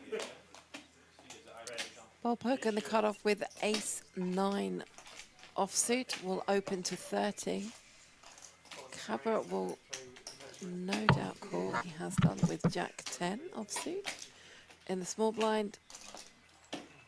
And KL will defend with 7-4 clubs. No, he doesn't. He 3-bets to 100. He will get a call from Bowl poker. And Cabra. Not believing, thinking it's just a squeeze. Trouble potentially for Cabra here. Bowl poker has a pretty... Whoa, sorry, didn't expect this, by the way. KL just coming out with 130, a little bit wild and against the flow here. Was this 3-bet pre? It was by KL. Okay, sorry, well that makes more sense now. I thought it was a little wild otherwise.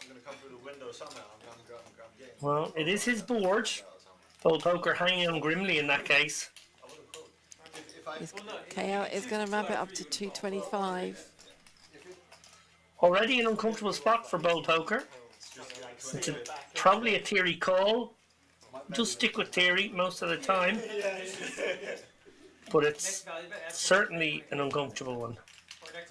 Now, It is now. Yeah. front door flush completes.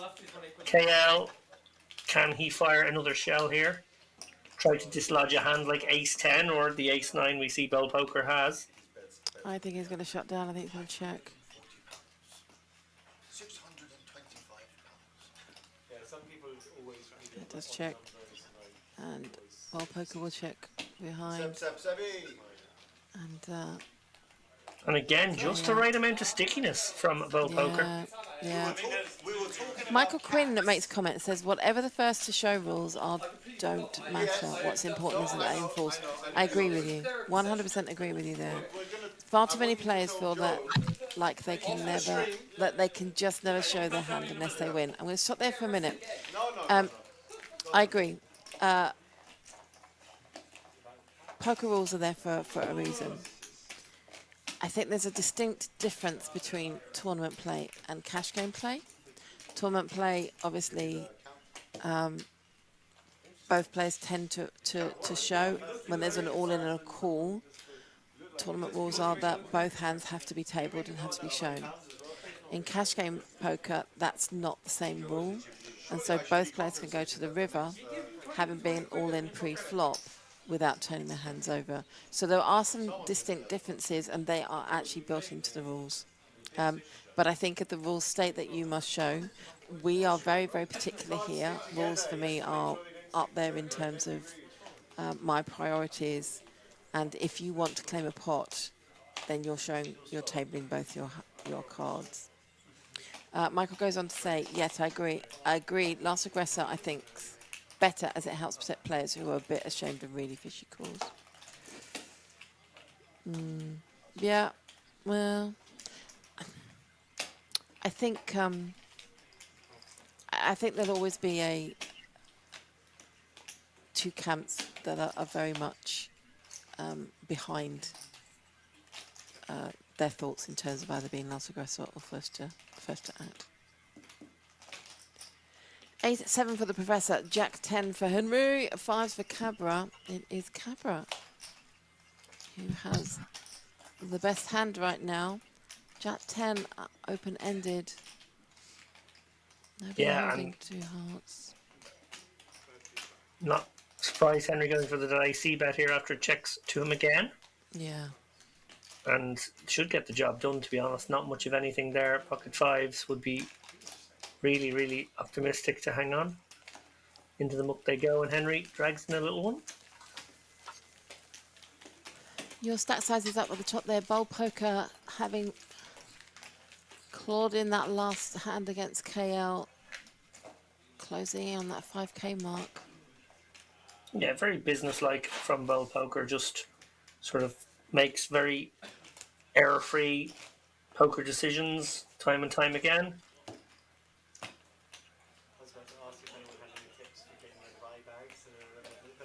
Feature of his game tonight has been showing the right amount of stickiness in spots where, he probably had to call turns, fold rivers, but those river bets didn't come, and he was able to show down the winner.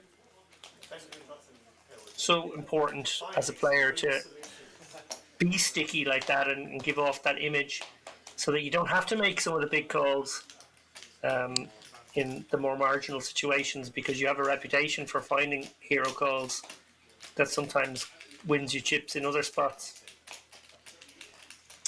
And any ace will with another ace-8 suited. It feels like that's his hand of the night.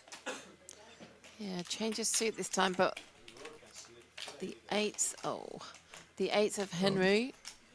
Henry electing to just flap to the open from any eighth will.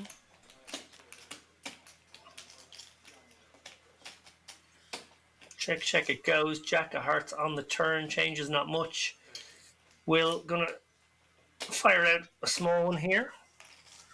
I think Henry's meant to call once with the pocket pair here. Does, and pretty bad turn card for Henry. If there was some hands that he was ahead of, likely falling behind a good chunk of those now on that 10. Does get to the river though, and it's a check from both players. Case 8 might have been quite entertaining. Irregularities in your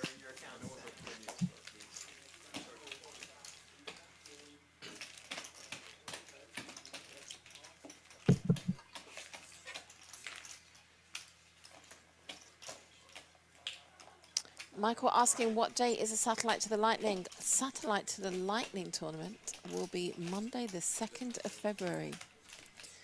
It starts at 5 p.m. 2 hours of late reg 24.91. and unlimited re-entry. And the next question you're going to ask me is how much it is, and I can't remember. 25.19. No, it wasn't 20 pounds. It's the first time that we're doing it. I know it's 20-minute levels, 10k stack, and I think it's 220 plus reg fee. Yes, because the idea is that it's 1 in 5 gets a seat. And I know that's not your usual, but I can't do it as 100 or 150 because I can't accommodate 50, 60 players. So I've had to make it strategic to get enough players in to generate a few seats to again not put the actual Lightning tournament into alternates. It's no good having a Tuesday night 1k with alternates. KJ, do you run any multi-day events where you know, knowing that you have capacity issues there, obviously you can't run massive field events, but do you ever sort of run tournaments over the midweek nights that sort of maybe culminate at the weekends? Yeah, not anymore. Since we lost No. the lower ground floor and our pop-up tournament space where we could fit in 20 tables, Gotcha. we don't. Lower ground is tremendous. It's now Paddy's Sports Bar. I call it Paddy's. It's just lovely. It's really a super space.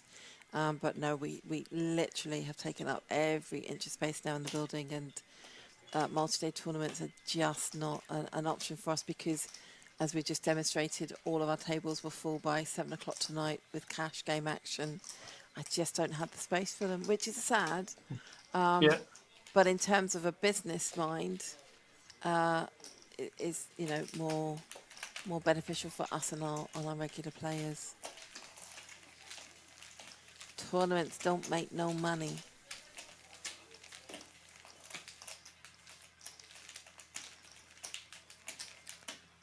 I like doing them because I like tournaments myself, and I think it's a nice thing to have as part of your stable.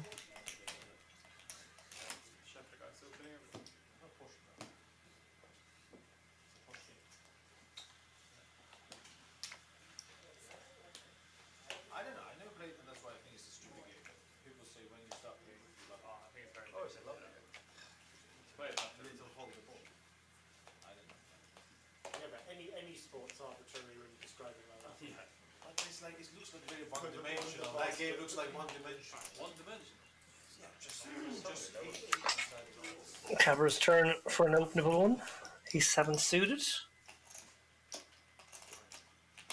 Takes it upstairs to 25. KL bucket 4s. Happy to come along here. Set mine. Oh, but the professor has a squeeze. Probably gonna. Oh, and I'm sorry, KL had actually 3-bet this to 100. I apologise. Didn't see the raised chips go out. And cold 4 from the professor means Cabra's hand shrivels up into virtually nothing. And KL, well, it's immediately uncomfortable here. There's going to be pretty shallow hand. The professor just playing 1300 behind. Feels like a fairly easy fold.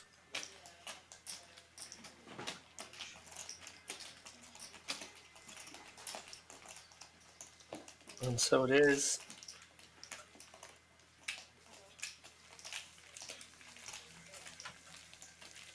Nothing wrong with mixing in the occasional 3-bet with those small pocket pairs. Do prefer to flat them more often than not myself.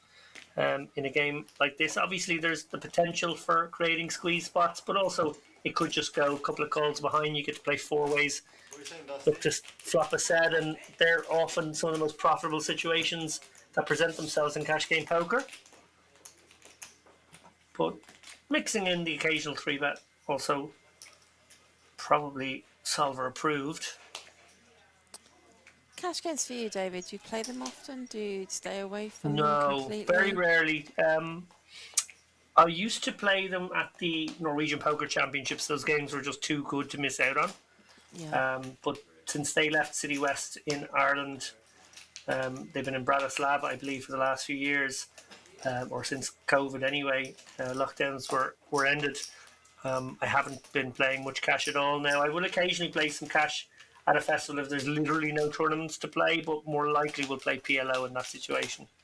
Right.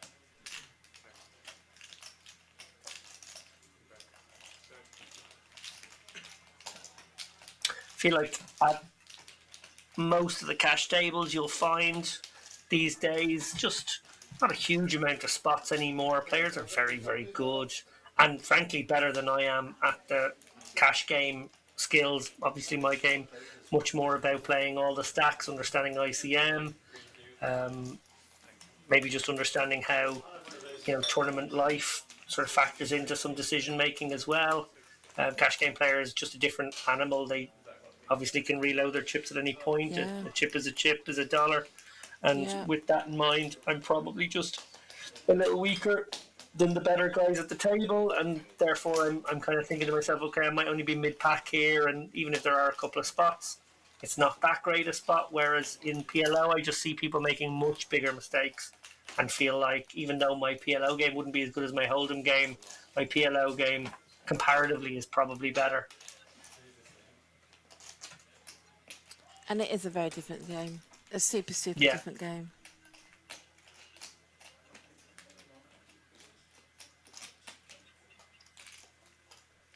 Yeah, I think it's just very fair to say that the cash game guys are just really good with 200 bigs and deeper than that again.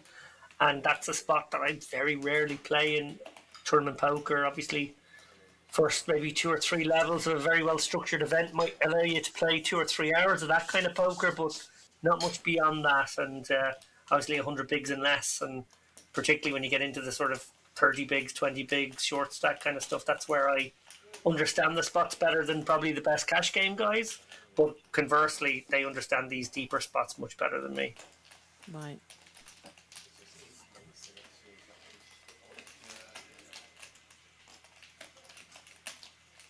I just feel like I walk into a cash game and open my purse. I've said this many times, people have heard it before, and just say help yourself. The only time that doesn't feel like that is at the Goliath every year. I tend to, if I do play any cash because I'm out of a tournament or there's nothing that suits my schedule and I just don't want to go and sit on the blackjack and lose my shirt, then I might sit down with a bit of cash if there's space available. And yeah, is that prostate problem again? I'm pouring my water very close to the microphone. I apologise to anyone listening at home. I promise I didn't bring my laptop to the bathroom. Splashy.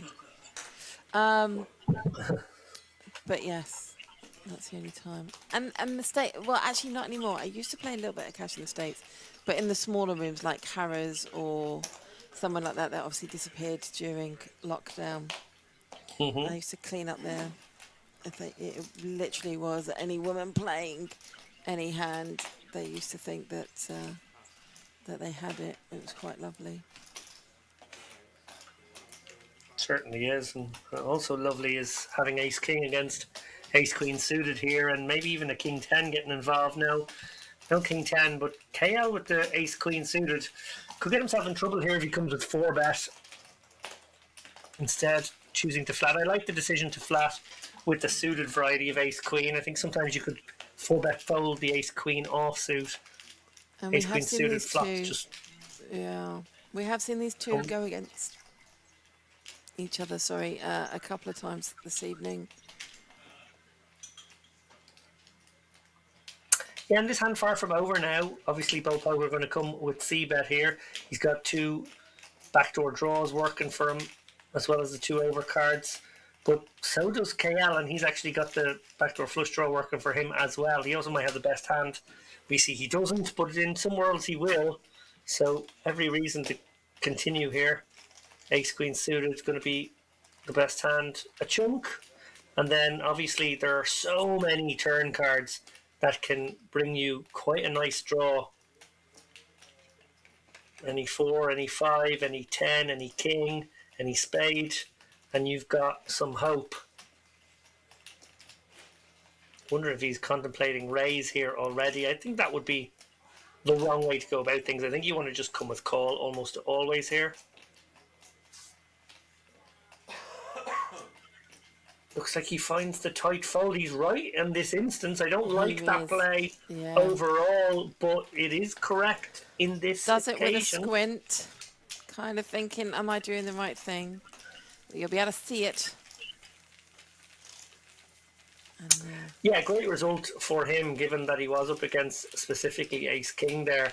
But just on balance, it's going to be a situation where your opponent will have worse hands and your hand is good right now. You've got all that draw potential.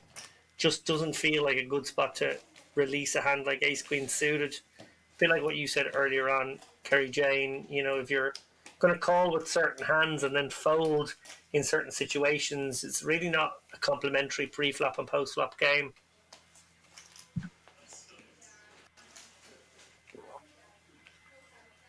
Anyway, for his sake, on this occasion, he did find a fold in a spot where he was in a bit more trouble.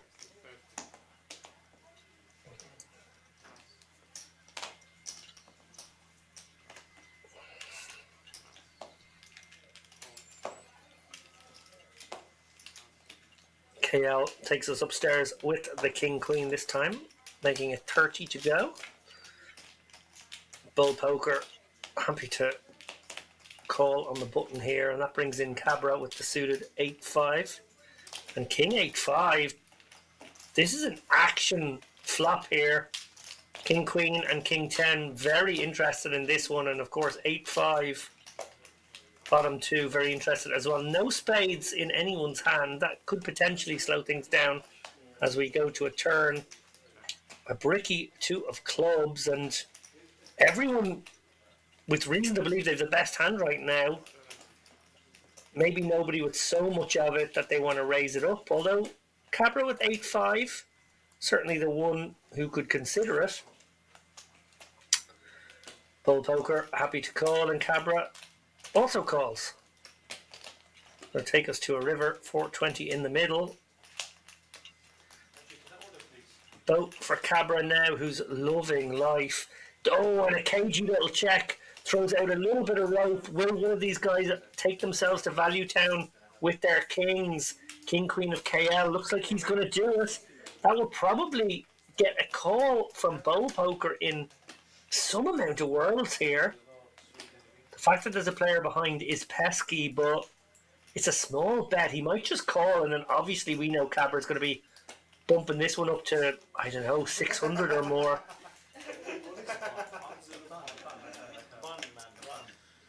Tricky for Bull Poker here, obviously up against opponent who has bet twice and now a third time into 2 other players. Finds a great fold there. Give him a lot of credit for that. It wasn't a big bet, and now Cabra obviously going to make this quite expensive. I think he's going to make it very, very chunky over pot. And then what will KL do? We have seen him fold some amazing hands this evening, including King Queen, actually, on a Queen high board. But I think on this time he's gonna call. I don't think he likes it too much. He's got the chip in hand, which is the worrying sign. I feel like he's just gonna flick that in at some point. All the other times he had that hands on the cards and nudged them towards the dealer. Oh, Cabra trying a little bit of speech play there. I'm not sure that you need to here, Cabra. I would let him just sit there and run it through himself. I don't think asking him what he's got or has he got the king, etc. is going to help here. He looks in a world of pain. What he has to think about here, KL, is how strong he looks. He's raised pre from under the gun and bet 3 times on this run out. That's a very, very strong line. So he looks like he has a hand maybe as strong as ace king or pocket aces with the ace of spades in hand, something like that. and his opponent's still willing to come over the top. He's uncapped. He could theoretically have kings and have the nuts, and his opponent still willing to raise. Now, This has been very significant though in Cabra's play, if because he has check called and then raised on the river a few times. We've seen him do this or lead out on the river, and KL needs to. Oh, he doesn't know what to do, does he?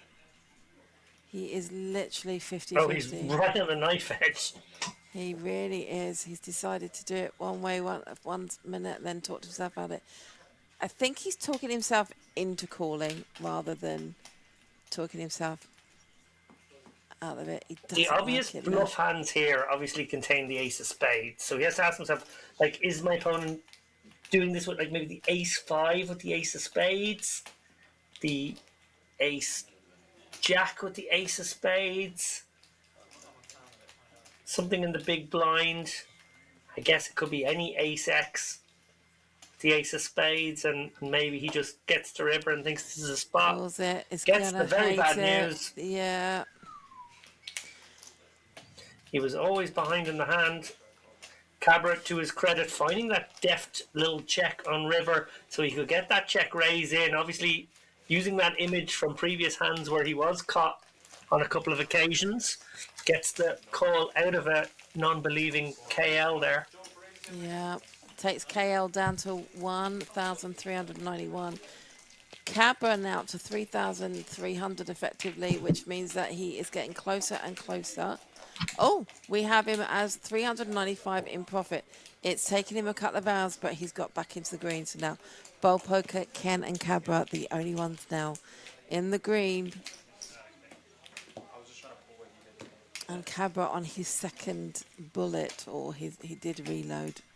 Remember, this is a cash game, not a tournament, so he did reload. And there is your greens and reds. David Mack says you cannot play so nittish and then call this. Call it, he did, and did get the bad news that he was up against a full house.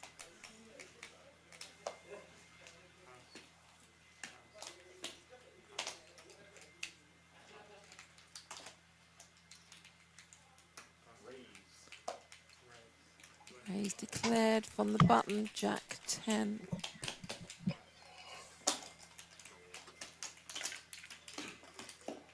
Okay, I'm not playing it. 7 deuce game.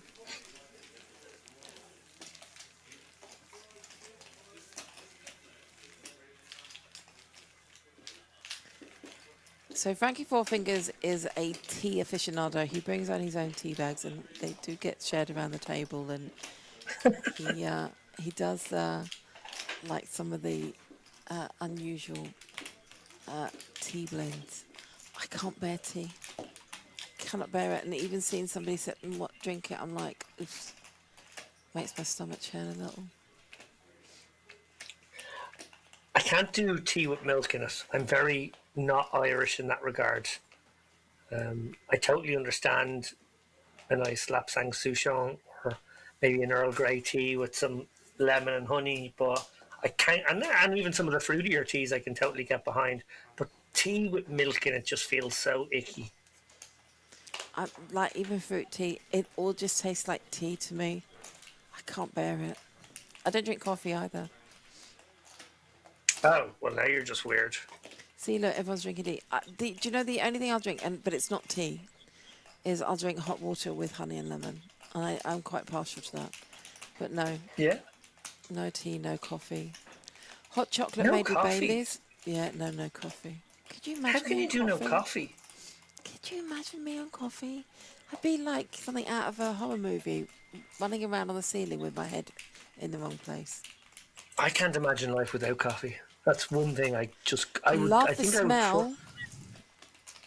I think I would probably give up booze before coffee if I had to. I'd hate to do both or either, but I think I would give up booze before coffee. I try and stay away from caffeine, full stop. KL was behind pre-flop, definitely being out, drawing dead. King 4 being held by the professor. It's blind on blind.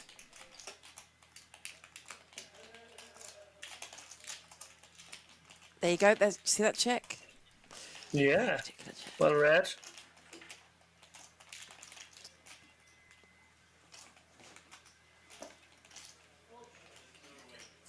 And it's going to get... Oh, I thought it was. He had the chips in hand again, teasing us. I think this is just going to go check again. Oh no, looking down.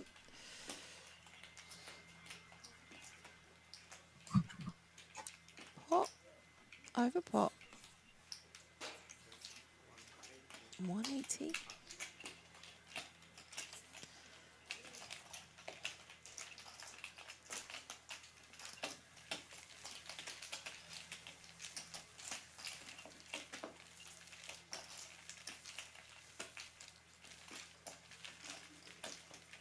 A little bit of energy being sapped out the table now. We are past midnight. We are on a 30-minute delay.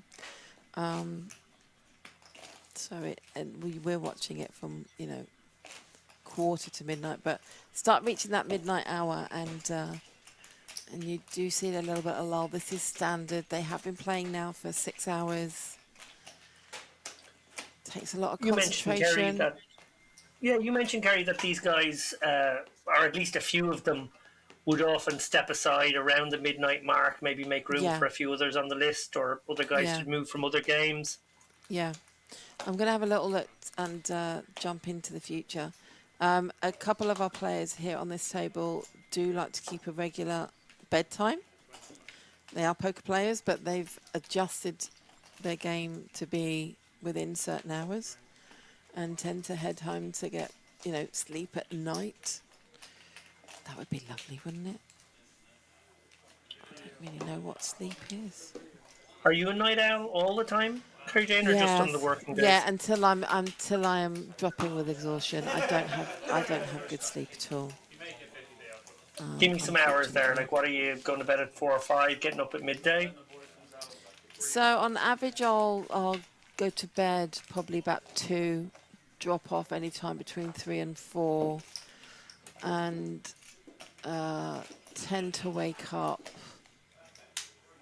I don't know. 6 hours would be the very max, I would say, these days. I'm really, really not a good sleeper at all, and I hate that. And I developed insomnia when I was project manager on Playboy Casino. It was the most stressful time of my career across any employment, and I would go to maybe try and go to sleep about 1 o'clock-ish, and I'd wake up at 2:30, 3 o'clock at the latest, and be awake all night, and would just sit on my laptop working. I just couldn't catch up, and my brain couldn't slow down. And since then, if I have anything on my mind, then that happens. So I binge sleep at least once a week, which is not good for your system. Yourself, you're a good sleeper? Yeah, I sleep very easily. I'm a bit like a head hit the pillow kind of guy, and I'm flexible enough that I can sleep any hours, really. I can function pretty okay for 4 or 5 days on 3 or 4 hours sleep a night, but then I would probably happily take a 10 or 11 hour sleep at the end of that. Yeah. But if I get into any kind of routine, I probably sleep 6 to 7.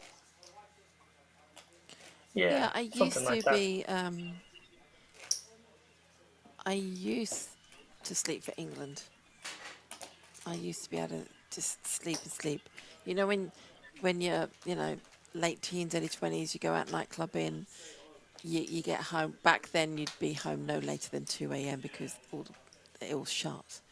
And then you would go to sleep, and I'd wake up at 10, spend a penny, then go back to sleep again until 6 o'clock in the evening, have Sunday roast done by mum and stuff like that. I mean, I'd love those days. Don't get me wrong, I can wallow. I can lay in bed all day, but I can't sleep all day anymore. Gotcha. But I can wallow. I like a little bit of a wallow. But I'll sit there either, you know, scrolling or working. but for my pitch. Yeah, I have a hard time justifying what I'm doing as work to my partner. She sees me writing in bed, writing in the bath. I, try to make myself as comfortable as possible. But obviously, writing's a decent chunk of what I do.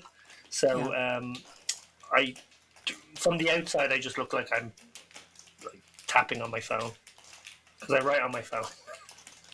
I do a lot, actually. I can actually have my laptop by the side of me, and I'll function a lot on my phone. Yeah. So I can confirm that we are going to have a little bit of a change in lineup. Okay. We'll probably see that in 30, 35, maybe 40 minutes.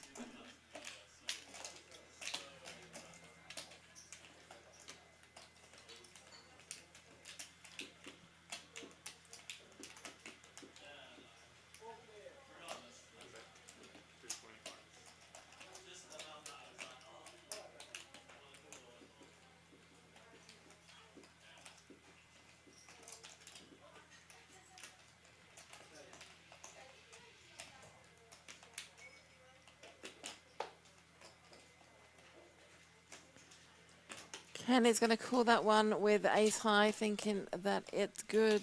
No, no, no. Chip's going bowl poker's way once more.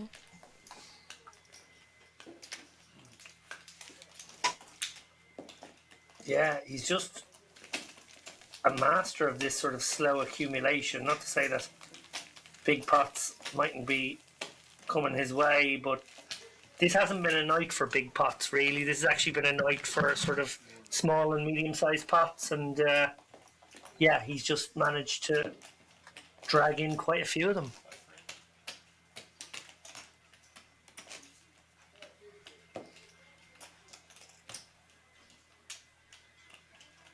In fact, I'm guessing if you keep tabs or keep records on pot sizes, we must be looking at one of the smallest pot size averages in this stream's history, will be my guess. But that's not to say that there hasn't been plenty of action.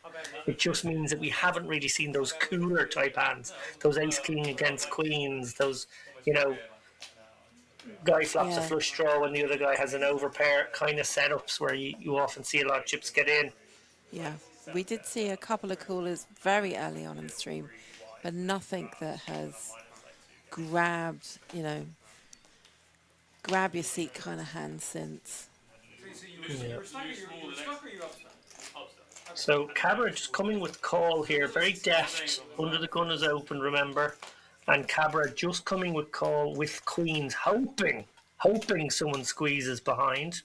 Instead, he's going to be in a very uncomfortable sandwich 5 ways to a flop of 10, 4, 4. Obviously, still having an overpair is great, but I did mention just literally seconds ago coolers of the nature of flush draw with overcard against overpair. We actually have exactly that setup right now. Indeed. Cabra and Ace will probably compete for this one to the turn.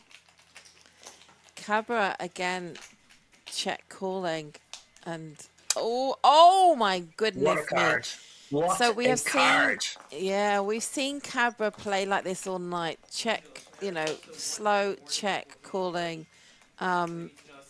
It's gone check very quickly there. Will has decided to check this one on the turn. Obviously looking to induce some action, and now it's going to go bet, raise, shove. It's going to go bet. Here we go, 200. I think Will is going to take this to at least 600 or 700, and then we're going to see a shove, and a very, very uncomfortable spot for Will.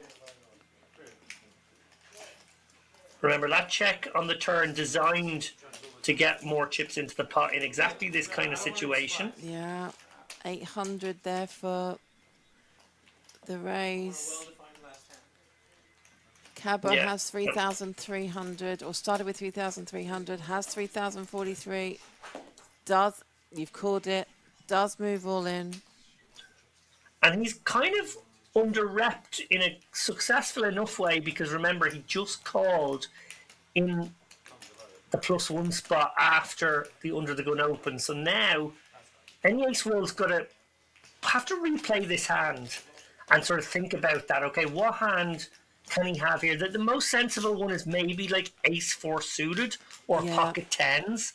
They're the Yeah. two hands that make the most sense. Tens calling in that spot, pretty reasonable. Ace-4 of diamonds calling in that spot, pretty reasonable. Don't think a flush is going to overplay itself here like a king jack of hearts that Will has beaten. So really he has to now think about, okay, well, ace-4, pocket tens, probably isn't seeing queens coming, but, you know, credit to Cabra for having a couple of extra ones he won't predict.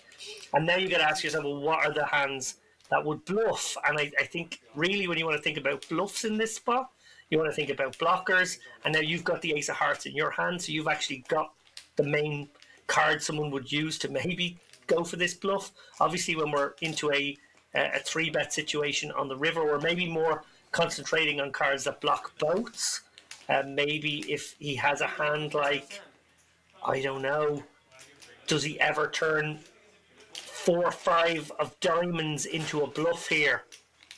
Is that a kind of a play on occasion that you actually turn your trips into a bluff? Might have taken more time over that decision to shove if he was going to construct something a little wild like that. Oh, he does find the call. He calls and I we'll feel get like on balance, not a great spot to find nice the hand. call. Kudos there to Cabra, just turning those cards over very, very quickly. What we just said, we haven't had any callers, and nut flush versus a full house. The Queen of Hearts gave Cabra that full house at the same time, completed the flush there for any ace will. Cabra playing it so masterfully, I think, in terms, much braver than I. I was never, ever going to limp him with queens and check call all that way, but has put Cabra now back into the green and has doubled himself up nicely. 3,000 in front, when at one point we were looking at over 3,000 in the red. So nice turnaround there for Cabra. Yeah, big swing for him. He's obviously played the loosest of, I think, maybe anyone at this table between his pre-flop and post-flop play. He's, gone for a couple of audacious bluffs, a couple of which didn't work out, 1 or 2 of which did. But that was where he sort of gets it all back. He had the image of the person most capable, maybe, of making an outlandish move in that spot. He played a hand you wouldn't have expected, trappily, and got the full reward. What do you think, chap? Do you think the call, the ace flush, the nut flush on a pair board is a call? Love to hear your thoughts. Yeah, when you're looking for the bluff candidates in that spot, like maybe a hand like Queen 10, maybe a hand like 4-5 suited, where you're turning trips into a bluff, where you're turning 3-pair into a bluff, your blockers are working very nicely for you. Maybe an ace 10 might even consider it too. It's they're probably where you find your bluffs from, and then obviously your value's pretty obvious. You're not going to have a full complement of queens in your range. In fact, theoretically, maybe you're not meant to have any, or if you do, you have a very low frequency. But again, that's where taking a line where you move out of the game tree or at least diverge to a low frequency play can pay you off because people don't expect it. KL coming along on a 6 queen 3 2 hearts board with ace jack against the ace queen, does pick up further outs now with the 8 of clubs on the turn. Yeah, potential fireworks here as well. Obviously, nut draw against top. Chips getting shoveled into this one now. KL leads out on this one, bets 340.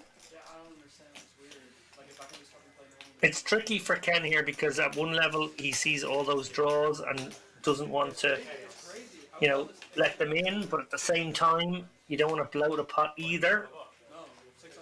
And And that's a lovely again, development for him.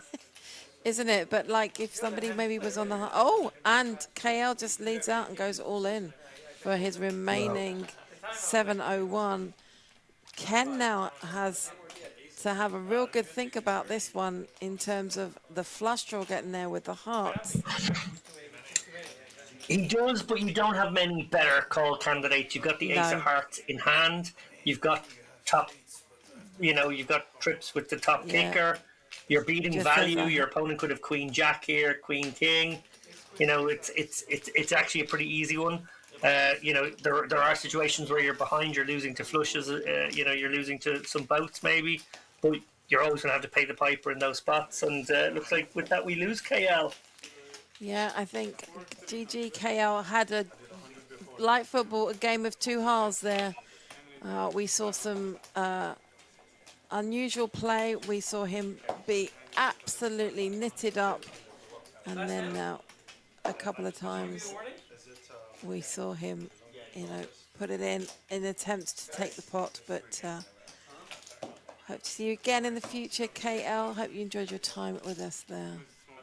Don't forget, we are on And a 30 KJ, minute dare I delay. say, we only a few moments ago talked about small pots, medium-sized pots, no Yes. coolers. We've been deprived of coolers and big all-ins. Well, in the 9 minutes since those words came out of my mouth, we've seen 3 huge pots and 2 massive, massive ones. Commentators curse, I think they call that. That's it. One on the other side, you got Ken there sitting out just under 4,600.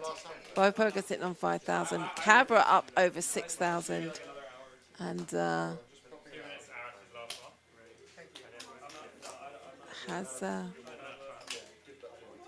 has gone and again, just after I said the energy seemed to have dipped as well in the room.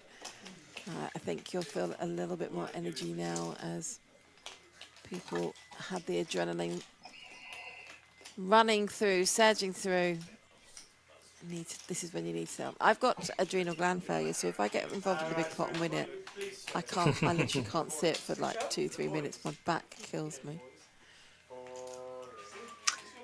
And just a small pot there, the professor taking it up to the 3rd floor. Bowl poker, quick release of the Jack 9.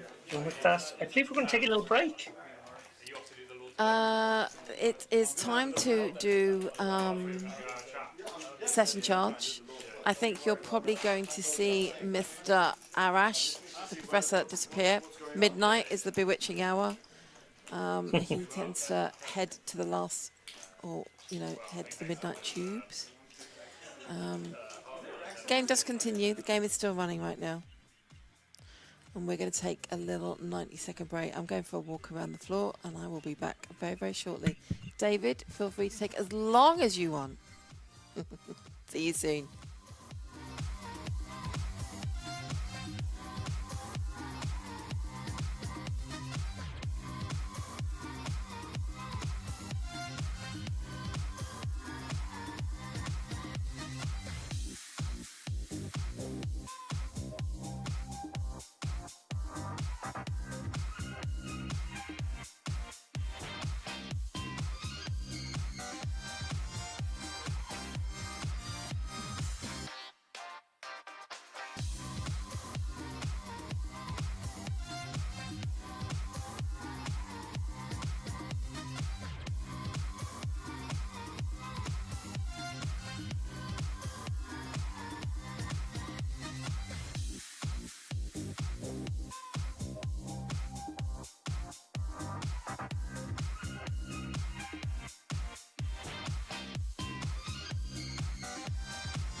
He's saying I'm not so rich. How dare you? It's a bit early for you. I'm thinking you guys should join that. Did you get called? Yeah. Oh, that's very bad news. Yeah, the whole list got good. How many hands is it? How far down the list are you? I'm like near the bottom. Yeah, There's like three two behind. seats. Yeah. 3 seats? Come join us. Just How many you guys? 5. But that's because 3 have literally left like in the last 5 minutes. No. We were full right until now. So the left now. Okay. What?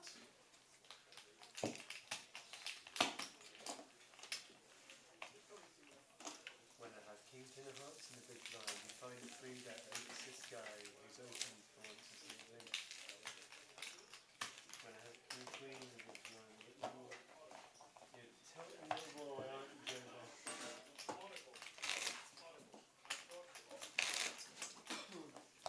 I was in the mood to get stuck into this.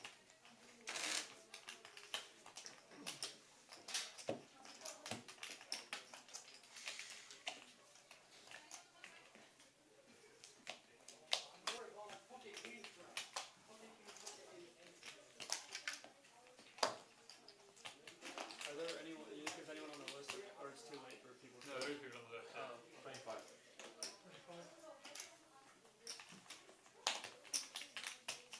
25? Yes, sir. You don't want Bluetooth? I have Jack 6. That's not. Whoa, that was impressive.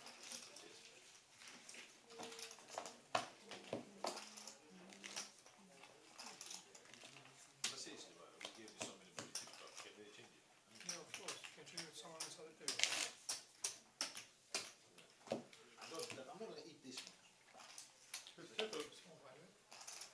Huh? Just tip them. You want to? I'm running it.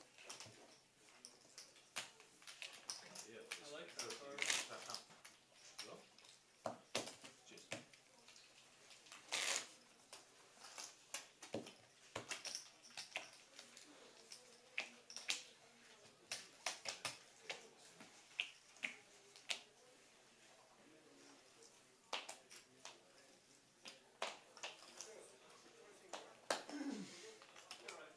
Triple A's. 40 fold. You didn't fault the instant cards. I thought he said that. Okay, I can Because lay you it down. put- That's my bad. I pushed the you put chip the because I chips. thought you said check. So that's why I pushed my chip in.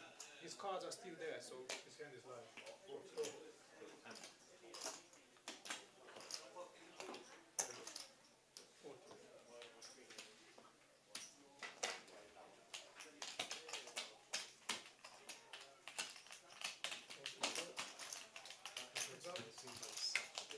This guy is called the plan. Scored a penalty. Celebrate like that. Yeah. Also, you did like the scummiest stop-start run of the ball. 40. And he got booked for like a shout at the ref. And he would have stopped count. And would have stopped count. He was making the second round for a second. It's like, how is that not you deliberately getting second? It's one of the craziest things I've ever seen. Check.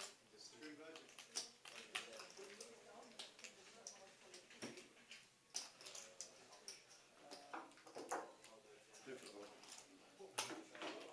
Tough negotiations. They're having fun out there. Beers are out. Huh? The beers are out. Yeah. Well, the beers can be out in here. Where is for 300? Did you ask Gavin? No. He's not with us anymore. What's the stack? Keith?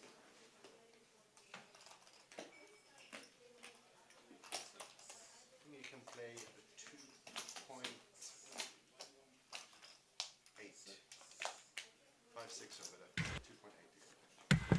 Oh, and we have another big one developing here. I have 5 people. Turn set. The gin card for Cabra, who makes a straight. 2 of the bigger stacks here. Over bet now from Cabra with the nuts. Very tough for Ken to get away here as played. Like you're going to have to pay off this 1,000.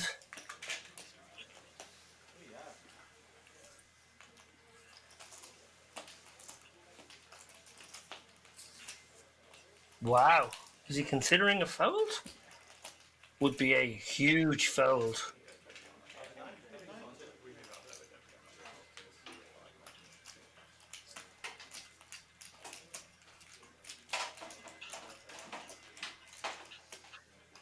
Cabra did raise this one up on the turn, representing what he has, but we have seen bluffs from Cabra throughout this session. And, wow, Ken just so far up his range here. Could be beating pocket sevens here.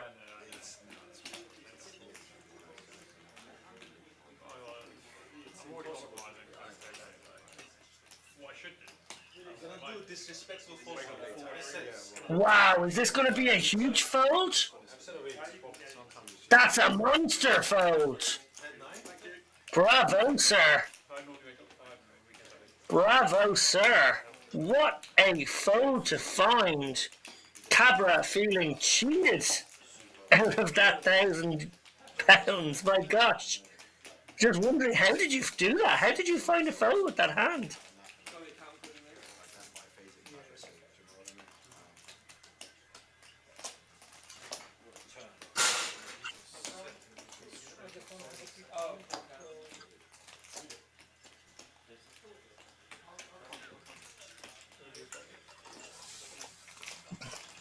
Not quite sure what's happening here. Obviously, there's going to be just a little check of stacks here, maybe just to line them up with our coverage. Doubt there was any going south. Oh, yeah, yeah.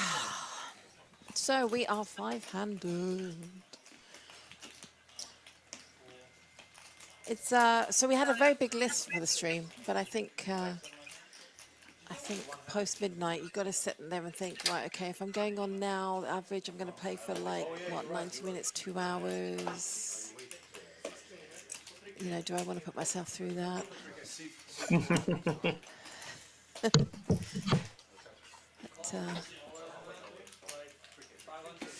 oh, it's gone cold. I'm chilly.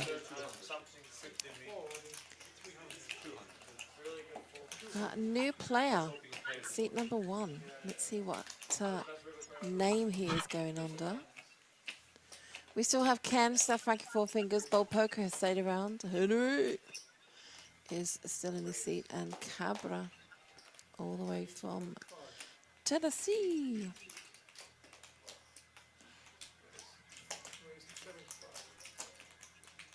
Variants, I like it. Now, obviously, we do have mins and maxes, but you can go to 50% of the high stack on the table. Cabra sitting there with over 6,000, then variance is brought in for the 3.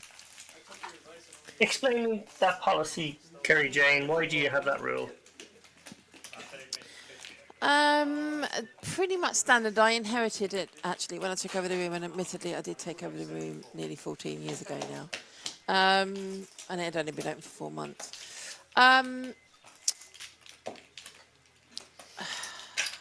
I don't like match stack.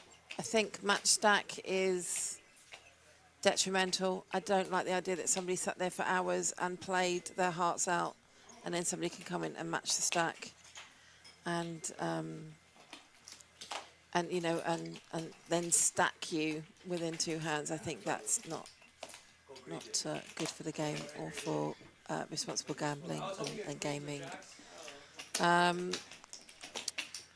I think it's the best option, I think, for me, because equally, if you're coming to the table and somebody has a big stack and you're sitting down with the maximum. So, for example, if we took if we take a look at our mins and maxes for 1 and 2, minimum £50, maximum 400. Never changed that in the 14 years that I've been here. If somebody has been sitting there for 6-7 hours and now has 3,500, 4,000, they can really take advantage and bully you if we only let you sit down with 400. So I think it's just to even out, and a long-winded answer, give a little bit of equality on the table if you want it, without doing a match stack. I definitely don't like match stack at all.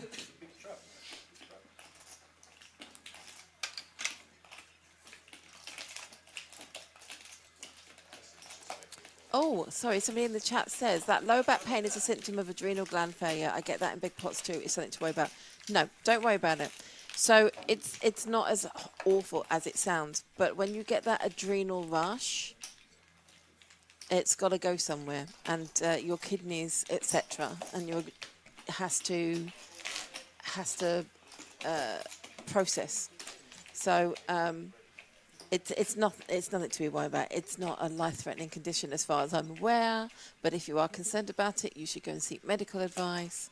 But yeah, and it's awful. It's your back just absolutely goes into spasms and pulses, and it is really quite painful for a few minutes. But yeah, it's your system trying to work its way with all the adrenaline rush. I hope I haven't worried you.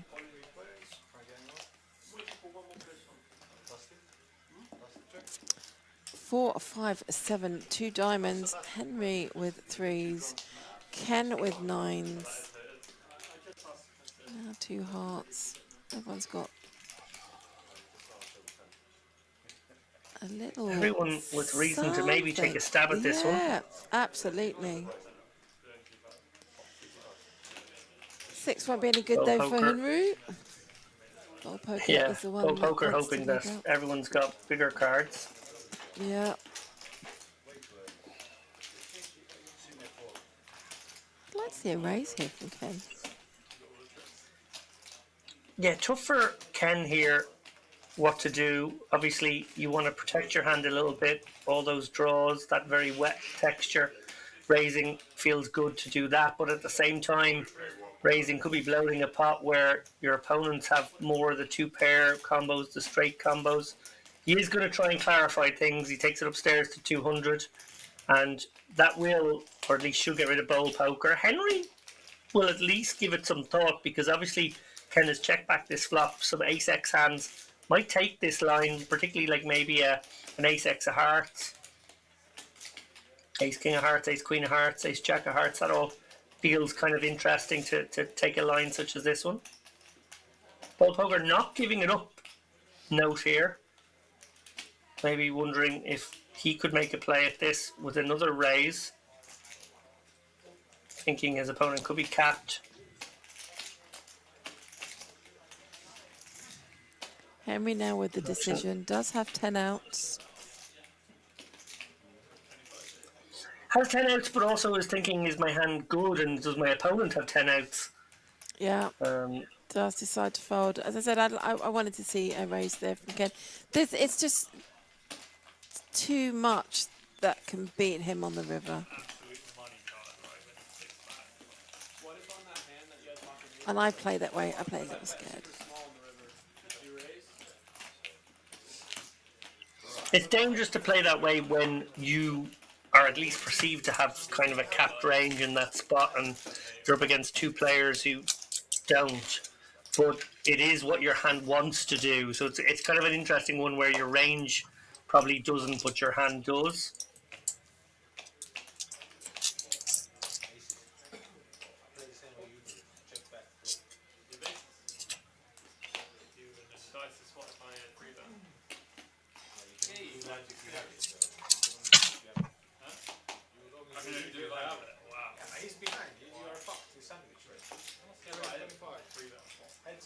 Ace, king of hearts.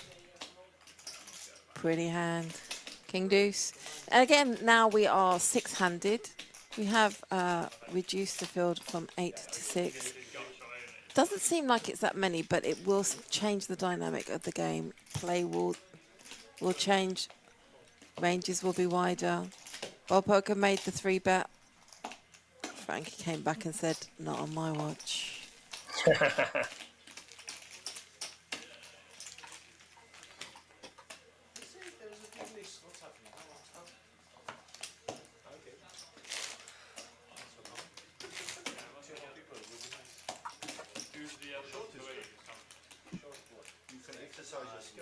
So I think this is the first time that Ken has actually been on the stream.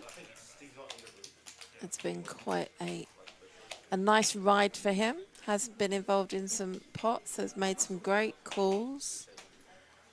And definitely in profit tonight. 6 makes it so much better than it. Sounds like you pay a mind. To be honest with you, Variance with fives in the big blind. We do go to the flop three-handed. 9, 10, Jack. Cabra live ring games. out in front with 2 pair. Checks all around. Cabra loves a little check, doesn't he, when he's out in front? Well, he does He like does. to get a little sneaky. I think that we've seen that most consistently tonight. Yeah, absolutely.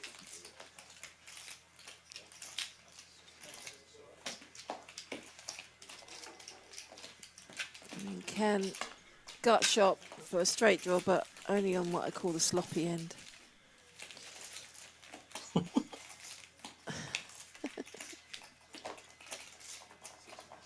I have different terminology for hands and play, tug, sloppy end.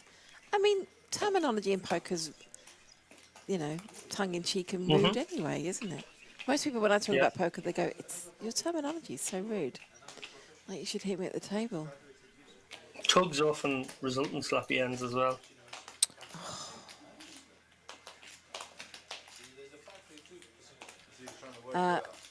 You Good could say they point. go hand in hand. You're still on it this time in the morning. Good comment there. I'm not sure how I pronounce what your handle is, so I'm going to call you Yumi. Yumi says, Cabra gives out a ton of info too. Face up folds all over the place.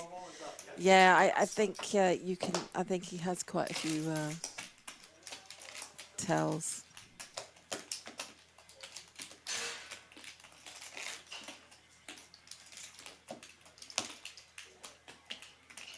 I always wonder if the football that's on the screen is that intense, the way they watch it. If it's that enthralling. At this time of night, is it American football or is it replays of It might not be European football. games? Yeah, it will be. It'll be sport of some sort. Variance needs to make sure he's putting those cards in that box for us to see what he's playing. 6, 3 of diamonds, Jack of hearts, Cabra. From my hotel to Definitely out in front now with the king on the turn. was like 10 minutes walk. I was thinking I find it very strange because I find myself wanting to say an awful lot of the phrases that James, Stapes and Nick say, like, and that's all she wrote. It's just the things like that stay in my mind. I need to find my own little thesaurus of phrases. I might put theirs into ChatGPT and see what it gives me. There's a game of 2 halves, 3 in profit, 3 not. Variance only just joining the table, just basically down his blinds really at the moment. On his £5, £10 with the £10 big blind ante cash games. Had a full table up until about 25 minutes ago. Don't forget we are on a 30-minute delay. From here, live in the centre of London, heart of Leicester Square. Europe's busiest corner, don't you know?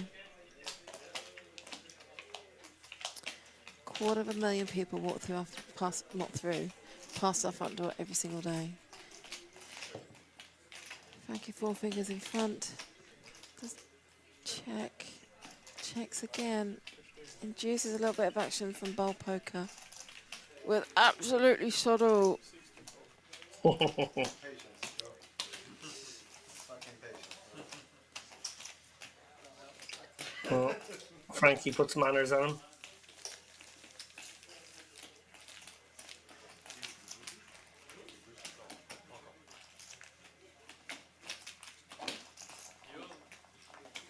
I've never seen someone so interested in other people's nationalities. Your favourite question is, oh, where are you from? It's not a bad thing, it's just... This week I've Do all of your dealers, KJ, take their turns on the live stream, or is it like an alternating group of 2 or 3 of them? Yeah, so we have a team of dealers and seniors, stroke cashiers that we we select to go on the stream. Based on looks, presumably. Of course, nothing else. Eye candy only. If us girls have got to sit and watch a ton of smelly boys play poker, we've got to have something nice to look at. You know what I mean? Exactly. But not all of ours want to play either. Ace six of hearts being held by variance picks up the 72% there. No, I just, I left UK. I think Does open up a little bit more Frankie, but with just one card to come. That ain't it. no, you don't have an accent, but you, like, the last few words when you say very quick and then you just speak it. The variance will show a winner. You say, like, have you been on that?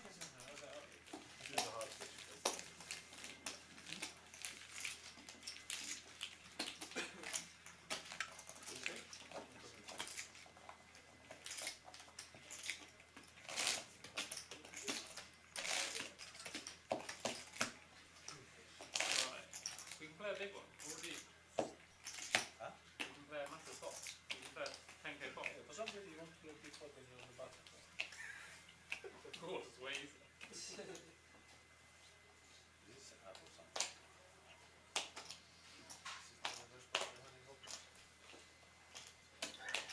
Kerry Jane, I saw you were playing an integral role in the PokerStars Open Manchester. I don't know if that was an ability to migrate your license over to them, or maybe you were just being your usual bossy head honcho self in that space. But, How very just dare wondering you. just wondering if there's any inside scoop, anything you can tell us about the second half of that PokerStars season, and if there will be a UK stop. I have no information as yet. I think H2 is, well, I know H2, the second half of 2026 is part of discussions right now. I don't have any scoops to give away. 19 outs. Is there too many outs? Yeah, I'm surprised Cabra didn't take a stab at this one. It feels like a spot where with Jack High, he doesn't have a huge amount of showdown, and maybe he would have gone for a big bet on the turn. But he does let his opponent just take it down here with Ace King, and he had plenty of ways to win that one. Flop, big equity favourite turn, still probably a flip. Variance just raised his eyes, thinking, "Oh, I wish I'd have known that, who or what somebody, Cabra had." I think he thought he might have been able to pick up a little bit more there.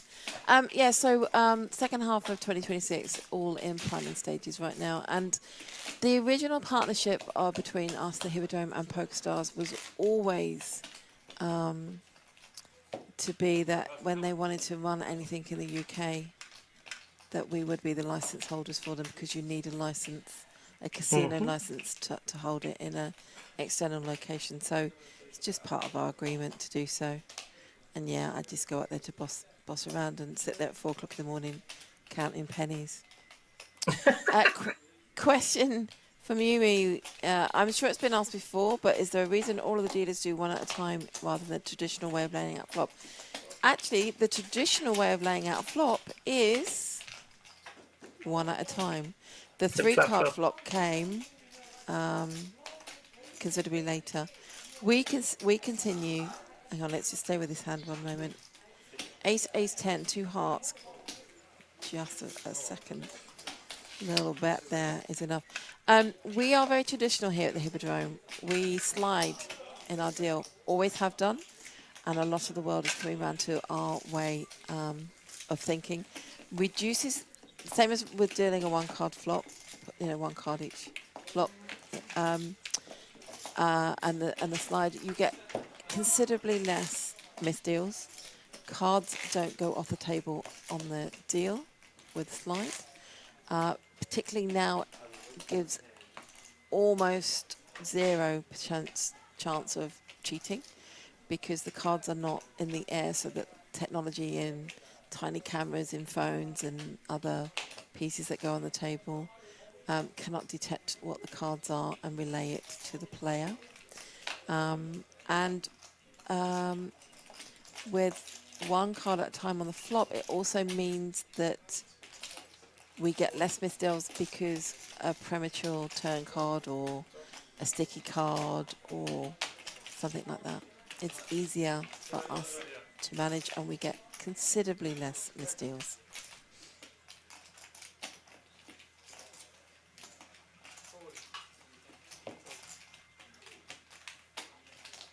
Saying about the Triton 2K, 4K cash streams. I have watched some of them. I haven't watched, I mean, I've got some dealers that have just immense skill sets now. There is a guy in Asia somewhere as well that can pitch one-handed so fast and just literally the cards just smooth their way off the deck. However, they are, I have to talk old money. They're half a foot. They're 6-7 inches off the felt at any one time, which just opens the door. But thank you. Yeah, we keep traditional. No shuffle machines. Slide in our deal. One card flop. And I also think it's very nice to see a dealer. We have a very particular shuffle here that we train our dealers in. I also think it's very nice to see a dealer shuffle. Shuffle machines don't offer that many more hands per hour. They break down more often than you think. If your dealers get out of practice of shuffling, then you're in a world of pain. And to fix a shuffle machine actually will detract from the amount of time that you might have made up from having a shuffle machine in the first place, because you just can't fix them in a 10-second manner.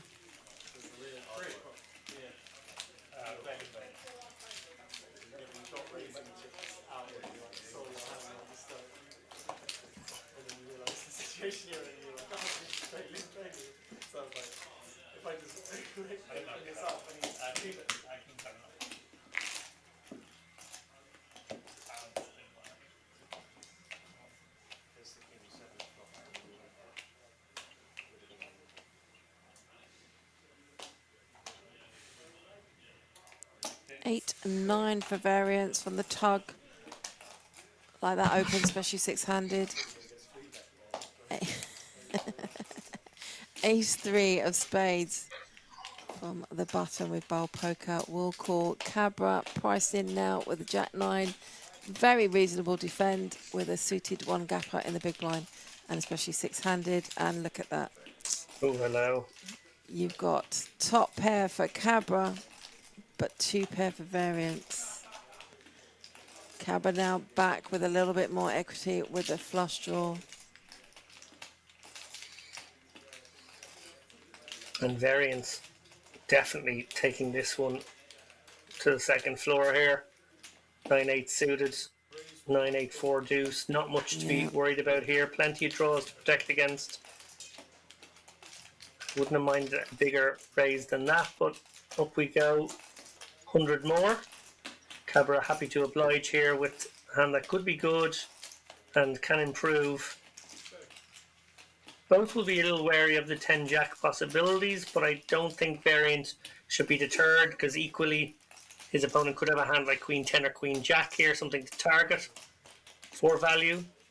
He is going to bet this one and choosing that nice big sizing Cabra in the blender to some extent here, blocking Jack 10, but also wary that that Queen does connect with a lot of the semi-bluffs that would have raised. So was he behind already or was he just overtaken? Both seem like reasonable possibilities. He's blocking flush draws, which are the kinds of cards he wants in his opponent's hand. All this tells me that this actually makes a very good fold candidate, this Jack 9, but you know, sometimes you're just going to take a look at your opponent and make a decision. Get the bad news on this occasion. Yeah. Standard play, though, from both players, really. Question in the he's chat. beating 6-7, I guess. He's beating 10-7. Yeah. The kind of hand, I guess. A busted flush draw. Yeah. Yeah. Would I say that our player pool on this stream or any other given day is typically more reg or rec heavy? I think it's about 50-50. We tend to have 3 or 4 regs and then 3 or 4 recs that will either be from out of town visiting and want to go on the stream, will not be our regular players at any other day apart from on a Friday, not be our regular players unless it's just stream. Tonight was a prime example. It really was a 50-50. We do have regulars that play on the stream, and there are times that we might be a little bit reg heavy on a specific day.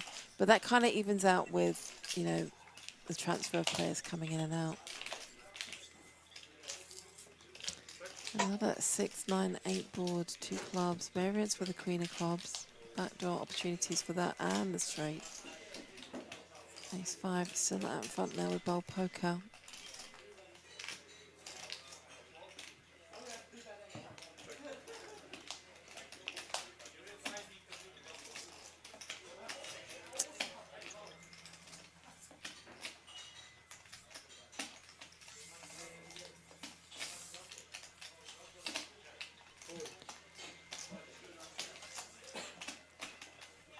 I like that.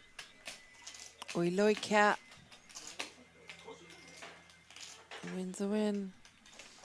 Bowl poker not convinced as yet. No, he isn't. Yeah. Let's it go. Ace high was not committed to calling with ace high there. Still gathering information as well on variance on his manner of play. Has just seen him have 2 pair with 8, 9.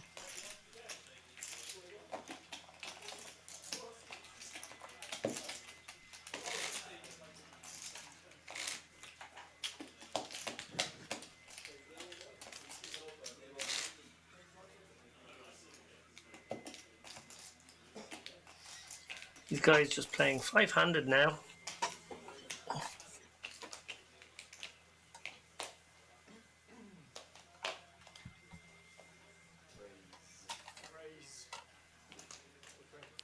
And again, you'll see a difference.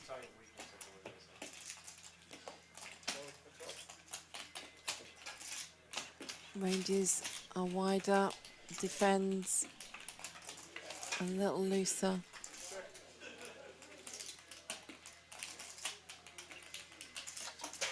But that's also got to go in your way of thinking in terms of, okay, well, my range is wider, so my opponent's range has got to be wider. So I may have hit second pair on a pretty random board, but who's to know what they've got, because, you know, we're all playing that strategy.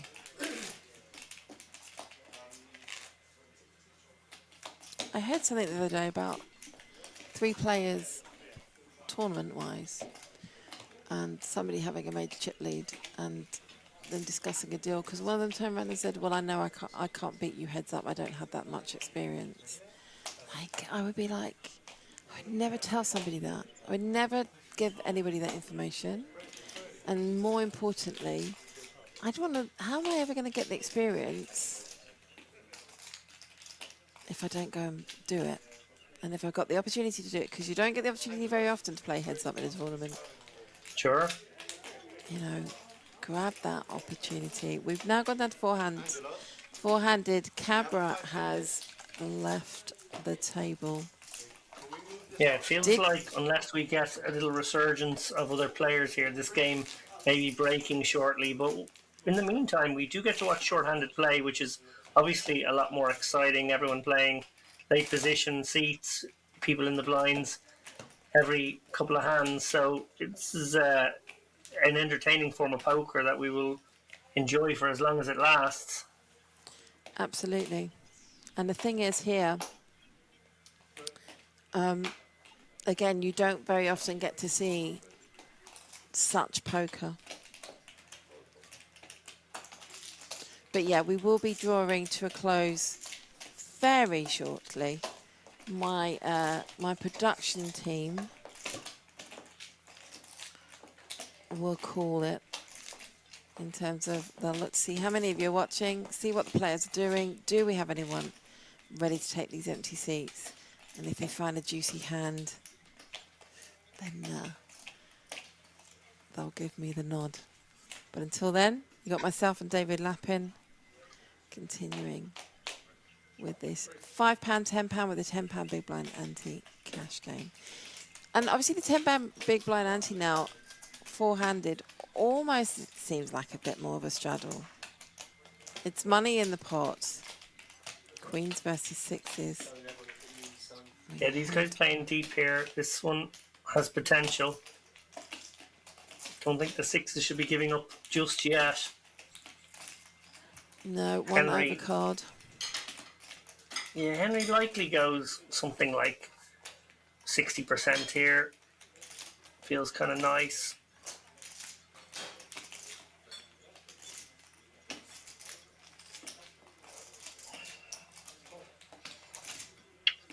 Frankie, four fingers, as expected, sticking around here with an overcard to the two bottom pair, or sorry, an overpair to the two bottom pair.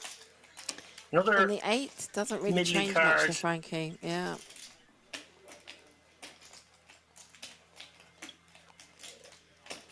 If you look at No that reason pre-flop for action, Henry not to continue. makes it 450, goes 3/4 pot.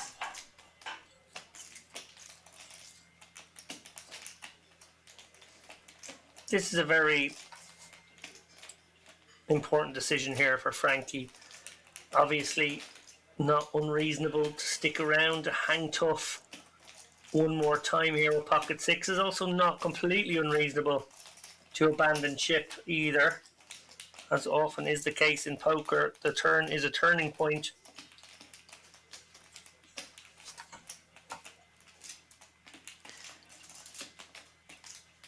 I do say that you can tell so much by the action on the turn. And you saying that the turn card is a turning point.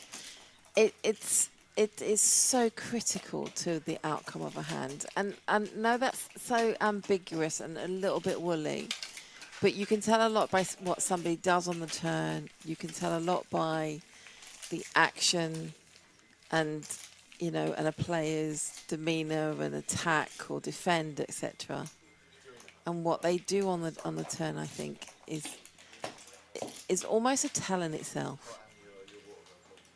And I have nothing tangible that I can, you know, chain that to.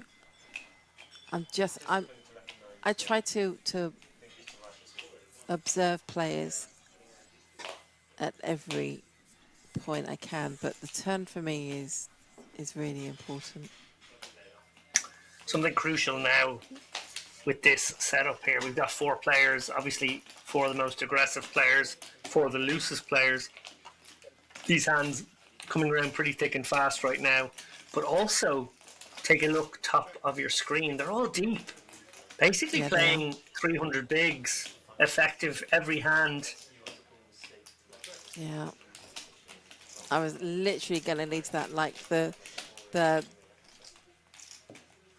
stack sizes now again will have some kind of impact, and they'll be aware themselves that the stream is winding down or this game is winding down. I mean, don't get me wrong, sometimes they do continue and they'll go and they'll continue to play. We'll just take it off stream because it's, you know, maybe not the most beneficial to have it on the stream when it's short-handed and when the viewership goes down, etc. But they'll be mindful that there may not be that many hands left. And again, then you've got to make a very mental shift in, right, okay, do I want to protect what I got or do I want to add to what I've got? And that will influence their play as well. Sevens for variance.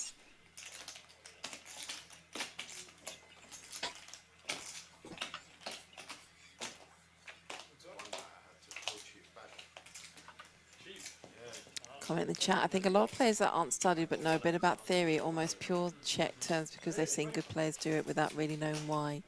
Same with C-bets. Yeah, I think that's pretty accurate. Trouble here for variance. King pairing makes it combinatorically less likely, but it is actually in the hand of Bull Poker. Feel like we have a big bet incoming here. Oh, really? I mean, obviously I can make it simple. Don't have to use that.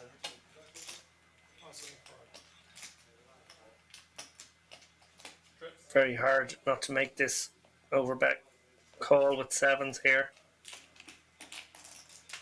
And the call is made. Variance, nothing really he could do about it there. He was sort of being coolered out of that river bet as played.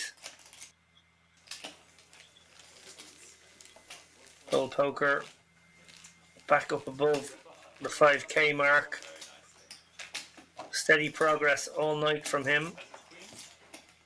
Really showing his class across this 5 or 6 hour session.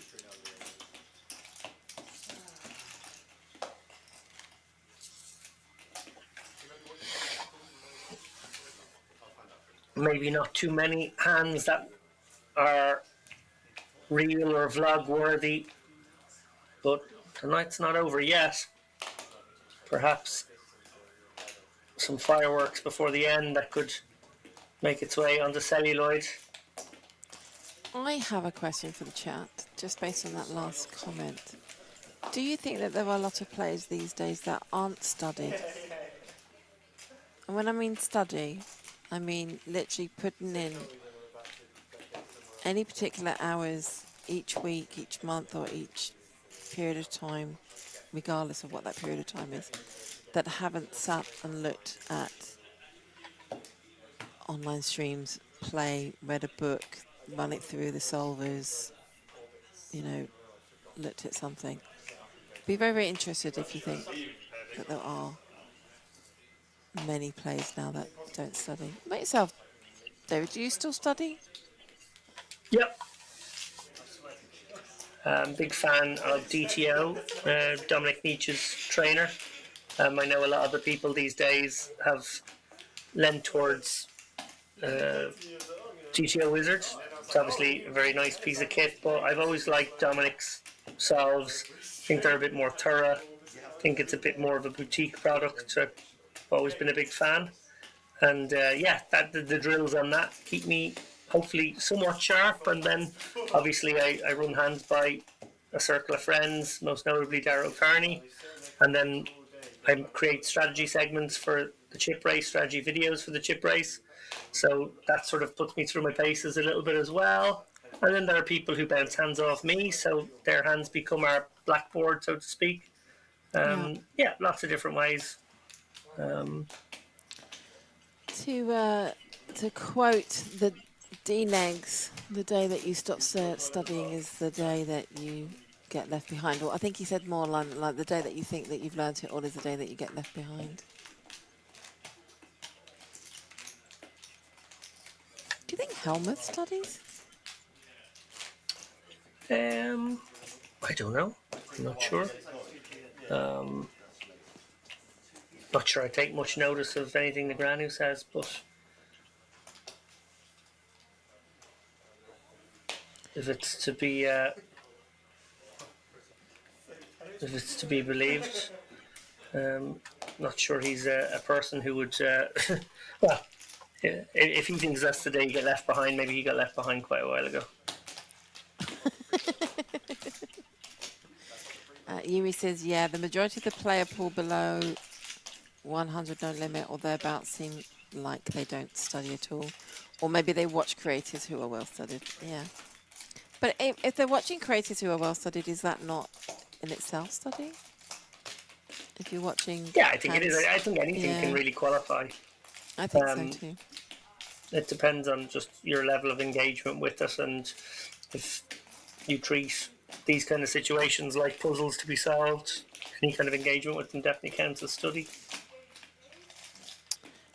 Michael Quinn comes in and says, Owen, Prodigy, who has been on the stream a couple of times, on a podcast after the Cash Game World Championships, said he hadn't looked at a solver in ages and not really interested in using them going forward, which he, Michael Quinn, found shocking. I used to look at solvers and I could have been reading Japanese. It didn't make any sense to me. I quite liked the ones on BBZ. That made a little bit more.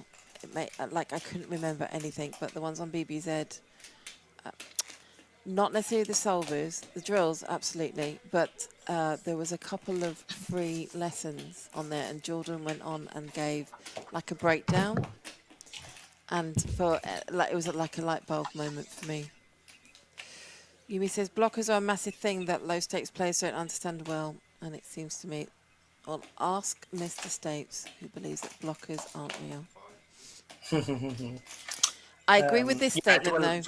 Go on, go on. Firstly, what I'd say is Jordan is a superb coach and his training material is excellent. So if you got a lot out of that, I can understand why. I think a lot of top players, to be honest, have gotten an awful lot and continue to get an awful lot out of Jordan. Under the stream, baby, under the stream. We have a new number one. Under the stream.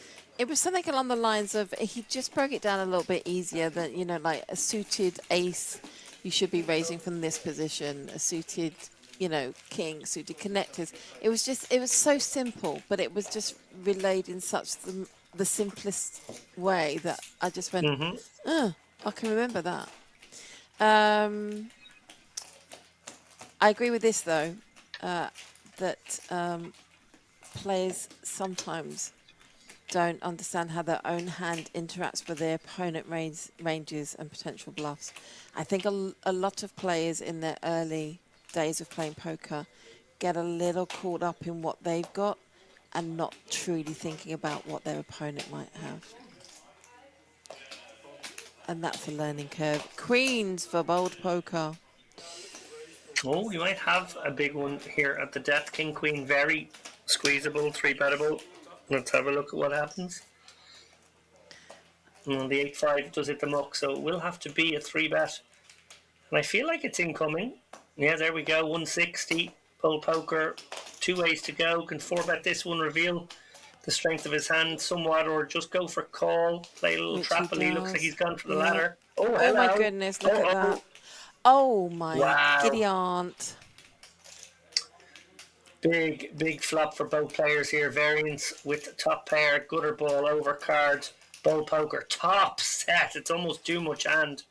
It is the kind of board, though, even with top set, you might look to take it upstairs. Usually, top set fits nice and neatly into a call range, but ever so often, you get a wet board like this, and it maybe behooves you nicely to go upwards, and indeed he does. Look at this, 375, variance clearly going nowhere, blocking king jack.